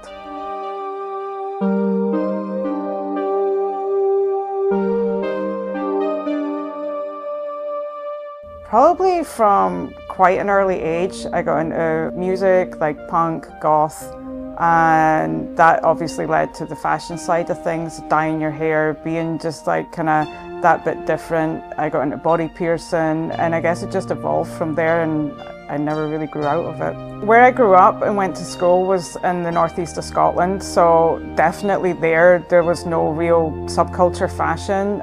Even just dyed hair, piercings was very kind of like out of the ordinary, and being in a town that was pretty rural obviously came with its own issues of general bullying and those kind of issues that kids experience.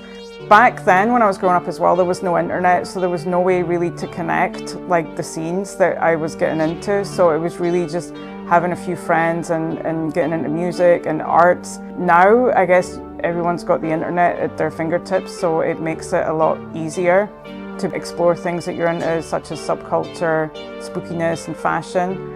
Back then as well, compared from Scotland to like California, even just simple things like nose piercing was like not acceptable, the coloured hair wasn't acceptable, whereas now, especially in California, I feel you have a lot more acceptance to be open and express who you are. I would consider myself a collector of many things. I have a lot of different collections. Dolls is a really big thing. I collect a lot of Monster High dolls. I collect a lot of kind of like spooky dolls. I also collect a lot of kitsch 50s and 60s artwork. I love sad-eyed pets. I've been collecting from a very early age. I guess I started with things like sticker books. I'd love to collect sticker books. There was something super cool about buying a packet of stickers and completing your album, saving up and having enough money to like finish the book. I never finished the books. I would always get to a few stickers away from being complete, and I never ever sent away for those remaining stickers, so most of my sticker albums are incomplete. But I think from then that got me into like just having different collections. I grew up on a farm, and I got into like really collecting a lot of like the bones from the animals that I would find around the farm, and I guess that's what started a lot of like the darker kind of collections. The darker side of the collections that I have, when I mean dark, it's the stuff that wouldn't be your average person's collection, or what the average person would maybe consider as creepy or spooky. So some of the darker things I actually have a dead snake in a jar with, and he actually came from a good friend's wedding, and there was a snake on the ground, and they freaked out and were like, just the snake, and the snake was a beautiful looking snake. So I was like, okay, I picked it up and then found some alcohol at the CVS, and now it sits in a jar on my shelf. I also have our pet snake. When he passed away, we got him taxidermied. He's also on the wall. I don't have as much taxidermy anymore in my collection. Living in California, things seem to get bugs and different issues with them as opposed to what it's like in Scotland. I guess it's not as hot there, so yeah, we don't have so much issues with the taxidermy.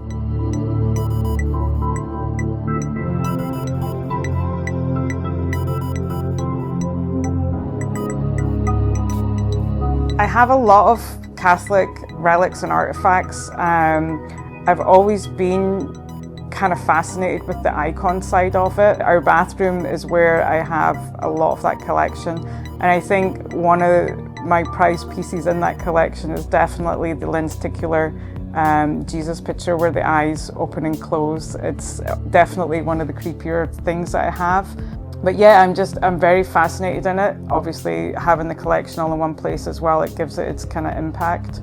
Probably my most prized possessions in my collection is the collection of the kind of Lynch 60s style art. It's a collection that I've had for a long, long time, and it was one of the things that I was more serious about collecting. I would find these pieces in thrift stores, and part of my fascination about thrift store collecting was you could buy pretty much whatever you wanted from a thrift store because the price was not the price tag that it would have been in a store. So it made it very easy to find these things. The art pieces are hard to find now. When those pieces first came out, you have different editions of them. Some that were very common and affordable from like regular stores, and some that were more special edition with like different frames. So yeah, that's definitely one of my favorite collections. The other one I have is I have an original Blythe doll, which I feel very lucky to have this doll. I have other Blythe dolls that were like reissues, but the very original one I had in my clothing store I had in Scotland, we stocked a brand of clothing at the time that did a license with the Blythe images, and someone contacted me and just through our website and said they had a Blythe doll that they wanted to sell. Me being honest, I told them that I probably couldn't give them the money they wanted for the doll because the dolls are very rare. They were just released for a year and then discontinued, so they become very hard and very collectible. So this person was like, I says to them, you'd probably be better putting it on eBay and you would get a better price for it. And they were like, we actually just want to sell it to someone that wants to buy it as to have as opposed to something to make a lot of money from. And they sold me the doll at a really affordable price. So I feel really lucky to have her because they are very hard to find now.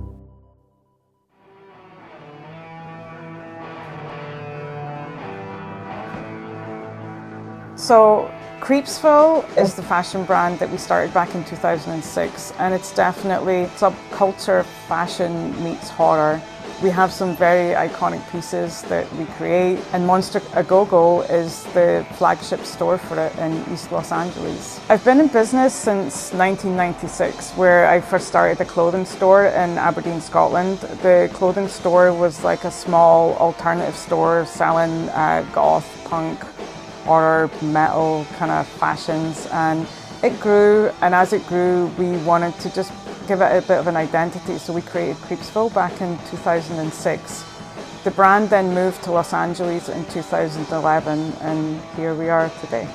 So fast forward now to 2024, and we work with licenses from, of course, Elvira, Mistress of the Dark, Vampira, Vincent Price, Tales from the Crypt. Our product range now is like really expanded. We do pins and patches, men and women's clothing, t-shirts, jewelry, purses, and ceramics and homewares. We also work a lot of the major horror conventions such as Monsterpalooza, Midsummer Scream, we do Comic-Con. Because our brand sells worldwide, you can find our products in a lot of different boutiques throughout the world. Also, a lot of the haunted houses carry our product in their gift stores. When we first started, our store was opened on Melrose. We curated a Vampira and an Elvira art show that was within the store. And then when we moved the store to East LA, we had Cassandra Peterson come and cut our ribbon. We were very honoured. And we've also had her here do a couple of signings at the store as well. When we moved our store from Melrose to East LA, we didn't have any window space at the front, and we were like, how can we create something cool for the storefront? And I always loved parts of different parts of America that we would travel to, and you would always go and visit that kind of like wacky place because it had like a cool gimmick or something. So we were like, what are we going to do with the storefront? And that's when we decided, the mural would be definitely an addition to put Monster A Go-Go on the map. And we searched for different mural artists to do the mural, and we met Jonas Never, who's Never in 1959, who has done the most incredible murals all around LA. And yeah, we're very, very happy. We love our mural. We're very proud of it. When we first moved from Scotland to Los Angeles, we just assumed that business would be very much like what it was in the UK, which it definitely wasn't. Even just to establish ourselves, getting an apartment without credit, we discovered a lot of things that were difficult when we moved here and challenging. And Los Angeles is a very expensive town to be in compared to where we'd come from in Scotland. But through just hard work and determination, We were able to get our brand established. I guess one of the biggest challenges when we first moved here was that people didn't fully get our products or really stock our products, and it was one of the biggest things that we were concerned about, and we were doing different conventions, and because there was no real full presence of our brand, that's why we ended up opening the store on Melrose and had this small storefront, which was the birth of Monster A Go-Go, which was the showcase for Creepsville. Working for ourselves, our brand, we love what we do and what we create. It's hard work. Anyone that thinks going into business is an easy ride, but it's definitely not. It takes a lot of work, a lot of dedication, but it's really rewarding to see something that starts out as just a creation of a thought or an idea, and then the end result of seeing that as a physical product and then seeing someone wear that product is definitely rewarding. So you can find our products in various different stores all over the world.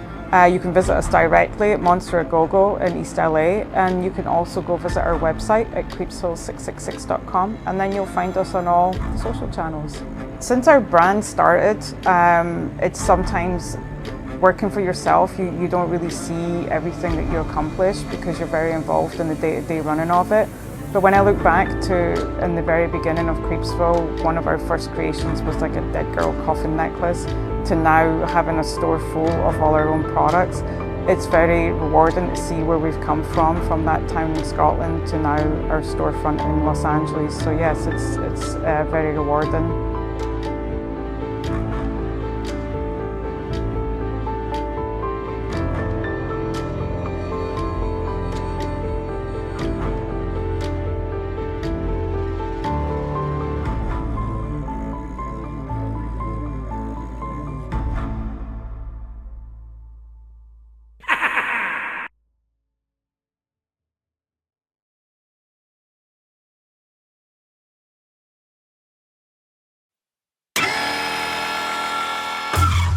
I think I've probably been collecting since I was a kid.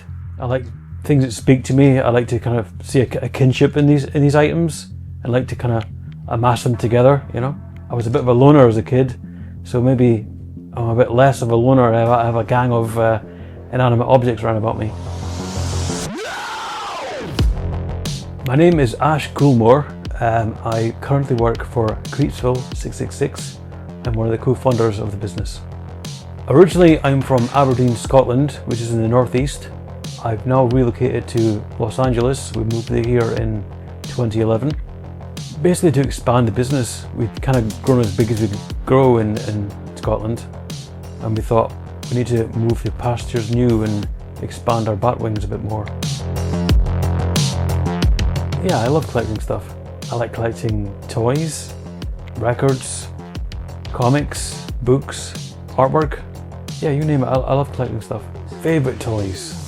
As a kid, I think my first love would probably have been Action Man, but I like to collect the kind of weirder ones, like space pirate kind of things, and the ones that weren't quite the run-of-the-mill military stuff, you know. And then I moved on to other things like Micronauts, what else? And Masters of the Universe. I quite got into that for a little while as well.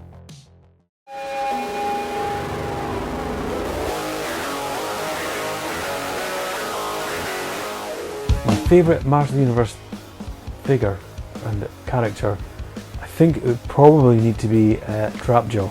I think I was drawn to him mainly because he's like an amalgamation of all the best things you'd want in a toy as a kid. He's like a zombie, space pirate, cyborg. How much other things can you fit in one character? Yeah, fantastic character. If I see a Trapjaw figure and I think, yeah, it's different enough from some of my other ones, then I need to get it. But I'm more a fan of the paint job. It's more like less of the reds and the armor, you know. I think that the original colour scheme from the figure first came out is my favourite colour scheme.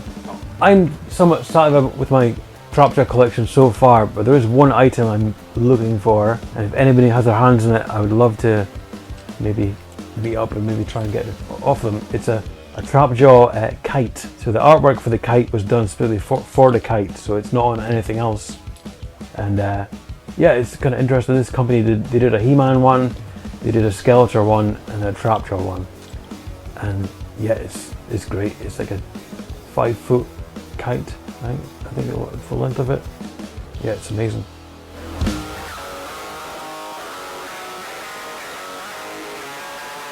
I also collect, at the moment, Shogun Warriors, which is something I would only ever see in comics, living in the UK in the 70s and 80s.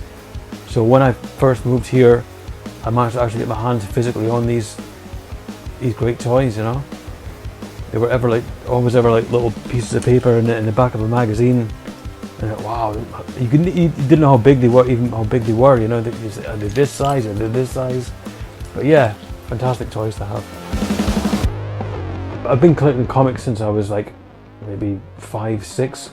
I would buy comics even before I was probably fully understanding what the full story was. I was following this artwork, and with my head was filling in the blanks until I was mature enough to work out what was going on in the stories, you know. One of my earliest comic memories was there used to be a comic called Star-Lord, but not the Marvel Star-Lord. It was same people that put out 2000 AD, and that was a great comic. Didn't last very long because you know, things happen, but yeah, it's one of my favourite comics even now.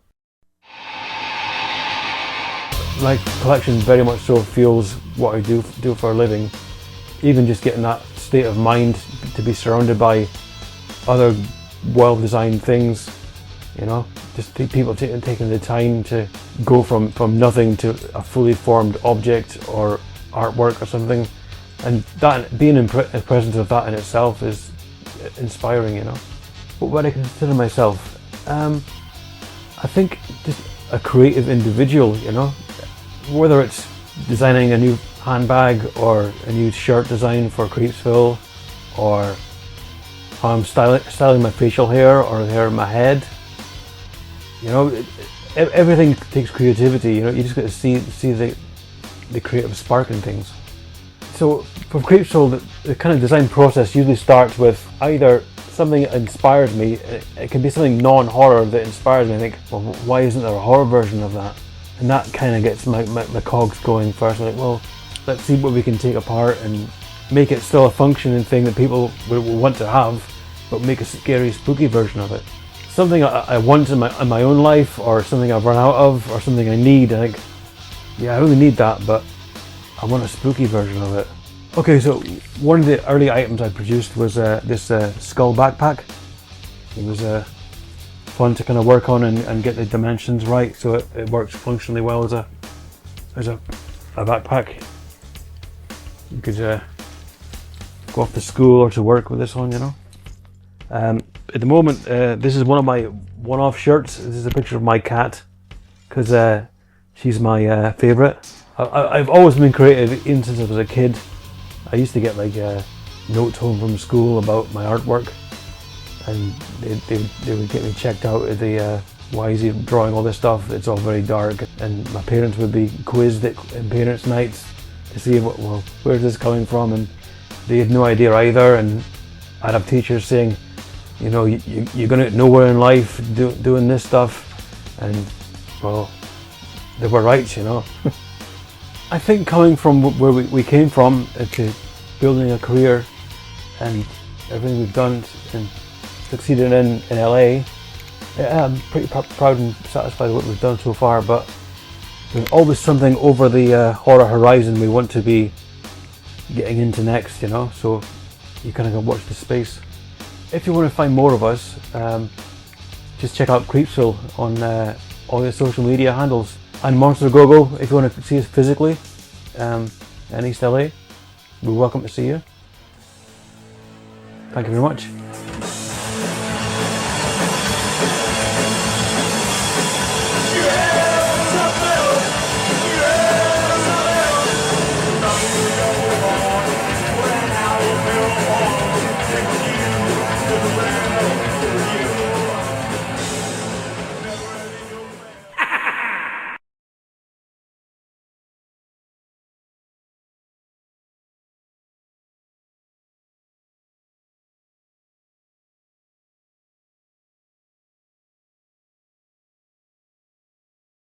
Halloween, it's one of my favorite movies.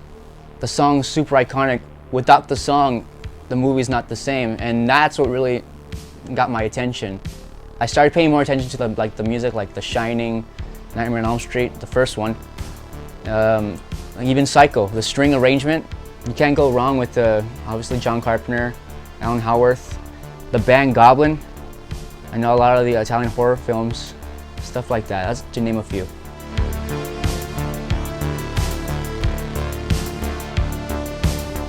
Hi, my name is Alexis. I'm a musician and I collect horror memorabilia. So I play in several bands. Like a lot of them are tributes to like the Smiths, the Doors, the Beatles, Led Zeppelin, as well as write my own music. As far as with horror, you know what? My earliest memory I think was like as a kid. My parents would just take me to like the theaters. Back then my uncle used to have a CD. It was a horror soundtrack. And it was cool. I remember we used to play it all the time, and I thought it was interesting. I was probably like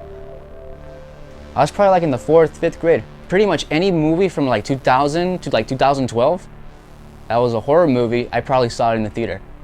And I remember just watching it at first. I'm like, you know, at first it was kind of scary, but at the same time, the story is what I really liked about it. And it just kept growing and growing. I remember back then my dad used to buy me those Fangoria magazines. And I remember my friends at school would be like, what's up with those magazines? I would bring them to school when I'm not supposed to. And I don't know, man, I just like the behind the scenes of it. That's all we watched, you know? All we watched from all types of horror movies, like from the 80s, 70s, everything. As far as being a musician, that's always like, was part of like my dad's side of the family. It was always around. It's funny, I started off because I guess, according to my dad, he saw me playing the piano. I was just doing this, and I guess a light bulb struck in his head and said I could do it. And I started like around like 6 years old, and from there on, kind of as like a little hobby, but later on I started learning the music like I wanted to play, and that's what really like gave me the idea. I'm like, you know what, maybe I think I could do this, you know? And I'm still currently doing it and teaching it as well. Obviously, I'm a collector. I've been collecting now for probably about like 8-9 years, and I've had a pleasure to own special things that I want to share with you guys.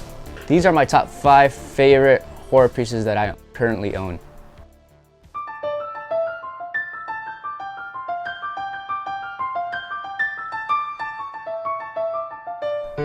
Number 5 being the Suspiria clock. That one I got it at the CreepyCon. It's made by a company called Mood Poison. They had several others, and that was one that like got my attention, especially that's an iconic scene in the movie.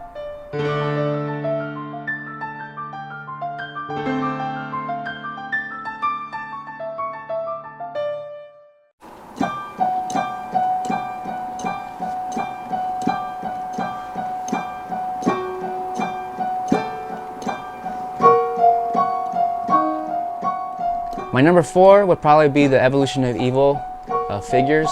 That was probably like, I think that was the first one that I started like really taking seriously when I started collecting.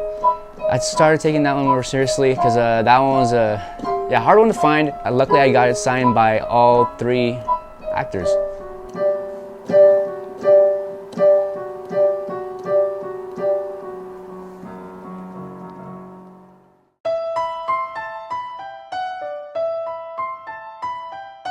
My number 3 would probably have to be the Phantasm Sphere. I think it was made by a company called Nightmares Unlimited. My girlfriend surprised me. It was our anniversary. She bought it for me. Even with that piece, I've cut myself a couple of times on accident because how sharp the blades are. It has the drill in it too. And yeah, it's one of my favorite pieces that we got from Texas Frightmare. At the same time, we flew there, so it's like, oh geez, how do we get a weapon back home, you know, because there's no way I'm not gonna take it back home. So we had to wrap it up in a towel, figure out alternative ways to like kind of fit in our luggage, but luckily it's right there. You could see it now and made it here safe.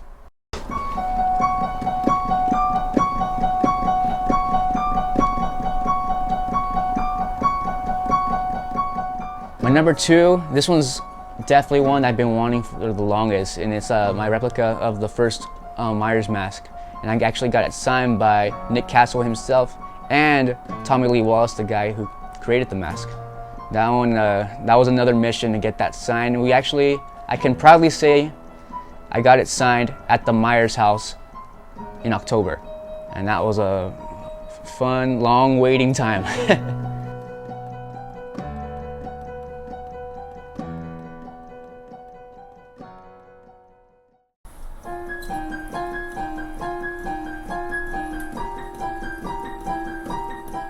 My number one, honestly, it's my easy choice for me, is the Creepshow bust right behind me, made by my buddy Monster Man 37.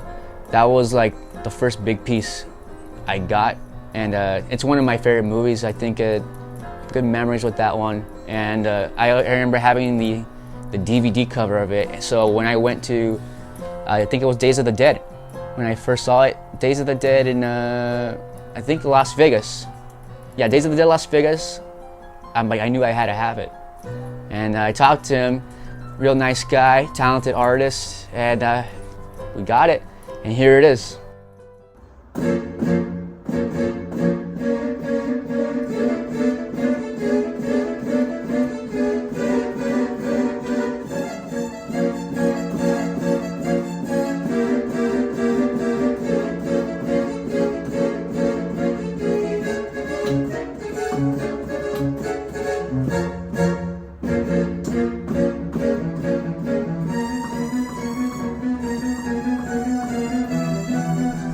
Well, thanks guys for joining me. You guys can find me here, Instagram, AlexisAngel_, TikTok, YouTube, Facebook, all that good stuff. I'm glad you got to see a little bit of my collection, and thank you.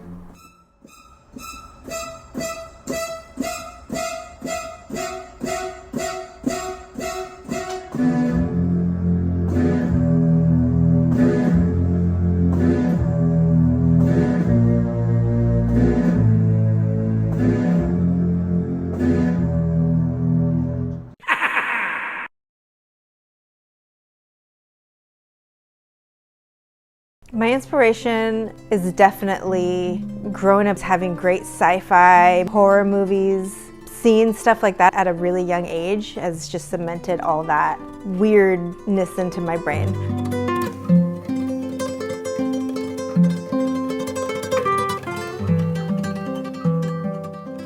My name is Gina, I go by Gigi, and I make creatures.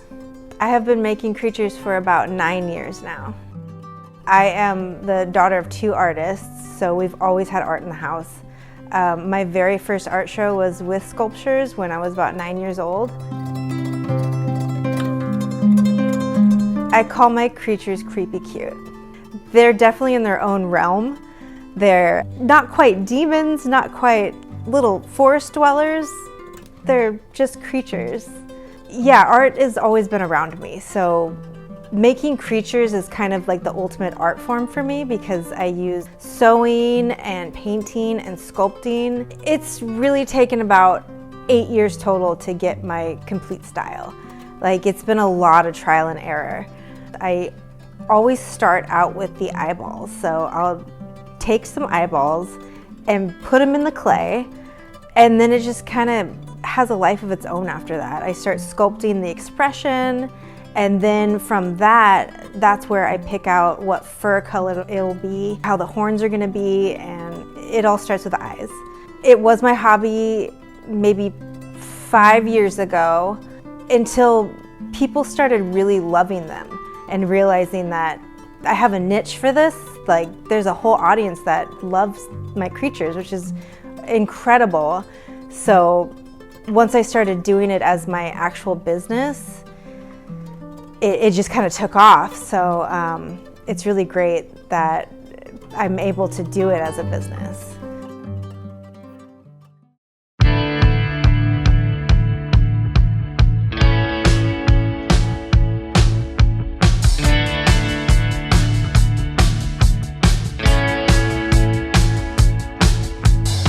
I collect a lot of stuff. I collect a lot of toys. Japanese toys in particular are great. Anything that is monster-esque, creature, kind of deformed stuff. I guess growing up watching like The Thing and And stuff like that is great to collect. Whenever I see something like that, I always want to, I need to have that. But yeah, I collect toys, I collect vintage cameras, I collect crazy art supplies, all kinds of stuff. I remember distinctively when I started collecting, I was probably 7 years old, and I would trick my mom into buying the same toy I already had and saving that in the package and keeping that and not opening it. I do have a tub of Beanie Babies. I never got rid of any of them. My mom used to take me every weekend to go get a new Beanie Baby. She was a really hardworking waitress and a bartender, so she always had cash on hand. So she was like, let's go spend it. And so I would always get the tag protector and then the little butt protector, so they're in like pristine. I just have always been like that, just like set them on a shelf. I'm collecting these now. This is Sleeping Godzilla, and I love him. It's pretty much me as a Safubi. What attracts me most to a soft vinyl toy when buying one would have to be colors, what kind of monster or creature or yokai it is, something I've never seen before.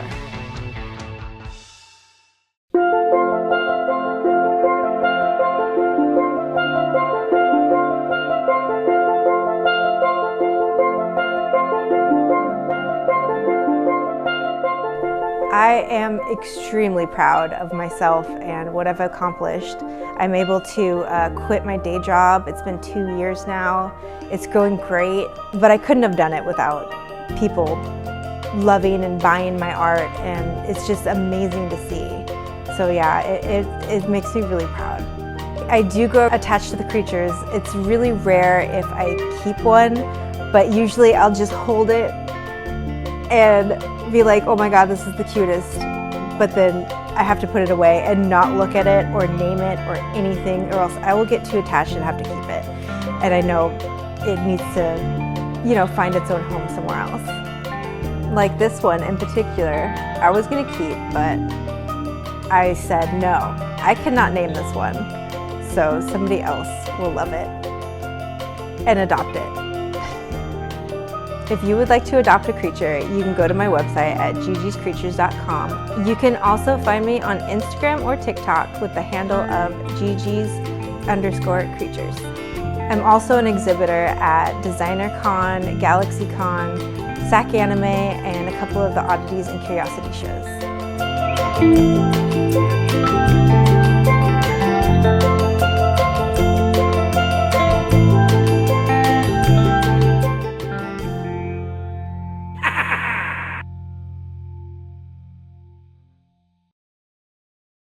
We would use my Barbies as like giants that the Ninja Turtles would like beat up on, but my brother wasn't playing with Barbie dolls, you know, and I was too young to be like, oh, girls played with dolls and boys played with these, but I just liked Ninja Turtles better, and I think also because I related to Donatello, because I was nerdy and I was an introvert.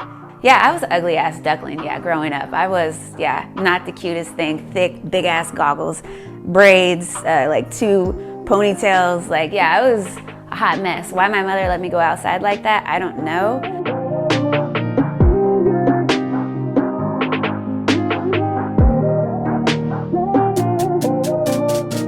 I'm Grace. I like to, or prefer to go by as the Queen G 22. I guess I am a collector, and I like sharing that. So my content is basically Ninja Turtles and gaming, more retro gaming, but I put out like whatever game I guess I'm interested at the time. Ninja Turtles has been a huge part of my life since I was a small kid. My brother and I would watch the 87 cartoons after school, and my mother picked that up, and then she would go shopping at like thrift stores, flea markets, garage sales, stuff like that, and get my brother and I Ninja Turtle toys. My first Ninja Turtle toy was Donatello. He was loose. He just had his bow staff, so I was first introduced to Donatello as far as the toys go. It is weird to me, but I know it's not weird in general, that I'll get comments and men will say, wow, a girl that likes Ninja Turtles. See, I had a babysitter and she would always get me Barbie dolls. I enjoyed my Barbies, thought they were cool, but I think it's because I could relate more to the Ninja Turtles because I was also watching the cartoons. My passion for video games also started at an early age with the Ninja Turtles. I grew up on the Nintendo Entertainment System. My parents bought us a Nintendo. It came with Duck Hunt and it came with, you know, the Zapper, and it came with the Mario Brothers game. And that was a game that we would also play. Me and my brother would play the Nintendo together. And as we got older, then we would play the Super Nintendo together, and then the GameCube. It never stopped until I graduated from high school. I had to move out and become an adult, which sucked.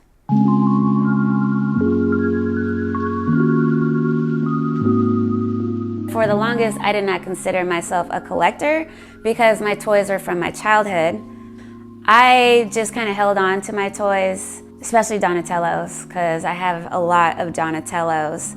It wasn't until Instagram, really, and I was blown away that there were other people in the world that like Ninja Turtles. So I get my home and I start pulling out all my Ninja Turtles so that I can share them with other people. And that was when I guess it kind of re-sparked wanting to purchase Ninja Turtles again. And I was on eBay just kind of like looking around at stuff, and this beautiful set of statues comes across my feed. I didn't have that much money. They were quite expensive. So I messaged the person.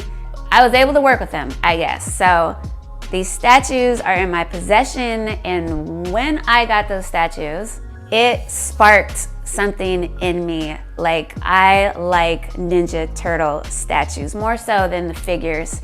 I will not go out and buy old figures, but I will purchase newer figures that take me back, which is why for a while I was struggling. I'm not a collector. I like just having things that like transport me back in a time when, you know, things are just super fun, super easy. Go home, get home from school, play with my toys, you know, and go to bed. But lately, since I've been purchasing more statues and the NECA figures that are coming out, I guess, yeah, I'm a collector. I took myself to Home Depot hardware store, and all I did was order myself a tough shed. It was just the shell of the structure. We then hired a licensed electrician to set up its own breaker box and get it set up with its own power. Well, a lot of you were concerned about the temperature in the shed, and as several of you noticed, I do have a split system. Why didn't I put more chairs in here? Well, to be honest with you, I'm an introvert, and this room was never meant to entertain a bunch of people. It was only meant to entertain me and my dogs and maybe one other person, whoever that is in here. It's a private space for me. If you want more chairs in your game room, then you should do that.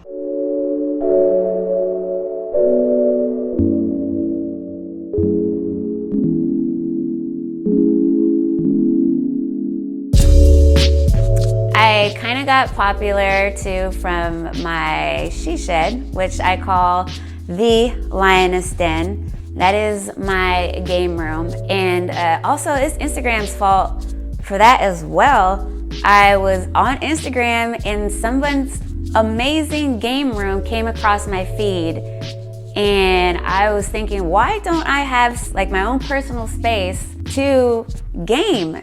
I didn't really want to turn any of these rooms into a game room. I kind of wanted something separate. So I had the shed outside and I had a vision. I had a birthday one time where I got one of those game trucks, and I said, I would love something like that where I could have a TV for me and a TV for whomever wants to be kicking it with me. So I built my game room, and I wanted my game room to reflect the type of gamer and person who I am, which I consider myself a retro fan. I also wanted to show off my original consoles that I grew up with, and as well as other history of consoles. I didn't grow up on the Atari. Atari was so important in gaming history that I needed to have a couple of Ataris. And then once I started going down that road, and I realized there's other consoles too that are important. And I just the games that I would play when I was doing history on the consoles like ColecoVision and Intellivision, then I learned about a Channel F. And not many people know about the Channel F. And I have the Channel F in box, basically brand new, never used. This console came out in the 70s and it was invented by a black man who also was the one who invented Select Start and the cartridges, which Nintendo and everybody else, used. So it's a fun space. It is definitely my go-to when I need to step away from the world. But also there's history in there that I think is important to remember how we got to where we are today in the gaming world. Battletoads, I feel like is one of those games that we just all loved to hate. A lot of times people ask me what's some of the things that I do during the day, and one of those things is retro game shopping. And today I've got this Super 7 Super Cyborg Krang Android. Remember back in the day we used to steal batteries from remotes?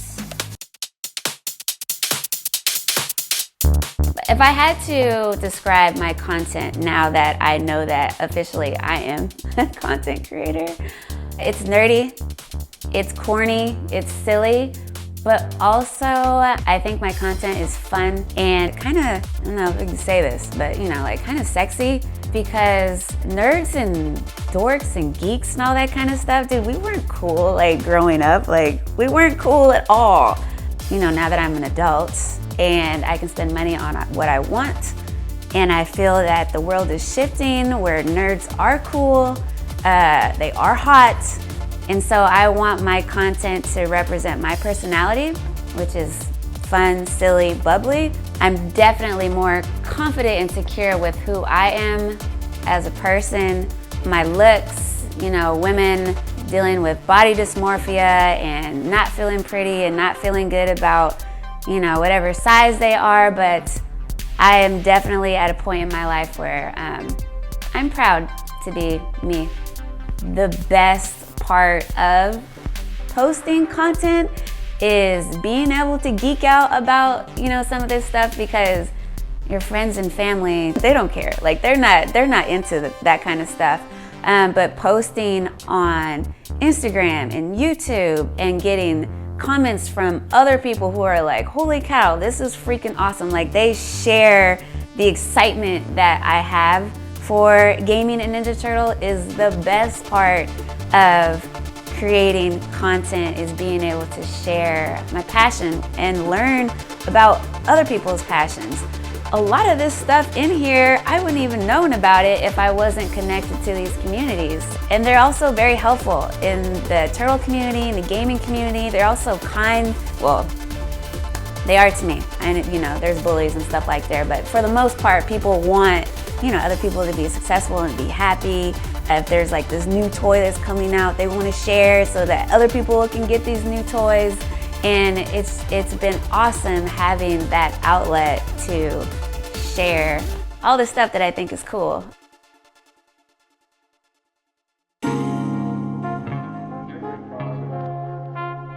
My Donatellos from my childhood are my most prized possession. Even though a lot of those figures are loose and not worth hardly anything, but all of my Playmates figures that I actually played with, that my mother busted her ass to make enough money to make sure that my brother and I had a good Christmas, that's important to me.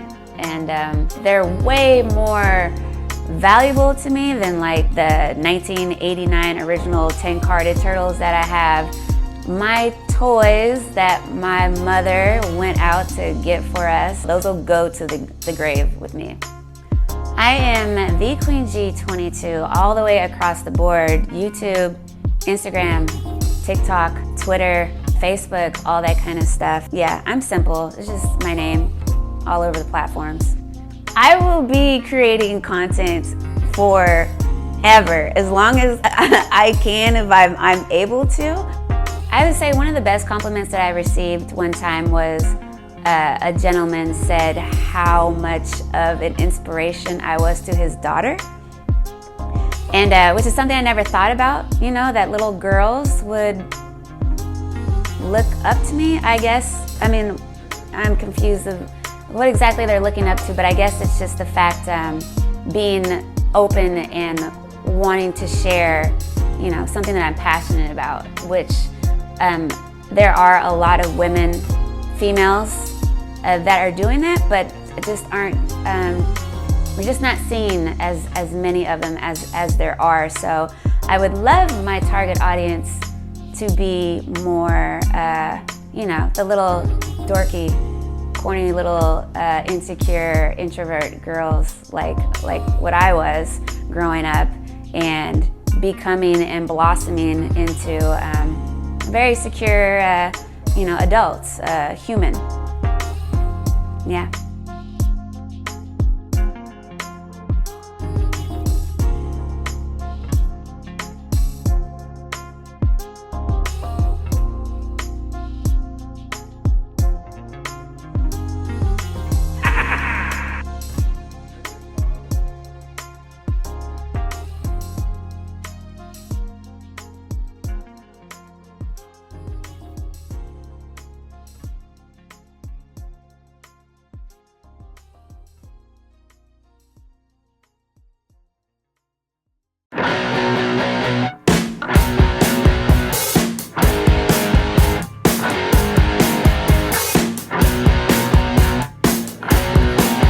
Welcome to SummerSlam. Thanks for coming.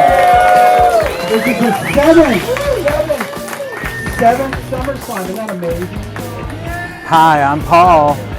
This is the 7th annual SummerSlam. We've come a long ways since San Diego Comic-Con, and that's where this sort of started when we left San Diego Comic-Con. So here we are now in Santa Ana for the 7th SummerSlam. Here we go.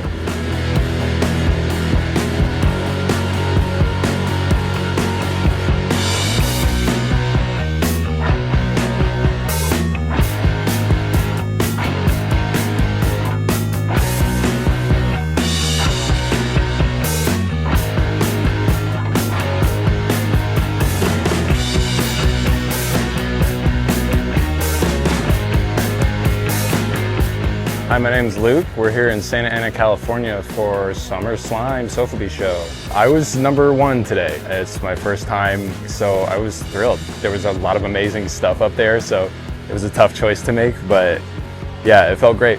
My main purchase today was this big Wendigo hide one-off from Paul Kaiju. It's a really, really lovely paint application on this, and I think it will match really well with another Sappy that I have of his. So I'm excited to display those together. For the most part, from everybody else, I just got some small stuff this year. But I got a one-off from Buana as well that I'm really excited about. I like Sophie toys that are something new, something unique. You know, I have a great respect for kind of the legacy of Kaiju toys, but a lot of that stuff doesn't necessarily speak to me, and I'm more into, you know, more modern creations and artists who are pushing the boundaries a little bit, like John and Buana and Paul. Out of the sea, onto the land, and into the air, Iruka Gundam has arrived.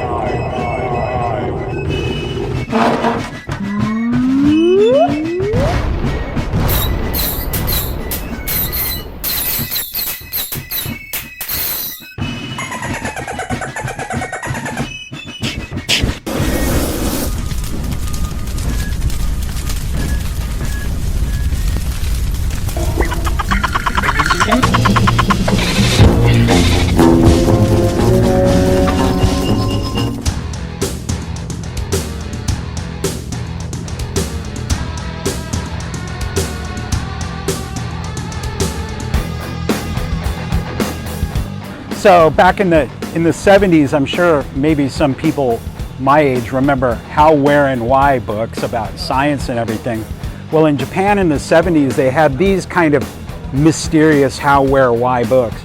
And this one is about the mysteries of the human body and dreams and how it's like, how can you resist fire? But anyway, there was always this image in it of these, how are dolphins smarter than humans? And it showed them attacking humans on land with flamethrowers. And me and Kwong and Brandon and the Creature Bazaar guys thought this was just so amazing. We thought about it and it's like, these need to be made into a vintage looking toy. So it kind of set a spark because this is a kind of junk food we like. So after the toys were done, it'd pretty much been a secret for a year. And I'd been working on them slowly. There was a lot of hiccups at the factory. And we had plenty of time and I'd finally gotten them in and we decided, Kwong goes, I'm gonna make a commercial. Because he'd made them before, he made them for a couple other of their toys. So I was like, okay. And then he showed me the storyboard and I was like, oh yeah, we gotta do this. So I came over here to the same backyard with a bunch of great guys and we went off the storyboard and spent a whole day filming that commercial for the Iruka Gundam. And I did some voiceovers over the phone. You know, in this digital modern age, it's amazing how quickly it all came together. But we got to shoot off fireworks and pyrotechnics and everything. And it was a whole day. It was a lot of work. I forgot how much work working on and filming things. But thanks to some people that run cameras really well and other people, we all came together like a great team to make that. And it was really fun. So hope you enjoyed that.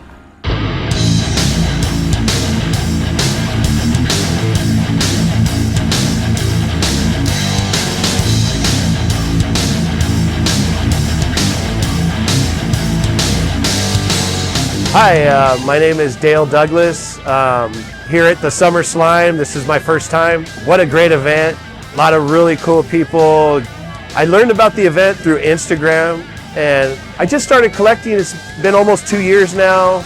I got bit by the bug, if you will. I've always liked toys since I was a kid, obviously, but once I saw Sofubi a couple years ago, I just went a little crazy. I'm a big fan of Mr. Paul Kaiju, beautiful sculpts and paints. Looking to get a couple pieces here. What a great guy. He's from Long Beach. I'm from Long Beach. It was just great to have a lot in common and meet a real special guy. I mean, what a cool guy. Big heart.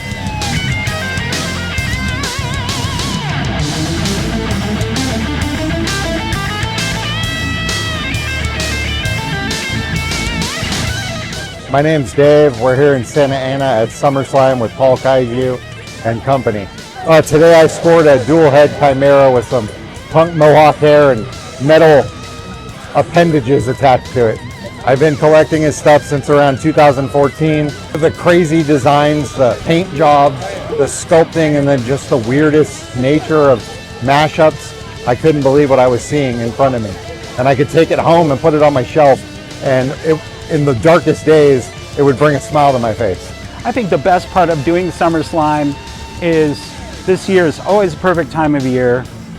The weather is so nice and it's just the perfect place to bring everyone together to enjoy the toy culture and everything we like. And thanks to Kwong for letting us use his backyard, because this is the exact kind of comfortable setting that we want. And that's mostly where Summer Slime came from, was doing it in a very nice backyard with a nice view, you know, no stress. And that's how we do things in California.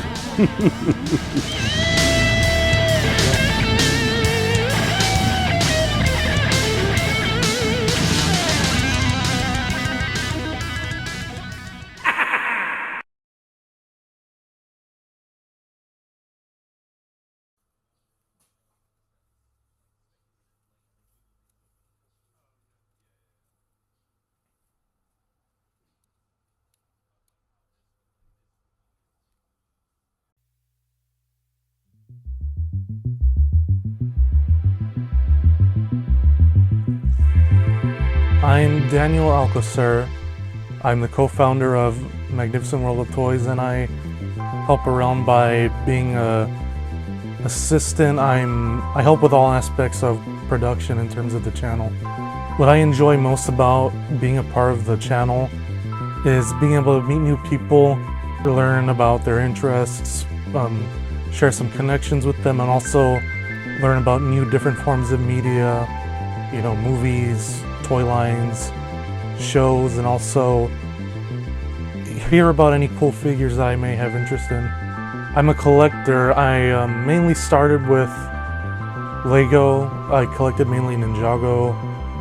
I don't really get Lego as much as I do nowadays, but I get some occasionally. But I mainly focus on Skylanders and Transformers. My current hyperfixation is Transformers. Transformers itself has always been just in the background of my life. I was born on 2006, a year before 2007, when the first ever live-action Michael Bay Transformers movie came out.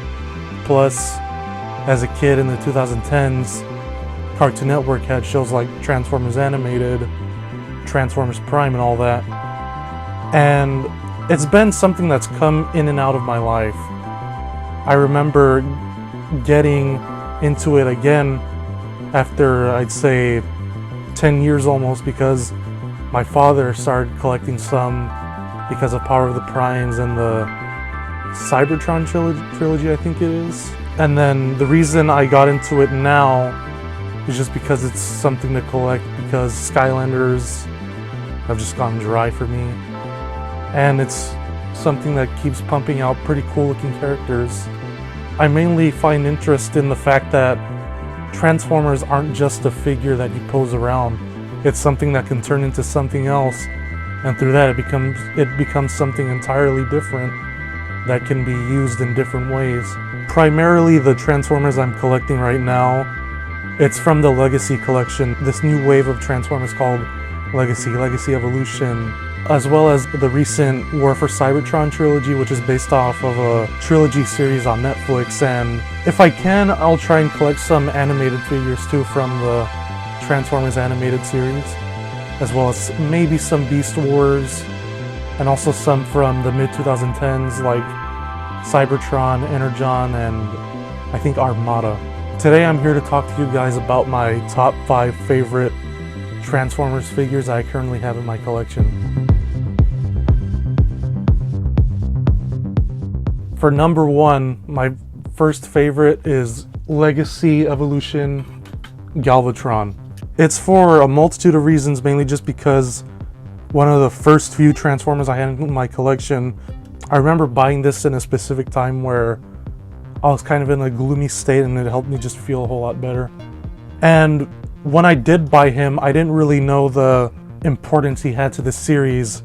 I just thought of him as a cool looking figure with a bunch of accessories. But searching him up on Google, on YouTube, I found out that in G1, he's the evolution of Megatron. He's what Megatron becomes after his body is damaged. Unicron finds him and upgrades him. And he also holds the Matrix of Leadership, which belongs to Optimus Prime, but he stole it from him during the first G1 movie. Some other things I do like about him, I'd say his articulation is fairly good. I also do like his cannon alt mode. At first I didn't really know that it was a cannon. I thought it was like some sort of tank because of the treads. And I kind of just like him by himself in his normal form, but when you add the extra accessories to his alt mode, it makes it look a whole lot cooler.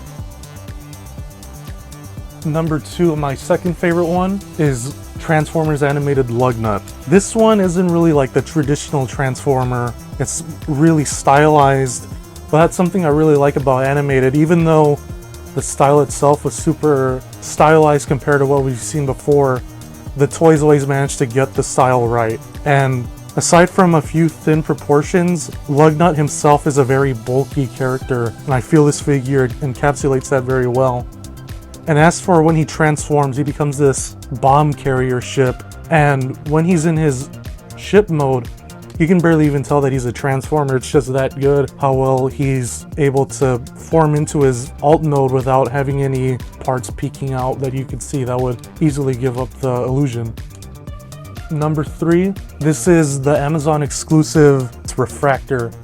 And this is one that just comes with a bunch of extra accessories, whereas the Siege one, it just came with the base robots, the tripod, and the lens piece. It doesn't come with this part or these little extra attachments that this one has.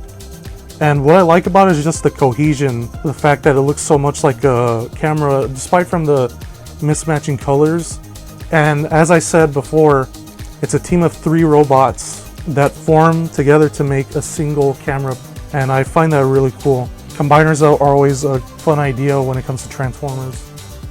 As for number 4, it's Legacy Evolution Metroplex. Now, I've never had a Titan class figure until this one, and this one is just a magnificent piece to me. It's so commanding, it's so big. It's the point where I don't have any space for it. I just sit down in my chair. And what I really like about it is just the amount of posability that comes with such a big figure. Normally most of these, they're very chunky, but they're also very limited in a lot of places because they have to transform, whereas him, he's almost taller than most of them that I've seen, and he also has a lot more articulation when it comes to that. The only thing I don't really like about him when it comes to posing is just because the ratchets are super tough. They make a loud clicking noise, which occasionally has me fearing that it's gonna snap or something. What makes the Metroplex special for me in particular, retail it comes out about $120 to $200. Recently I went to San Diego Comic-Con 2024 with my father, and I found a booth that was selling boxes of Metroplexes for $80, and I was able to get this one, which was just made the whole trip for me. And here I have him.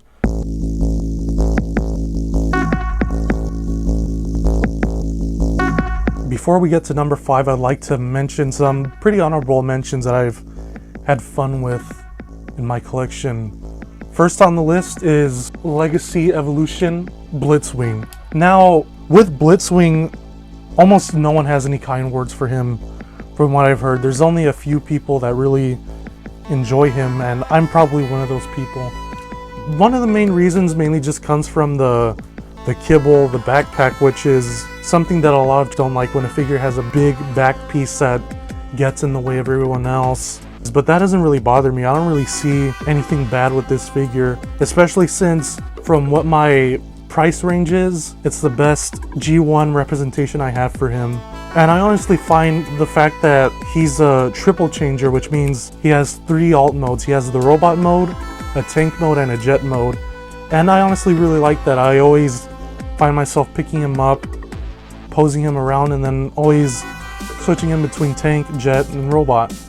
And that's something that, in the fundamentals of a transformer, a good transformer has to be good when you transform it, and good in both alt mode and robot mode.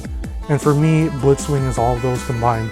As for my second honorable mention, Studio Series 86 Dinobot Snarl. Now, Snarl is a very strange Dinobot. No one ever really focuses on him. They focus on Sludge, Slag, and Grimlock.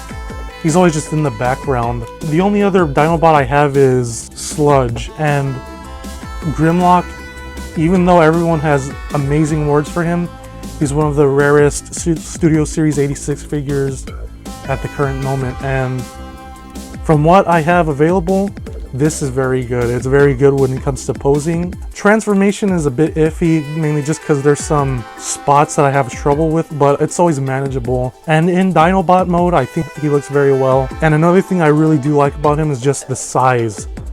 He just feels like he's worth the $50 you're paying for him. And honestly, that's another thing that you need to look out for a Transformer. If it feels like it's worth the money and you have fun with it, it's a good Transformer, and this is a good Transformer in my opinion. My last honorable mention goes to Legacy Evolution Velocitron Speedia Scourge. This is a Leader class figure. Leader class is second most expensive to Commander class. After Commander class, there's Titan class. And everyone calls him just a Voyager with an extra accessory, which is the tank that adds the extra $20 to the Voyager price tag. But even though this is a repaint of the G2 Laser Optimus Prime, I really enjoy the colors, the neon, the translucent pink combined with the black and the silver. It gives a very good Nemesis Prime vibe to it, but this is supposed to be Scourge from either Armada or Cybertron, and I'm a fan of those shows. I've had this in my wish list of Transformers I've been looking for since 2022. Same thing with Metroplex, but I got him almost a year ago, and that made me really happy finally being able to get him. And honestly, I don't have any gripes with him. He's very posable, very articulate. He's very cinematic in the way he poses. He's able to pull off a lot of cool looks, and just the overall idea of evil Optimus Prime is so cool to me. For number 5, my last favorite Transformer is Legacy Evolution Dragon Megatron. Everyone in the community almost collectively agrees this is one of the best Transformers that Hasbro has released in years. Just the amount of posability, the detail, everything, the paint, the extra features, combined with the stature. Once you transform him, he's not really that big in robot mode, but in his dragon form, it almost doubles in size, and that's honestly something really cool whenever a Transformer manages to do something like that. And as for him, it was a birthday gift for my 17th birthday, and he just had a special place in my heart just because I've always wanted to get Beast Wars, I've always wanted to get collecting into Beast Wars, but most of the figures never really did it for me. As for this one just hits all the right spots, and I really enjoy having something like this in my collection compared to the rest of the figures that I've gotten that are from Beast Wars. So I'm glad you were all able to stick around and listen to what I had to say about what I consider to be my favorite Transformers in my collection currently. Thank you all for listening. If you would like, I have an Instagram account, art_of_the_dead, all lowercase. That's where I post my art. I mainly do character drawings of original ideas I have, occasionally some fan art of stuff I like, and drawing some stuff my friends do. And make sure to like and subscribe to the Magnificent World of Toys. Share. It's a world and it needs to grow, and you guys can help with making it grow by sharing it around to anyone who may be interested. Thank you all.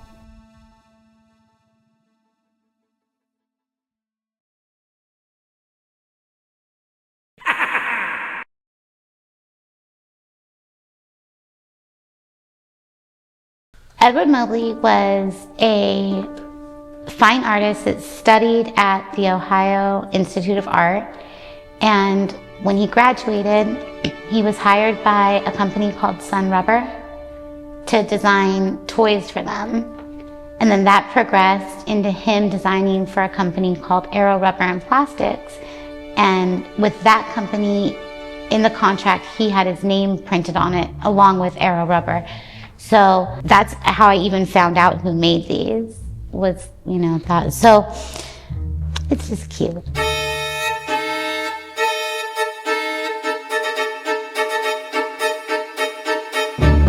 Hi, I'm Kate, and we're at Museo right now looking at the Edward Mobley retrospective. Because this is just a small portion of my collection. I thought it was important to bring some original sculpts. I thought it was important to show all the color variants, so that's all I really focused on. But they came and they made executive decisions. I'm happy that so many more people are seeing it and falling in love with his work and posting it on TikTok, and that's really fun and really cute. But at the same time, it'll always have a tinge of sadness because he's not here to see how many people care about his work. And again, that's all I really care about, is that he's not forgotten. So it's exciting for me, but at the same time, it would be nice for him to be able to see it too. He worked with Disney quite a bit. So he designed, look it up, it's a Mickey Mouse gas mask, and it is not great. It was supposed to be to make kids less afraid during the war. Here, put on a gas mask, but you'll look like Mickey Mouse. And it does not hit the mark. It is truly nightmare fuel. And if I could find one, if anyone out there has one.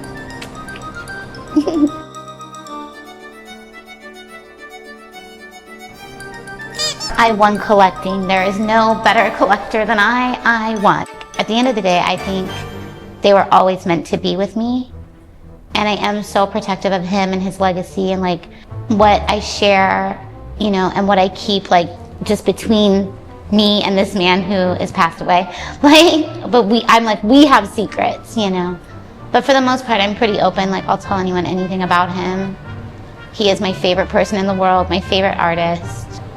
The whole team at Museo did this. I'm very like easygoing, so I was like, I trust you guys. Like, I know you'll do a beautiful job. So they came to the studio and took like a ton of pictures. They recreated like a similar vibe.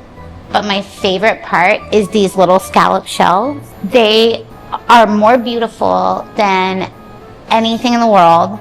I'm obsessed with them. Anyone that comes to Museo with me, I'm like, look at these shelves. And that's like all I want to talk about is like the craftsmanship that they put into making sure that this looked exactly how like I would want it presented without me giving them any direction is truly incredible.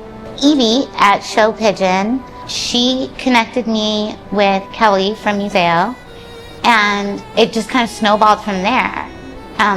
Evie is the most tenacious, like, make things happen woman that I'm so lucky to have in my life. Anything that I do that people are like, that's amazing, I'm like, I didn't do anything, it's all Evie.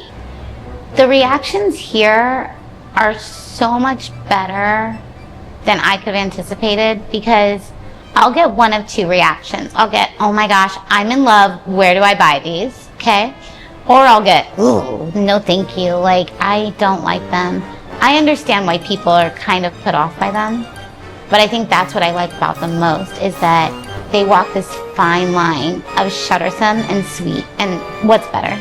Watching people fall in love with something they didn't even know existed. That's been so rewarding. Because my whole thing is, I just don't want you to forget that Edward Mobley existed. That's my only objective with this. Literally, I watch people like in the lobby, looking them up on eBay and buying them as they're walking out. And I'm like, I like that the best. It's creating like a bigger fan base for him that he definitely deserves.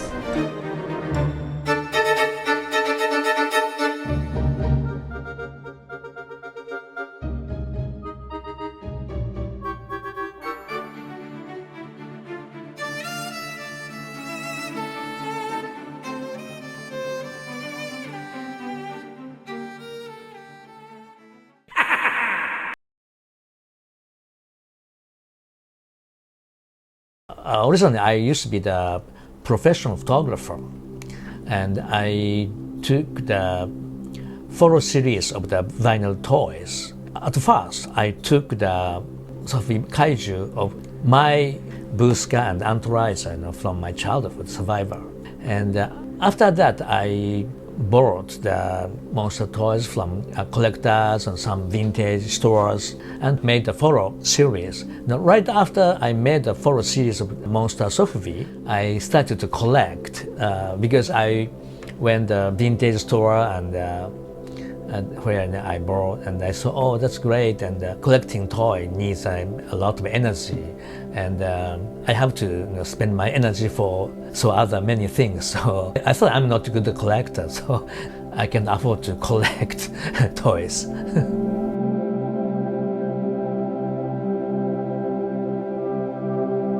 My name is Eiji Kaminaga. I'm the president of Marathon Toys.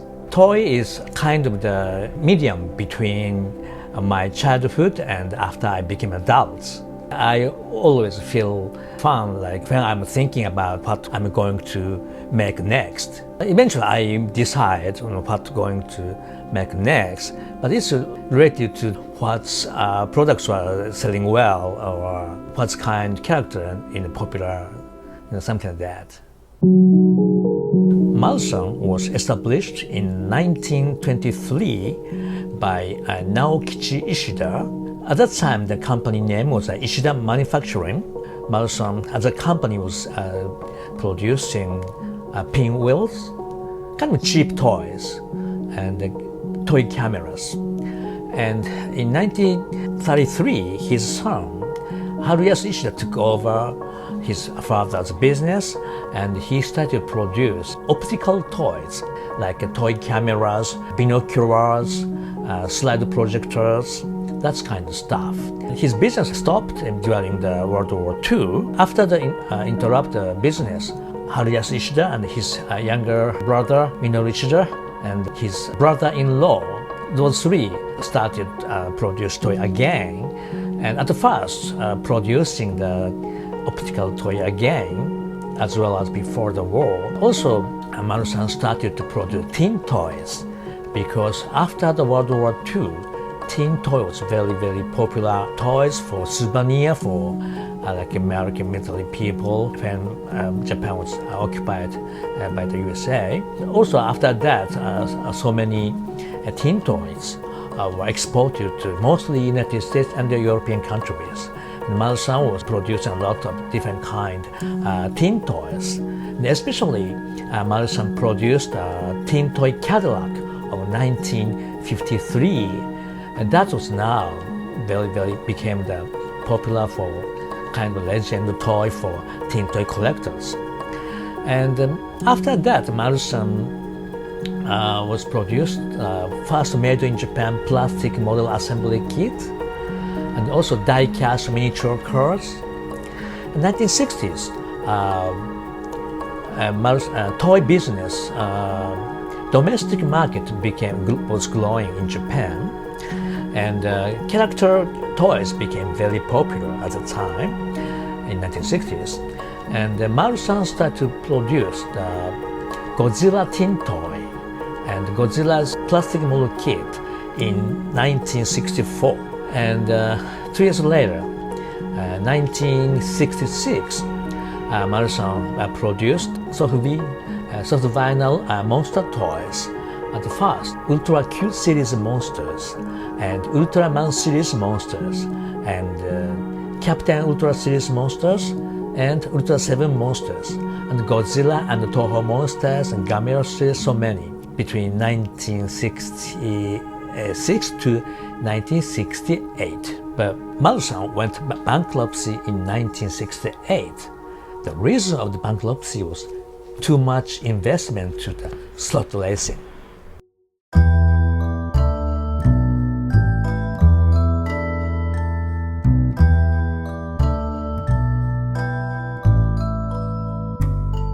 Next year, 1969, Maru-san was rebuilt, and also that year, a new company was established.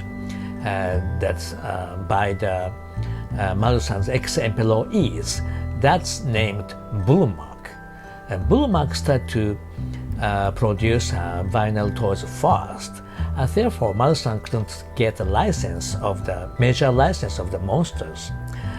Therefore, what Maru-san did was producing the original monster toys. Now it's called Marubu.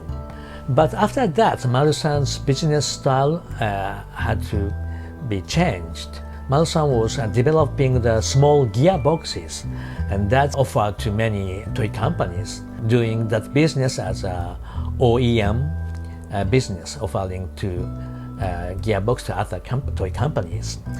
And in 1990s, there was a 1960s nostalgia craze, and some people asked the reproduction of soft vinyl toys of the 1960s. And reissue started since 1997. That was my first job at Maru-san. After that, I took license of Godzilla, Gamera, Ultra series, and I've been producing the vinyl monster toys, but as a collectible item. Also, I made a tin toy in year 2001 because Maru-san's tin toy catalog of 1953 was very famous. So I made a catalog of 1957. Right now, I concentrate to make the Software products made in Japan.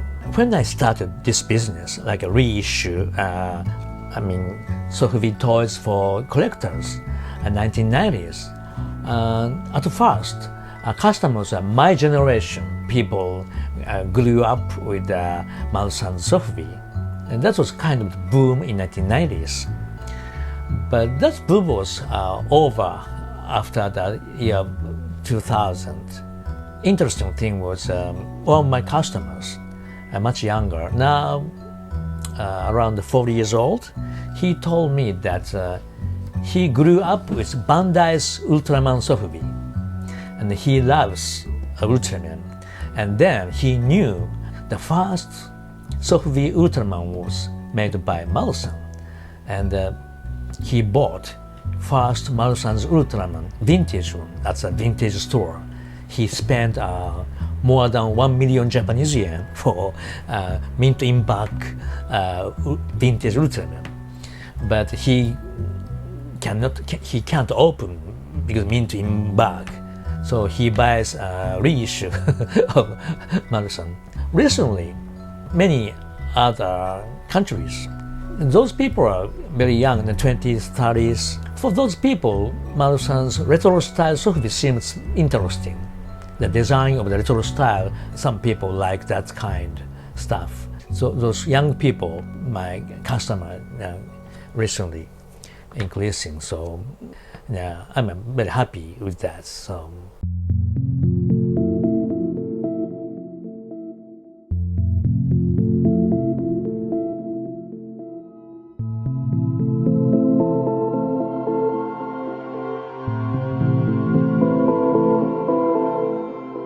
What I like to do from now on is I've been doing this toy business 28 years, and now I realize that toy company that sells character toys must have characters. Marusan getting license of like a Ultraman series, Godzilla series, but very limited license. So I like to have our original contents and making our own new character. Of course, one of them is a Marmon series. Marusan's original monsters started since 1970s. From now on, I started a new character designed by the Katsushi Murakami, industrial designer. He produced a lot of Chogo King diecast series of the Bandai. He designed a lot of robots of the TV series in Japan in the 1980s. And he was executive of the Bandai. Later, he was CEO of the Mega House, the subsidiary of Bandai. So now we are having the new robot series designed by Katsushi Murakami. That's our new one contents. So from now on, I really like to do is making the character, new character, our one contents.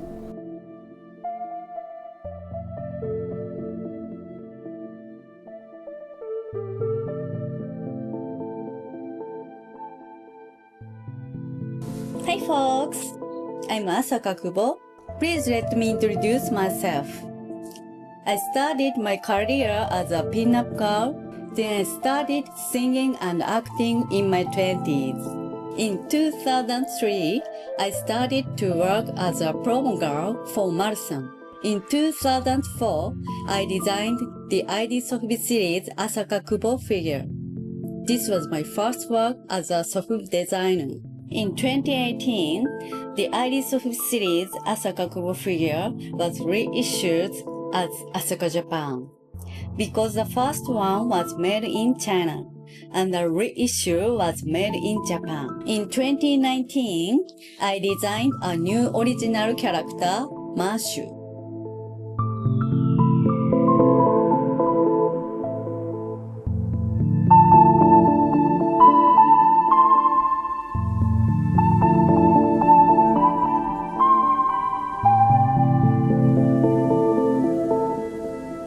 Marusan has a YouTube channel called Marusan TV on YouTube, and also my Instagram, that's Marusan _Kaminaga, MARUSAN _Kaminaga, KAMINAGA. Are you happy with what you have accomplished in life, and what is next?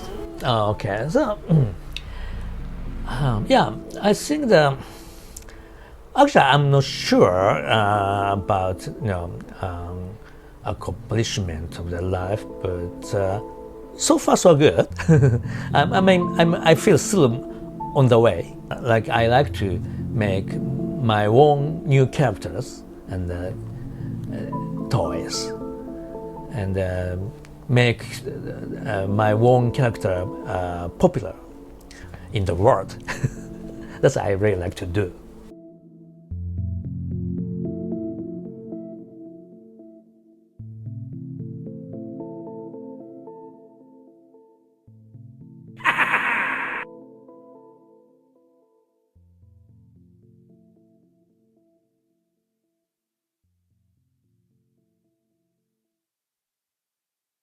I grew up in Kentucky.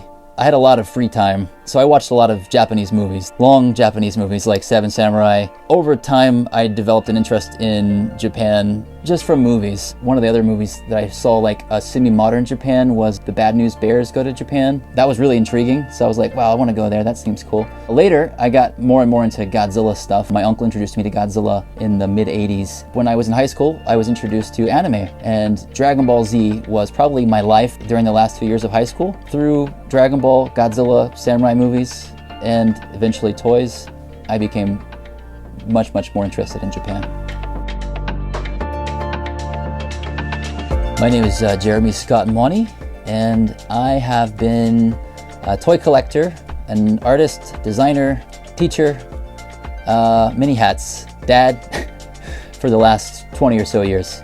My first trip here was in 2003, and that was with some pen pal friends that I had made. And I came back to the US, and all I could think about was wanting to go back to Japan.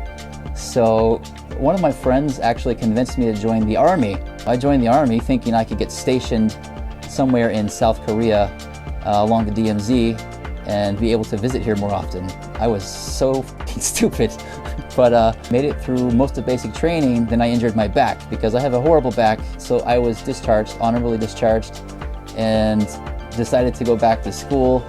Long story short, I ended up meeting another Japanese girl, and she came to visit me in the US, and she happened to have a friend whose mother was working at a Japanese manga studio and was looking to hire foreigners as potential apprentices or assistants. So at that time I had been studying art and design and mainly wanted to learn how to do manga. So this was an opportunity for me to not have to return to school and instead get paid to learn how to draw manga. So that's how I ended up here living and working, was landing a gig working for Tetsuo Hara, the creator of Fist of the North Star, and living here ever since. When I started, I was still like pretty much an amateur artist at that time, and I hadn't really used any of the traditional tools that a traditional Japanese manga artist would use, the different nibs and pens and the ink. And I had done some of that in art school, but it wasn't a focus. And back then, there wasn't a whole lot of information about like manga and how it was made.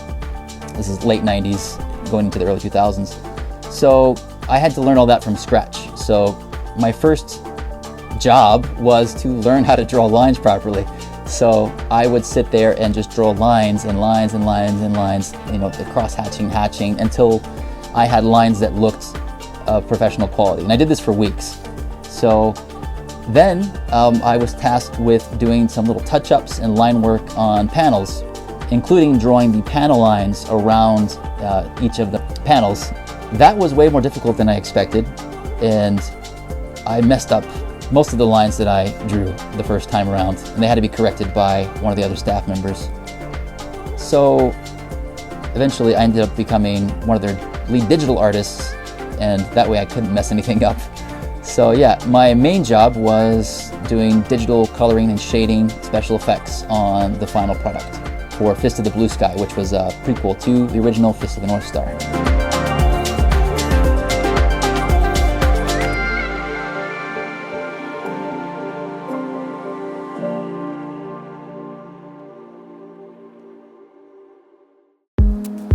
I can remember toys that I used to have as some of my earliest memories. So I would say my earliest memories are of owning He-Man, specific He-Man that my aunt gave me, a Bumblebee, original transformable Bumblebee, and then a Kenner Superpowers Superman that I stole from my neighbor and later returned. But yeah, ever since then, I've had like a passion for toys. So when I became a little bit older, I got really into the real Ghostbusters and Ninja Turtles, and I had quite a large collection of both of those, and I still collect those to this day.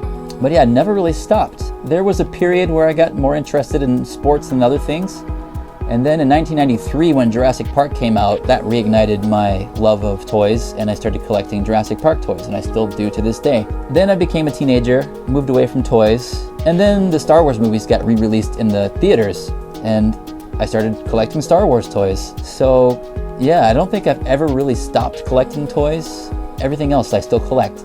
I had always loved Godzilla since I discovered him through my uncle in mid-80s, but I didn't really have any Godzilla toys. So in high school I was really big on collecting Dragon Ball Z stuff, but when I moved here, the very first thing that I wanted to try to find were Godzilla toys, specifically the ones that I'd seen in movies, specifically Godzilla vs. Hedorah, where you see the boy holding Amara-san and Bullmark Godzilla.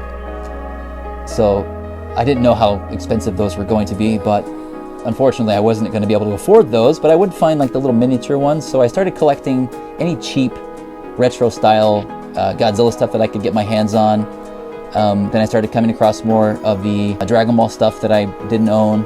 So yeah, it all kind of started with Dragon Ball and Godzilla toys once I moved here, but it's since then evolved into collecting lots of other things like Microman, various other tokusatsu franchises like Ultraman and Kamen Rider.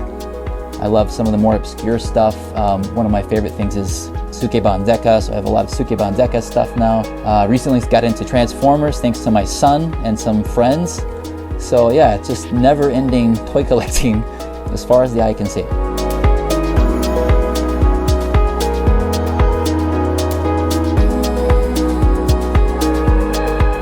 So I would say like I've found most of my grails at this point. I've been living here for 20 years and I believe I've owned pretty much every single grail that I've been after. So I've slowed down a lot and I prefer just like getting out, relaxing and just junk hunting, digging through junk bins, finding things that I may not know what they are and going home and learning about that item, or maybe trying to complete some of the collections that I have, but I'm not out to like complete the collections. If I happen to find something that I'm like, hey, I need this, I'll grab it, but I'm not too hyper-focused these days. This was actually a junk bag find. You don't find them much anymore, but I used to go to like secondhand shops and they'd have big bags of toys, just like junk that they want to get rid of for $5 a piece, 500 yen. And this was in a bag of other toys for 500 yen. This is early mid 70s Microman Auto Buggy, although they spelled it wrong, Auto Baggy. I kind of go through phases. I think a lot of collectors go through phases where I buy a lot of something and then maybe I sell off the excess, keep the ones I love the most, and then that way I learn while I'm collecting. That's kind of the best way, in my opinion, to collect, is to learn as you go or focus on the things that you're passionate about. But I like to do both. In the last few years, space has become a big issue because I have amassed so much stuff. In Japan, a lot of the rooms and housing spaces are much smaller than you would typically see in Western culture. I'm fortunate enough to have a large space, but compared to the spaces I would have back home, it's still fairly limited. And I also share the house with my family and their toys, so I have to kind of keep things in this room, and then it all kind of floods over to the next room where it's not really displayed for, you know, any aesthetic purposes. It's all just kind of piled up. And as you can see behind me, like, I've got a whole showcase of stuff where I have nowhere to put it, so I just kind of add to the pile, and you know, I'm like, oh, one day I'll just organize it all. And recently I've been home a lot, so I'm hoping I can organize it, but the main thing is the space. So I try to treat the collection kind of like a bonsai tree. You know, you do a little trim here, a little trim here, get rid of the excess, and then try to make it look more beautiful, but keep it within the same space. That's kind of the philosophy I'm going with. But I've got a lot of work to do, and I think now I have a little bit more time to try to sort that out.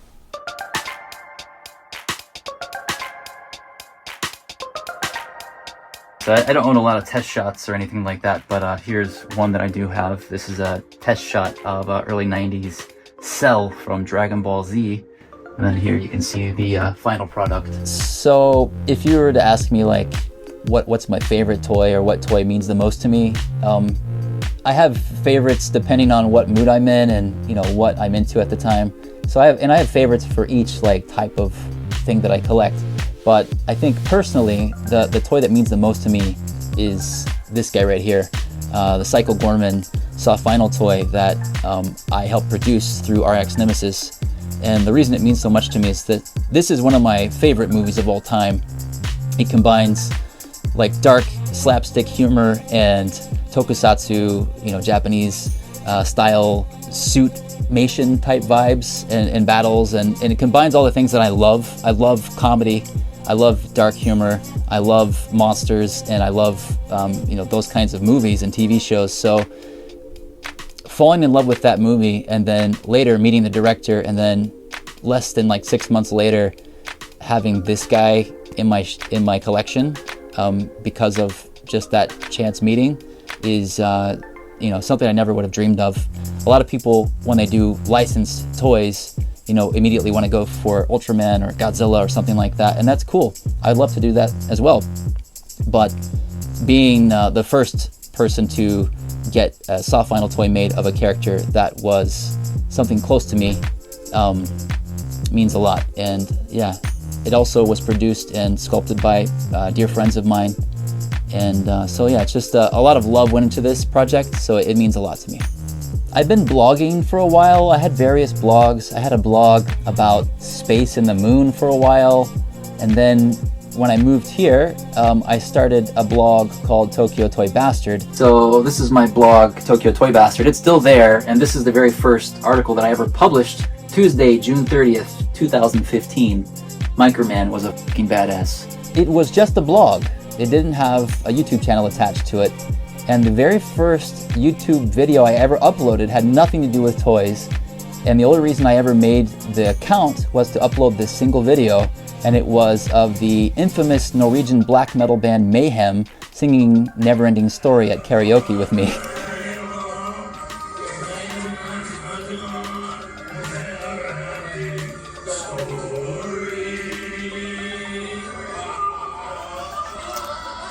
So that was like the reason I started the YouTube channel, just to upload that video, because I had to share that with the world. And it's still there. If you go to my very first video, that's what you'll see.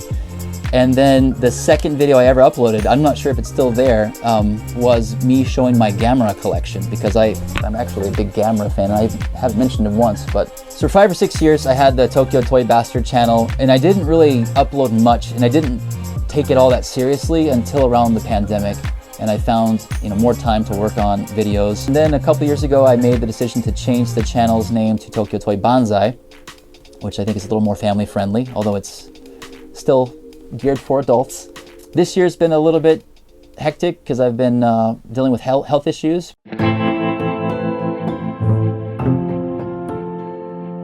Essentially, I contracted pneumonia back in August.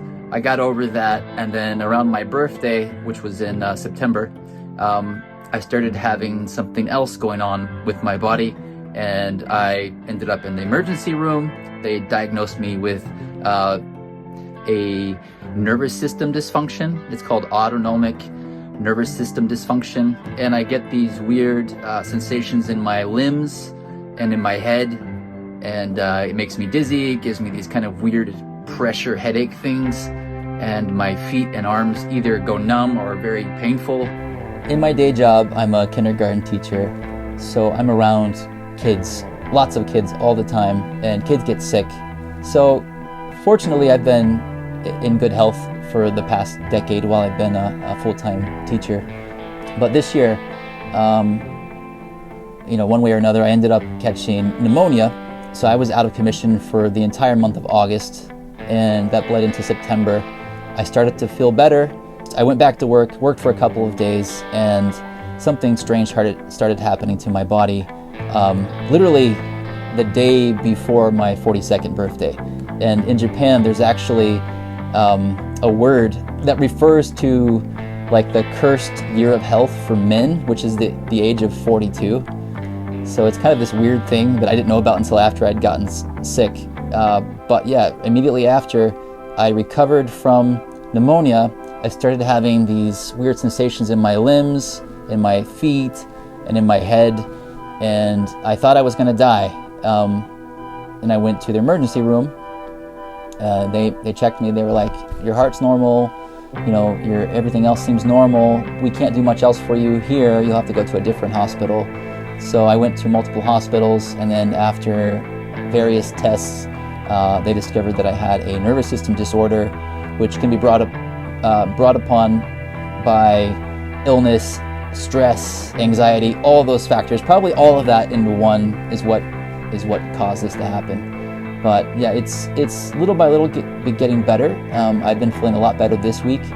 But yeah, since August to October, pretty much out of commission. I wasn't able to make a lot of videos. I've been making a lot of videos from home, and there's been a lot of people that have been coming here to visit, and I haven't been able to meet any of them unless they've come to my house. So yeah, it's been kind of a difficult time, but I'm glad that I'm feeling better, and I'm looking forward to making more videos outside and meeting more people again, because that's really the driving factor in what I do. It's kind of wild, the stuff that I've been able to do since moving here. Working at a manga studio was like my dream, and then I discovered that working in a manga studio was not my dream. It was kind of hell, and I only did it for 2 years. And the entire time I was working, I actually had accumulated toys all around my desk. And the day I knew that it was time for me to leave the manga studio was when the sister of Hara Tetsuo, who worked at the company, came by and told me to put all of my toys away. So I was like, oh man, I can't display my toys at work anymore. And then yeah, shortly after that, I decided to quit. And for a short period, I moved back to the States, and that's kind of when I started to collect more toys. Once I got out of that manga mindset, because that was like originally my main goal was to work at the manga studio, but I never in a million years expected that I would end up like doing collaborations with Maru-san and you know, producing soft vinyl toys of some of my favorite movies. Yeah, I'm proud of what I've been able to accomplish so far. All the videos, all the people that I've interviewed and met. I'm proud of my kids. Like my son is following in my footsteps. My daughter is interested in filmmaking. So there's a lot of things I'm proud of. And I've still got goals that I haven't reached yet, but I've been very fortunate that a lot of the things I wanted to accomplish have happened in the last, just in the last 3 to 5 years. You can find me on Instagram at Tokyo Toy Bastard, or of course my YouTube channel, which you can find Tokyo Toy Bonsai.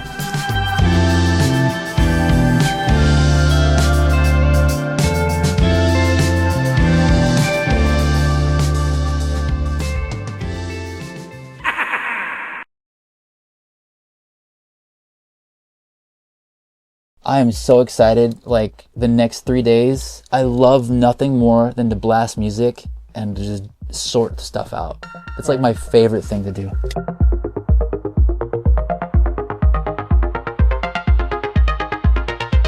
I've got probably thousands of toys in my collection, and a lot of them are actually the keshigomu, the Japanese eraser toys that were mostly from gachapon machines in the 80s and early 90s.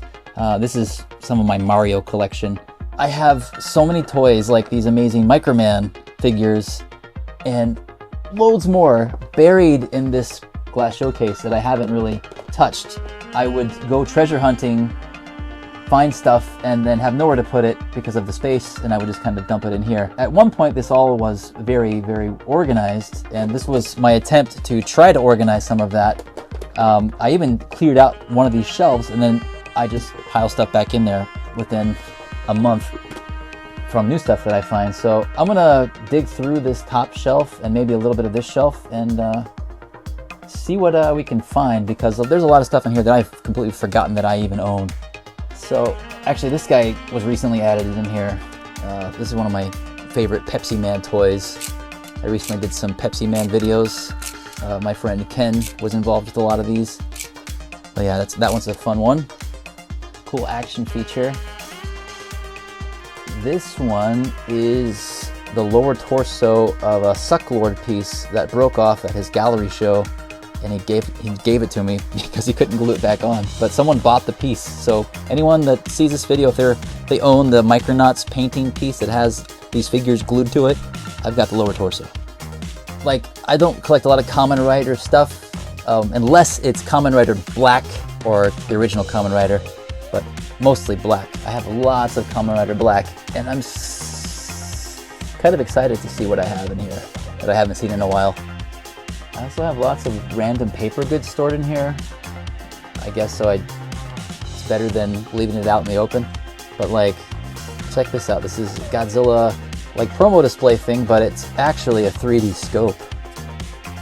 And if you look in the little eyes here, you can see Godzilla kind of appears to be 3D. I don't know if the camera can show that or not, but ooh, kind of cool. Ooh, I haven't seen this one in a while. Some more vintage Kamen Rider Black stuff. More Kamen Rider Black, Kamen Rider Black, Kamen Rider Black. This is his brother who became Shadow Moon, his archenemy. I also like to collect these little SD Chorokyu, aka penny racers. Any kind of like old 80s like block body car or movie cars, especially Jurassic Park cars, one of my favorite ones. Police cars. Anytime I see police cars or fire trucks, I pick them up. They're good to display with some of your toys. Lots of random candy toys. This is like a little candy toy model kit that's I think that shoots out of his mouth. Yeah, if you press this in the back of his head, this shoots out of his mouth, and he's got wheels, and he can roll across the ground. Stuff like that is probably my favorite. Just like really cheap candy toy gimmick stuff. I love playing with that stuff. I actually have some really rare Batman pieces. This is a rare Batman Keshi. I have a load more of these. I don't know where they're at, but this is 1970s Batman.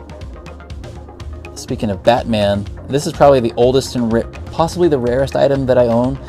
This is a 1950s Batman mask that was produced and sold here in Japan. And you can see it says Batman here in katakana.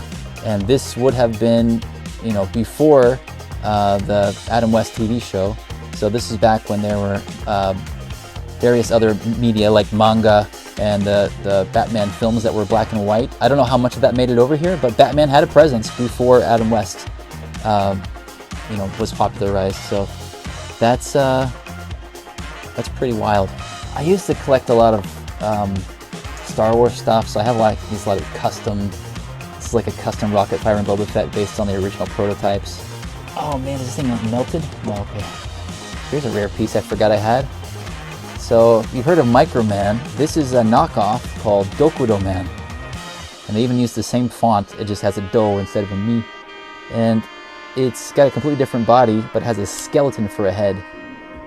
And there's companies like Gargamel that produce soft vinyl toys of this particular knockoff, but they also produced licensed Microman soft vinyl toys. I don't know how that worked.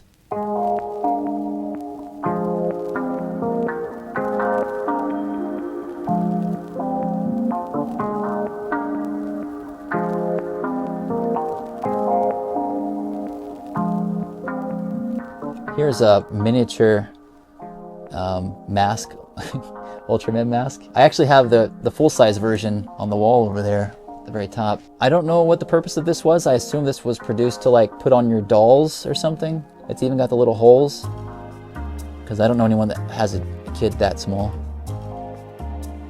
Ooh, I forgot I had this guy too. This is the Spider Kaijin from the original Kamen Rider series. This was a reissue soft vinyl toy, and I gave him Keshi guts. I wonder who's in there. Who did I chop up and stick in there? Looks like a Raleigh in the top. Here's some rare Keshi. These are Gamera Legions. These are the Legion bugs. There's not a whole lot of Gamera merchandise. There's more now than there used to be, but these are from like 1996. They're still on the original runner or sprue. Here's a couple of unique Ultra 7 items. This is clearly a bootleg of Ultra 7. I love weird bootlegs like this. I'm so happy to rediscover this one in my showcase. And then this one is from a line by Poppy, produced in the late 70s, and this ran alongside of the Kenner Star Wars line. And they sold these in the exact same kind of box that they sold the Star Wars ones in. Called the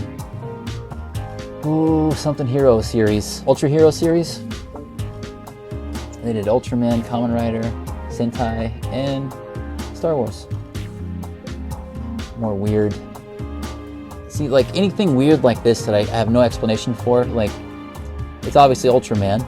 It was obviously meant to hang from something. Who produced it? Is it licensed? I don't know. They weren't really adamant about that kind of stuff in the 70s. And he's got this thing on his back. I assume this is to stick your coins. I assume this is a coin holder. You put like 100 yen coins inside. But yeah, cool little things like that are always my favorites to find. Yeah, wow. Coin purse. Oh, okay.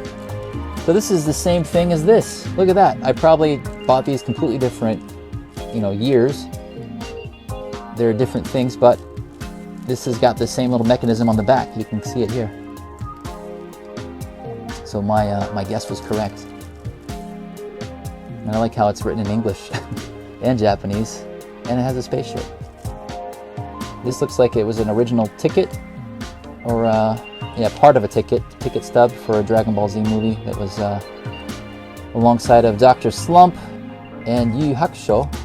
I'm not a super huge Yu Yu Hakusho fan, but I do have these two figures just because they look really awesome. They're from the early 90s as well. Now, this is something I'm glad to see. This is an original Poppy Ultraman. You used to see these everywhere for like 100 to 300 yen.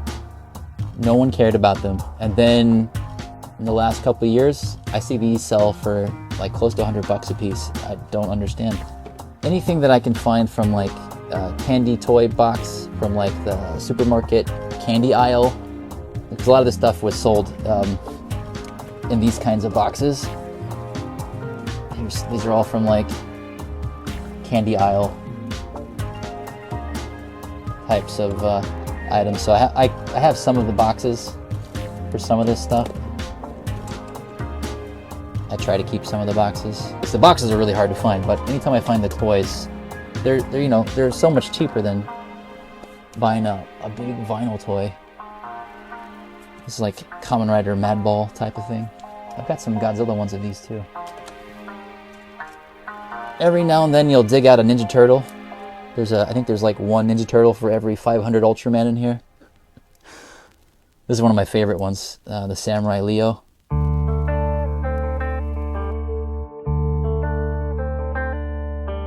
Here's Indiana Jones. Here is an original tote, not a reissue. And then here is, I think, one of the only Indiana Jones toys that they didn't reissue. They did not reissue. This is Indiana Jones in German uniform, aka he's a Nazi. Why wouldn't you reissue it? He's in disguise. He's not an actual Nazi. Another like rack toy type of thing. I think I've got one of these sealed in the package somewhere. It's just, I guess this was probably released back when Microman was popular. They were like, oh, we've got this lizard model. Okay, let's make the head in vac metal. Why? I don't know. It's pretty cool though. Here's some more of my favorite types of candy toys. These are called Hone Honezaurus, which is just like a weird word that means basically bony dinosaurs, sort of. And they still sell these every month. There's a new wave that comes out every couple months or so. They're made by a company called Kabaya. They also produced Transformers and Microman, toys for candy aisles, but these glow in the dark and they're wind up. Not all of them do that, but almost every series has this guy too. You can buy like any series and it'll have that little helmeted skeleton guy.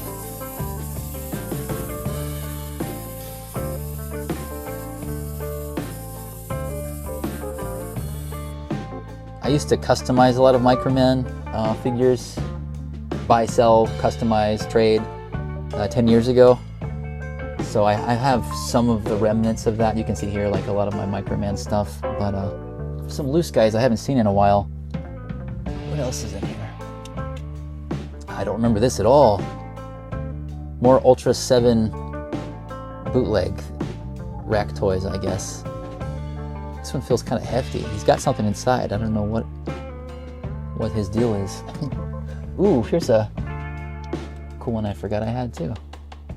This is a miniature replica of the first Godzilla motorized 10 toy by Maru-san. One of the first. They did 2 different versions. But yeah, this miniature version now sells for like $50, which is insane. This was also like a box candy toy. I've got mint on card vintage Ultra 7 toys that I forgot I had. Mint on card with header. That's awesome. Here's a cool figure. This is one of the Dark Troopers from Mandalorian.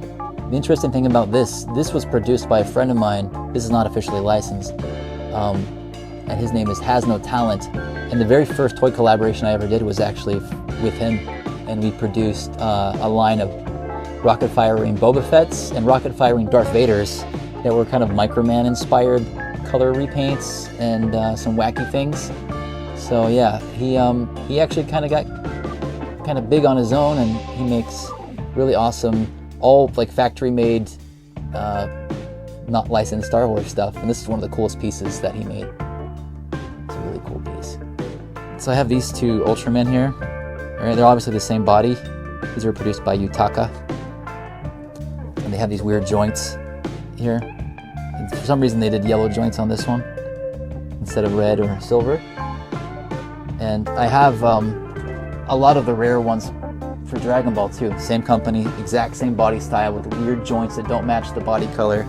I love those. I love those more than hyper-realistic toys, anything that's wonky like that. But I've been trying to collect all the variants of Ultraman, and as far as I knew, this was the only variant I was missing, but lo and behold, it was in that showcase. And now I have all 4 variants.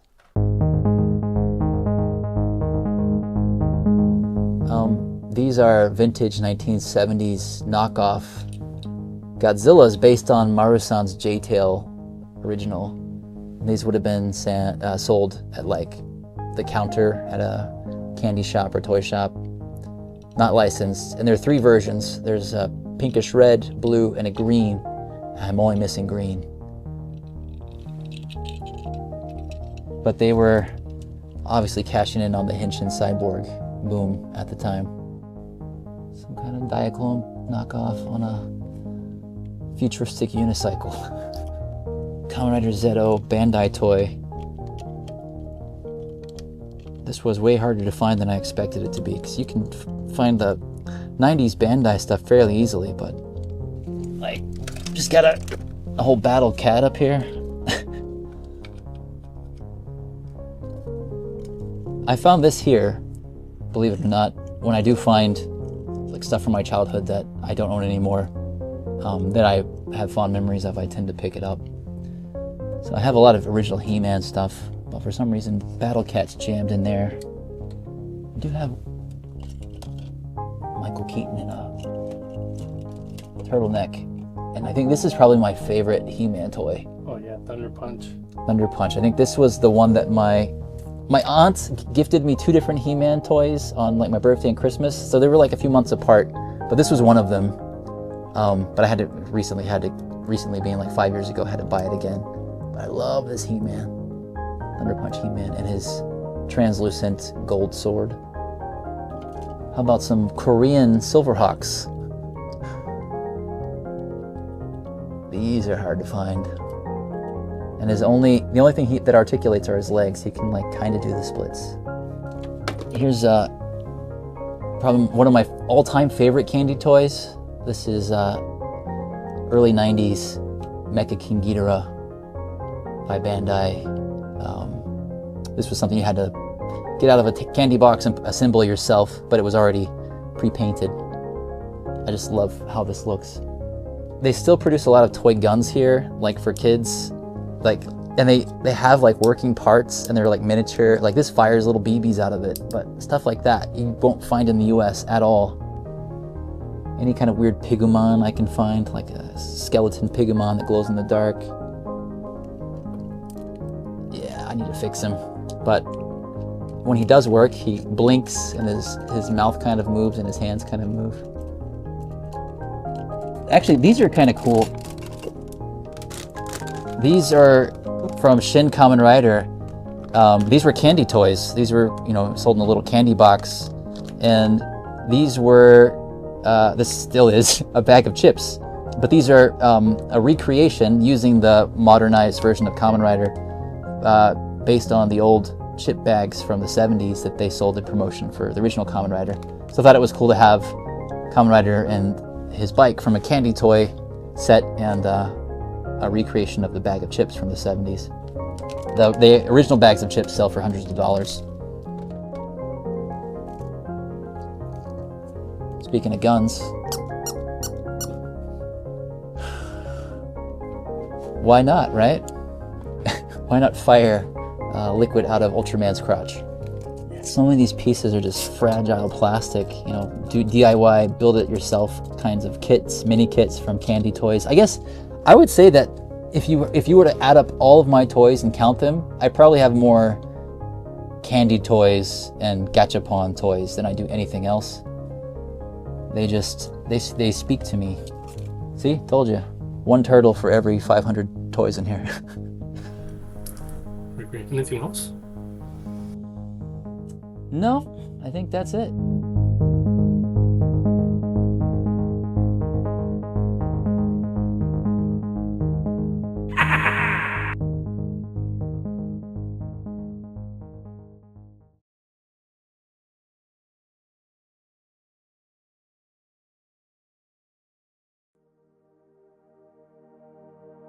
I've always known that I've wanted to go to Japan, the country that I've only known through movies, anime, and toys.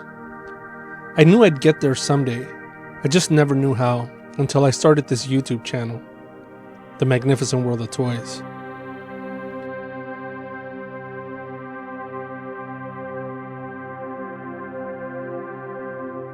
After bouncing around Southern California for the last 5 years shooting content, I was finally able to make 2024 the year I venture out of not just California, but to Japan, the birthplace of almost everything that I love. Japan seemed like this far-off land of inspiration and magic I wasn't sure that I'd ever see. October 13th, 2024, at 7 a.m., the dream of finally visiting Japan was about to become a reality. Before I boarded my flight at LAX, I had breakfast with my family. It felt surreal, sitting there with them knowing that I'd be away for a while, yet feeling supported and encouraged as I set off on this adventure. My flight was just the beginning of a journey that I knew would change me forever. Saying goodbye was harder than I thought, but as I walked through the terminal, I was filled with anticipation. Today was the start of something bigger than me, a journey to fulfill a lifelong dream. I only have 5 days, more like 4.5 leastways.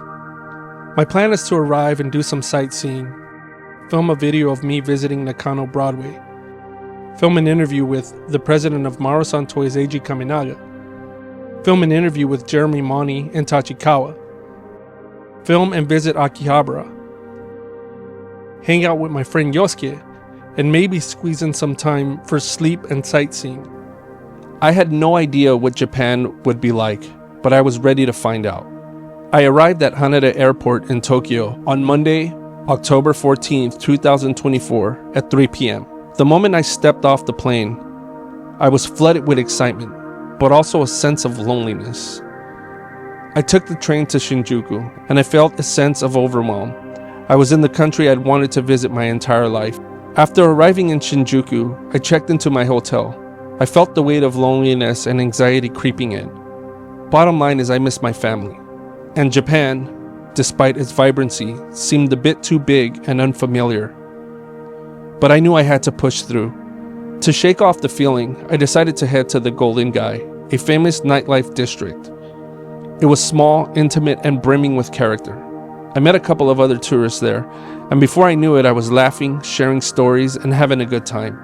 I had more than enough to drink, but I made sure to head back to my hotel room while I was still sober enough to find my way.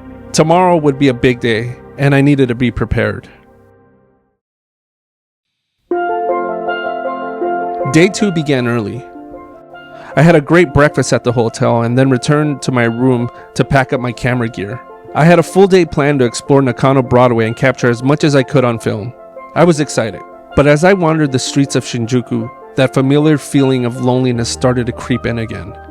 To cope, I took out my camera and filmed the life around me, the hustle and bustle of Tokyo streets. In those moments, I felt like I was back in my element as a filmmaker. The train to Nakano was peaceful, a major contrast to the rush hour train from the day before. It felt like a calm before the storm, and I welcomed the peace. Nakano Broadway was everything I'd imagined and more. The shelves were lined with toys, collectibles, and rare finds. I filmed everything I could, documenting the experience for myself, for my content, and for the younger version of me who grew up in Compton, who never thought he'd get to be here.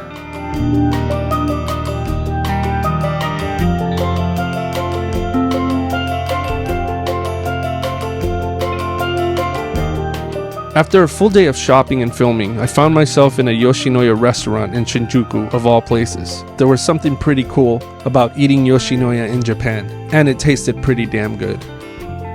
The night was still young, so I wandered Shinjuku some more.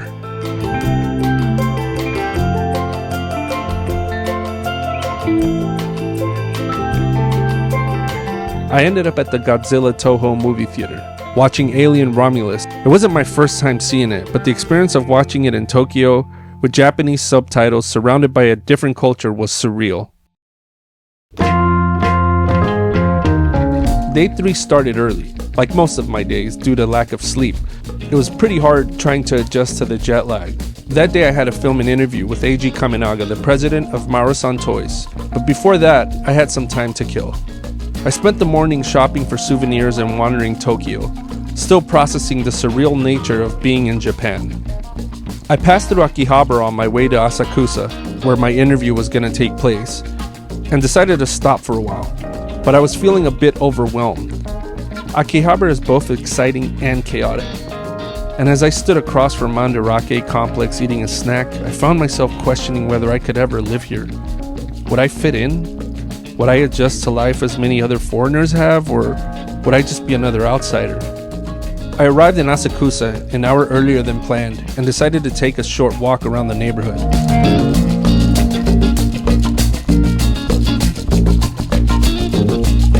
I found a bench in a park, sat down, and just took a deep breath. It was a moment of calm before my interview, which I was fairly nervous about, because I had never met Mr. Kaminaga in person. Eiji Kaminaga began his career as a professional photographer. He traveled to the States where he sharpened his skills working at a commercial studio whilst attending New York University, as well as the Center for Media Arts.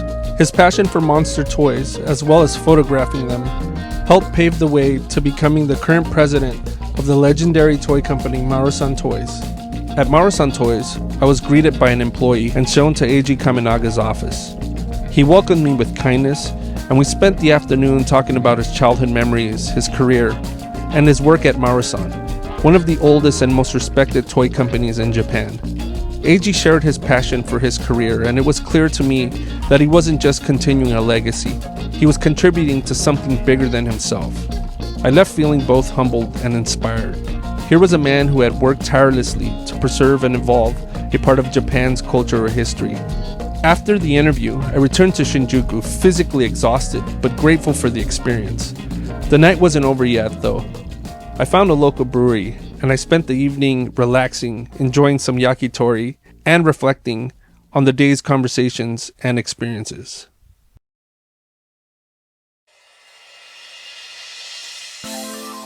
Another early morning. By now, waking up early, organizing my gear, shooting video in my room, and having breakfast had all become a part of my routine. There was a rhythm to it. The jet lag was slowly fading, but the fatigue was catching up. Today's agenda was a special one. I was heading to Tachikawa to interview Jeremy Money, a toy collector from Kentucky who had made Japan his home. By now, I was confident with the train system. No longer relying heavily on Google Maps, the city felt more familiar. And with each journey, I was gaining a deeper sense of connection to Tokyo. When I arrived at Tachikawa Station, Jeremy was there to greet me. From there, we made our way to his home, where he housed an incredible collection of toys. As I filmed this collection, I couldn't help but marvel at the vast array of toys he had amassed. From rare action figures to vintage collectibles, it was a treasure trove of memories from my own childhood, and I was excited to capture it all. As we sat down to talk, Jeremy opened up about his journey. How he first moved to Japan to work as an apprentice for Tetsuo Haro, one of my favorite manga artists. To me, that was living the dream. But as we spoke more, I realized that what seemed like a dream job would soon turn into a nightmare for Jeremy. It's kind of wild, the stuff that I've been able to do since moving here. Working at a manga studio was like my dream. And then I discovered that working in a manga studio was not my dream.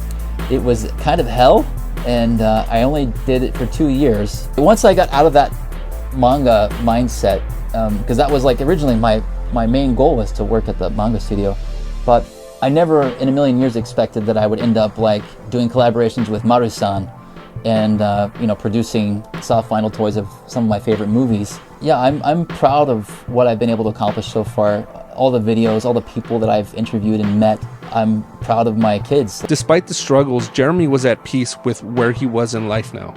As the afternoon crept up, Jeremy had told me about some amazing thrift stores around his neighborhood that were full of toys at bargain prices. He offered to take me there. I couldn't turn it down. We went out and had some tempura for lunch and then spent the rest of the afternoon exploring these hidden gems, finding toys I never expected to see. It was incredible to see Jeremy in his element. His deep knowledge of the toy world and his kind nature made the day even more enjoyable. As the sun had set, it was time to head back to Shinjuku. Before I called it a night, I made a final stop at Nakano Broadway. One last chance to revisit the shops and soak in the atmosphere, but also pick up a piece that I had seen on my previous visit. I knew I wouldn't be back tomorrow, and I didn't want to leave without it. As I rode the train back to my hotel, I found myself reflecting on Jeremy's journey. His story had layers, dreams, disappointments, and personal growth, and I felt lucky to have spent the day with him. Back at the hotel, I was sore and tired. My body ached and I knew I had to rest, but the night was still young. I wasn't ready to be done with Tokyo just yet. After much more exploring, I found myself at a British pub in Shinjuku, finally enjoying a proper pint of stout. Ironically, my meal was Kentucky Fried Chicken. After my meal, I headed back to my room to rest. Tomorrow was my final day in Japan, and though I was physically worn out, I was also filled with a sense of gratitude. Japan had given me so much already, and there was just one more day left to experience it.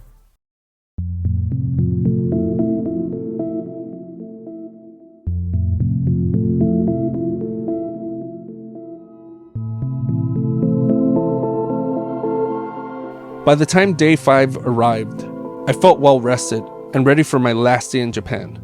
I'd packed and prepped everything the night before, so there was no rush. I decided to skip the hotel breakfast and head out for some last-minute souvenir shopping. And lo and behold, it was finally raining, which I had been waiting for my entire time in Japan. I couldn't have been happier. I found shelter in a cozy cafe, ordered 2 slices of pie and a cup of coffee, and watched the world outside.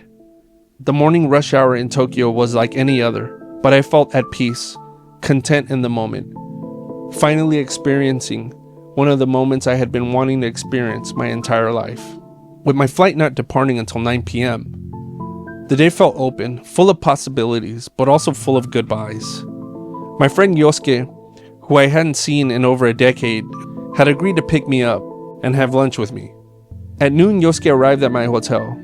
Yosuke was a professional actor who actually acted in one of my student films. He's since moved to Japan and spends his days creating art and gifting it with the hopes that it will bring joy and happiness into the world, even if it's one person at a time. Yosuke had decided to move back to his home in Japan years ago, leaving behind Los Angeles. Now here we were, meeting in Tokyo. He asked if there was anywhere I wanted to go before I left. I hesitated, then told him Akihabara. I wanted to visit the heart of Japan's pop culture one last time before I said goodbye. Lunch was at a sushi restaurant in Akihabara, and our conversation turned into something deeper. You know, you guys are probably the leading example in the world what countries should be. It'd be great if every place in the world was like this. I want to express that by entertainment or by movie or art. I tried, but many Japanese people try to do it. But it's hard to reach for the world. Yeah. Sometimes foreigners like you need to explain that to the world. Yeah. So they need both. Yosuke shared his mission to change the world for the better through art and encouragement. It was inspiring to hear him speak so passionately about his beliefs, and it made me reflect on my own journey and the ways in which we all try to make a difference. After lunch, we wandered through Akihabara.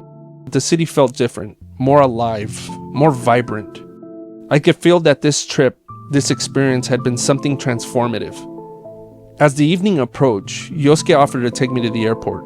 I was grateful after all. It was rush hour, and navigating the train system with all my luggage would have been a challenge. We continued our conversation during the drive. Yosuke shared with me what he missed most about North America. But to be honest, I miss tacos in Mexico, not California, not LA. So have you been to Mexico? What parts of Mexico have you been in? No, I went there to Mexico City, the Merida, Cancun, and Oaxaca. We loved it, really, Merida. The shopping, the food, the town, people. We had very good experience, very good time over there. So we miss a lot of, especially the Yucatan area. To my surprise, it wasn't Los Angeles, it was Mexico. It was a reminder that no matter where we are in the world, we always carry pieces of life-changing experiences with us. At the airport, we took a picture together and said our goodbyes. Yosuke and I went our separate ways, but the connection we shared was something that time couldn't erase. It was bittersweet knowing that I would be leaving, but also knowing that I had made lifelong memories in this city. With hours to kill before my flight, I grabbed a meal and sat quietly reflecting on my time in Japan. I began to miss the country already, but at the same time, there was a sense of relief knowing that I'd be reunited with my family soon.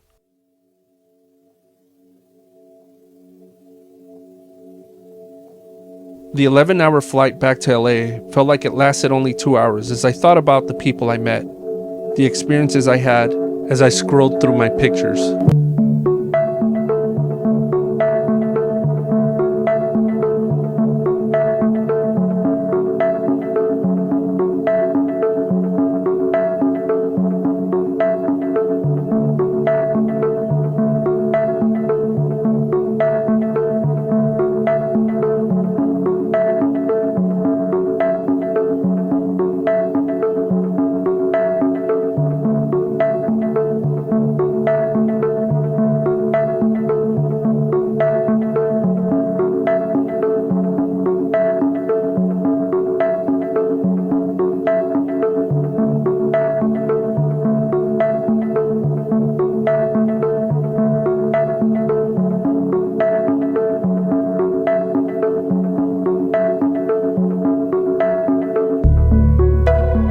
I arrived at LAX at 3 p.m. and there they were, my family waiting to greet me. I embraced them, not wanting to let go. We went to Shakey's for pizza, and for a few moments everything felt right again. I was home. In the days since, as I've gone through the footage from my trip, I saw 4 characters. Eiji Kaminaga, a man educated in the West, continuing a legacy in the East. Jeremy, who moved to Japan for a better life and is now pursuing his dreams. Yosuke, a man still finding his way, trying to make the world a better place through art. And myself, a man who's fulfilled his lifelong dream of visiting Japan after 30 years. Though brief, my time in Japan left me feeling like a better man. The kindness and generosity I experienced from Eiji, Jeremy, and Yosuke reminded me that there is still hope for mankind. I'd like to believe that this won't be my last visit to Japan. In fact, next time I'll be back with my family. Japan is a place I want to share with them, and as I leave, I know now what I want from Japan. It's for it to stay as Japan, to remain true to its traditions and values, and so that future generations can continue to learn from it, as well as be inspired by it. Thank you, Japan. Until we meet again.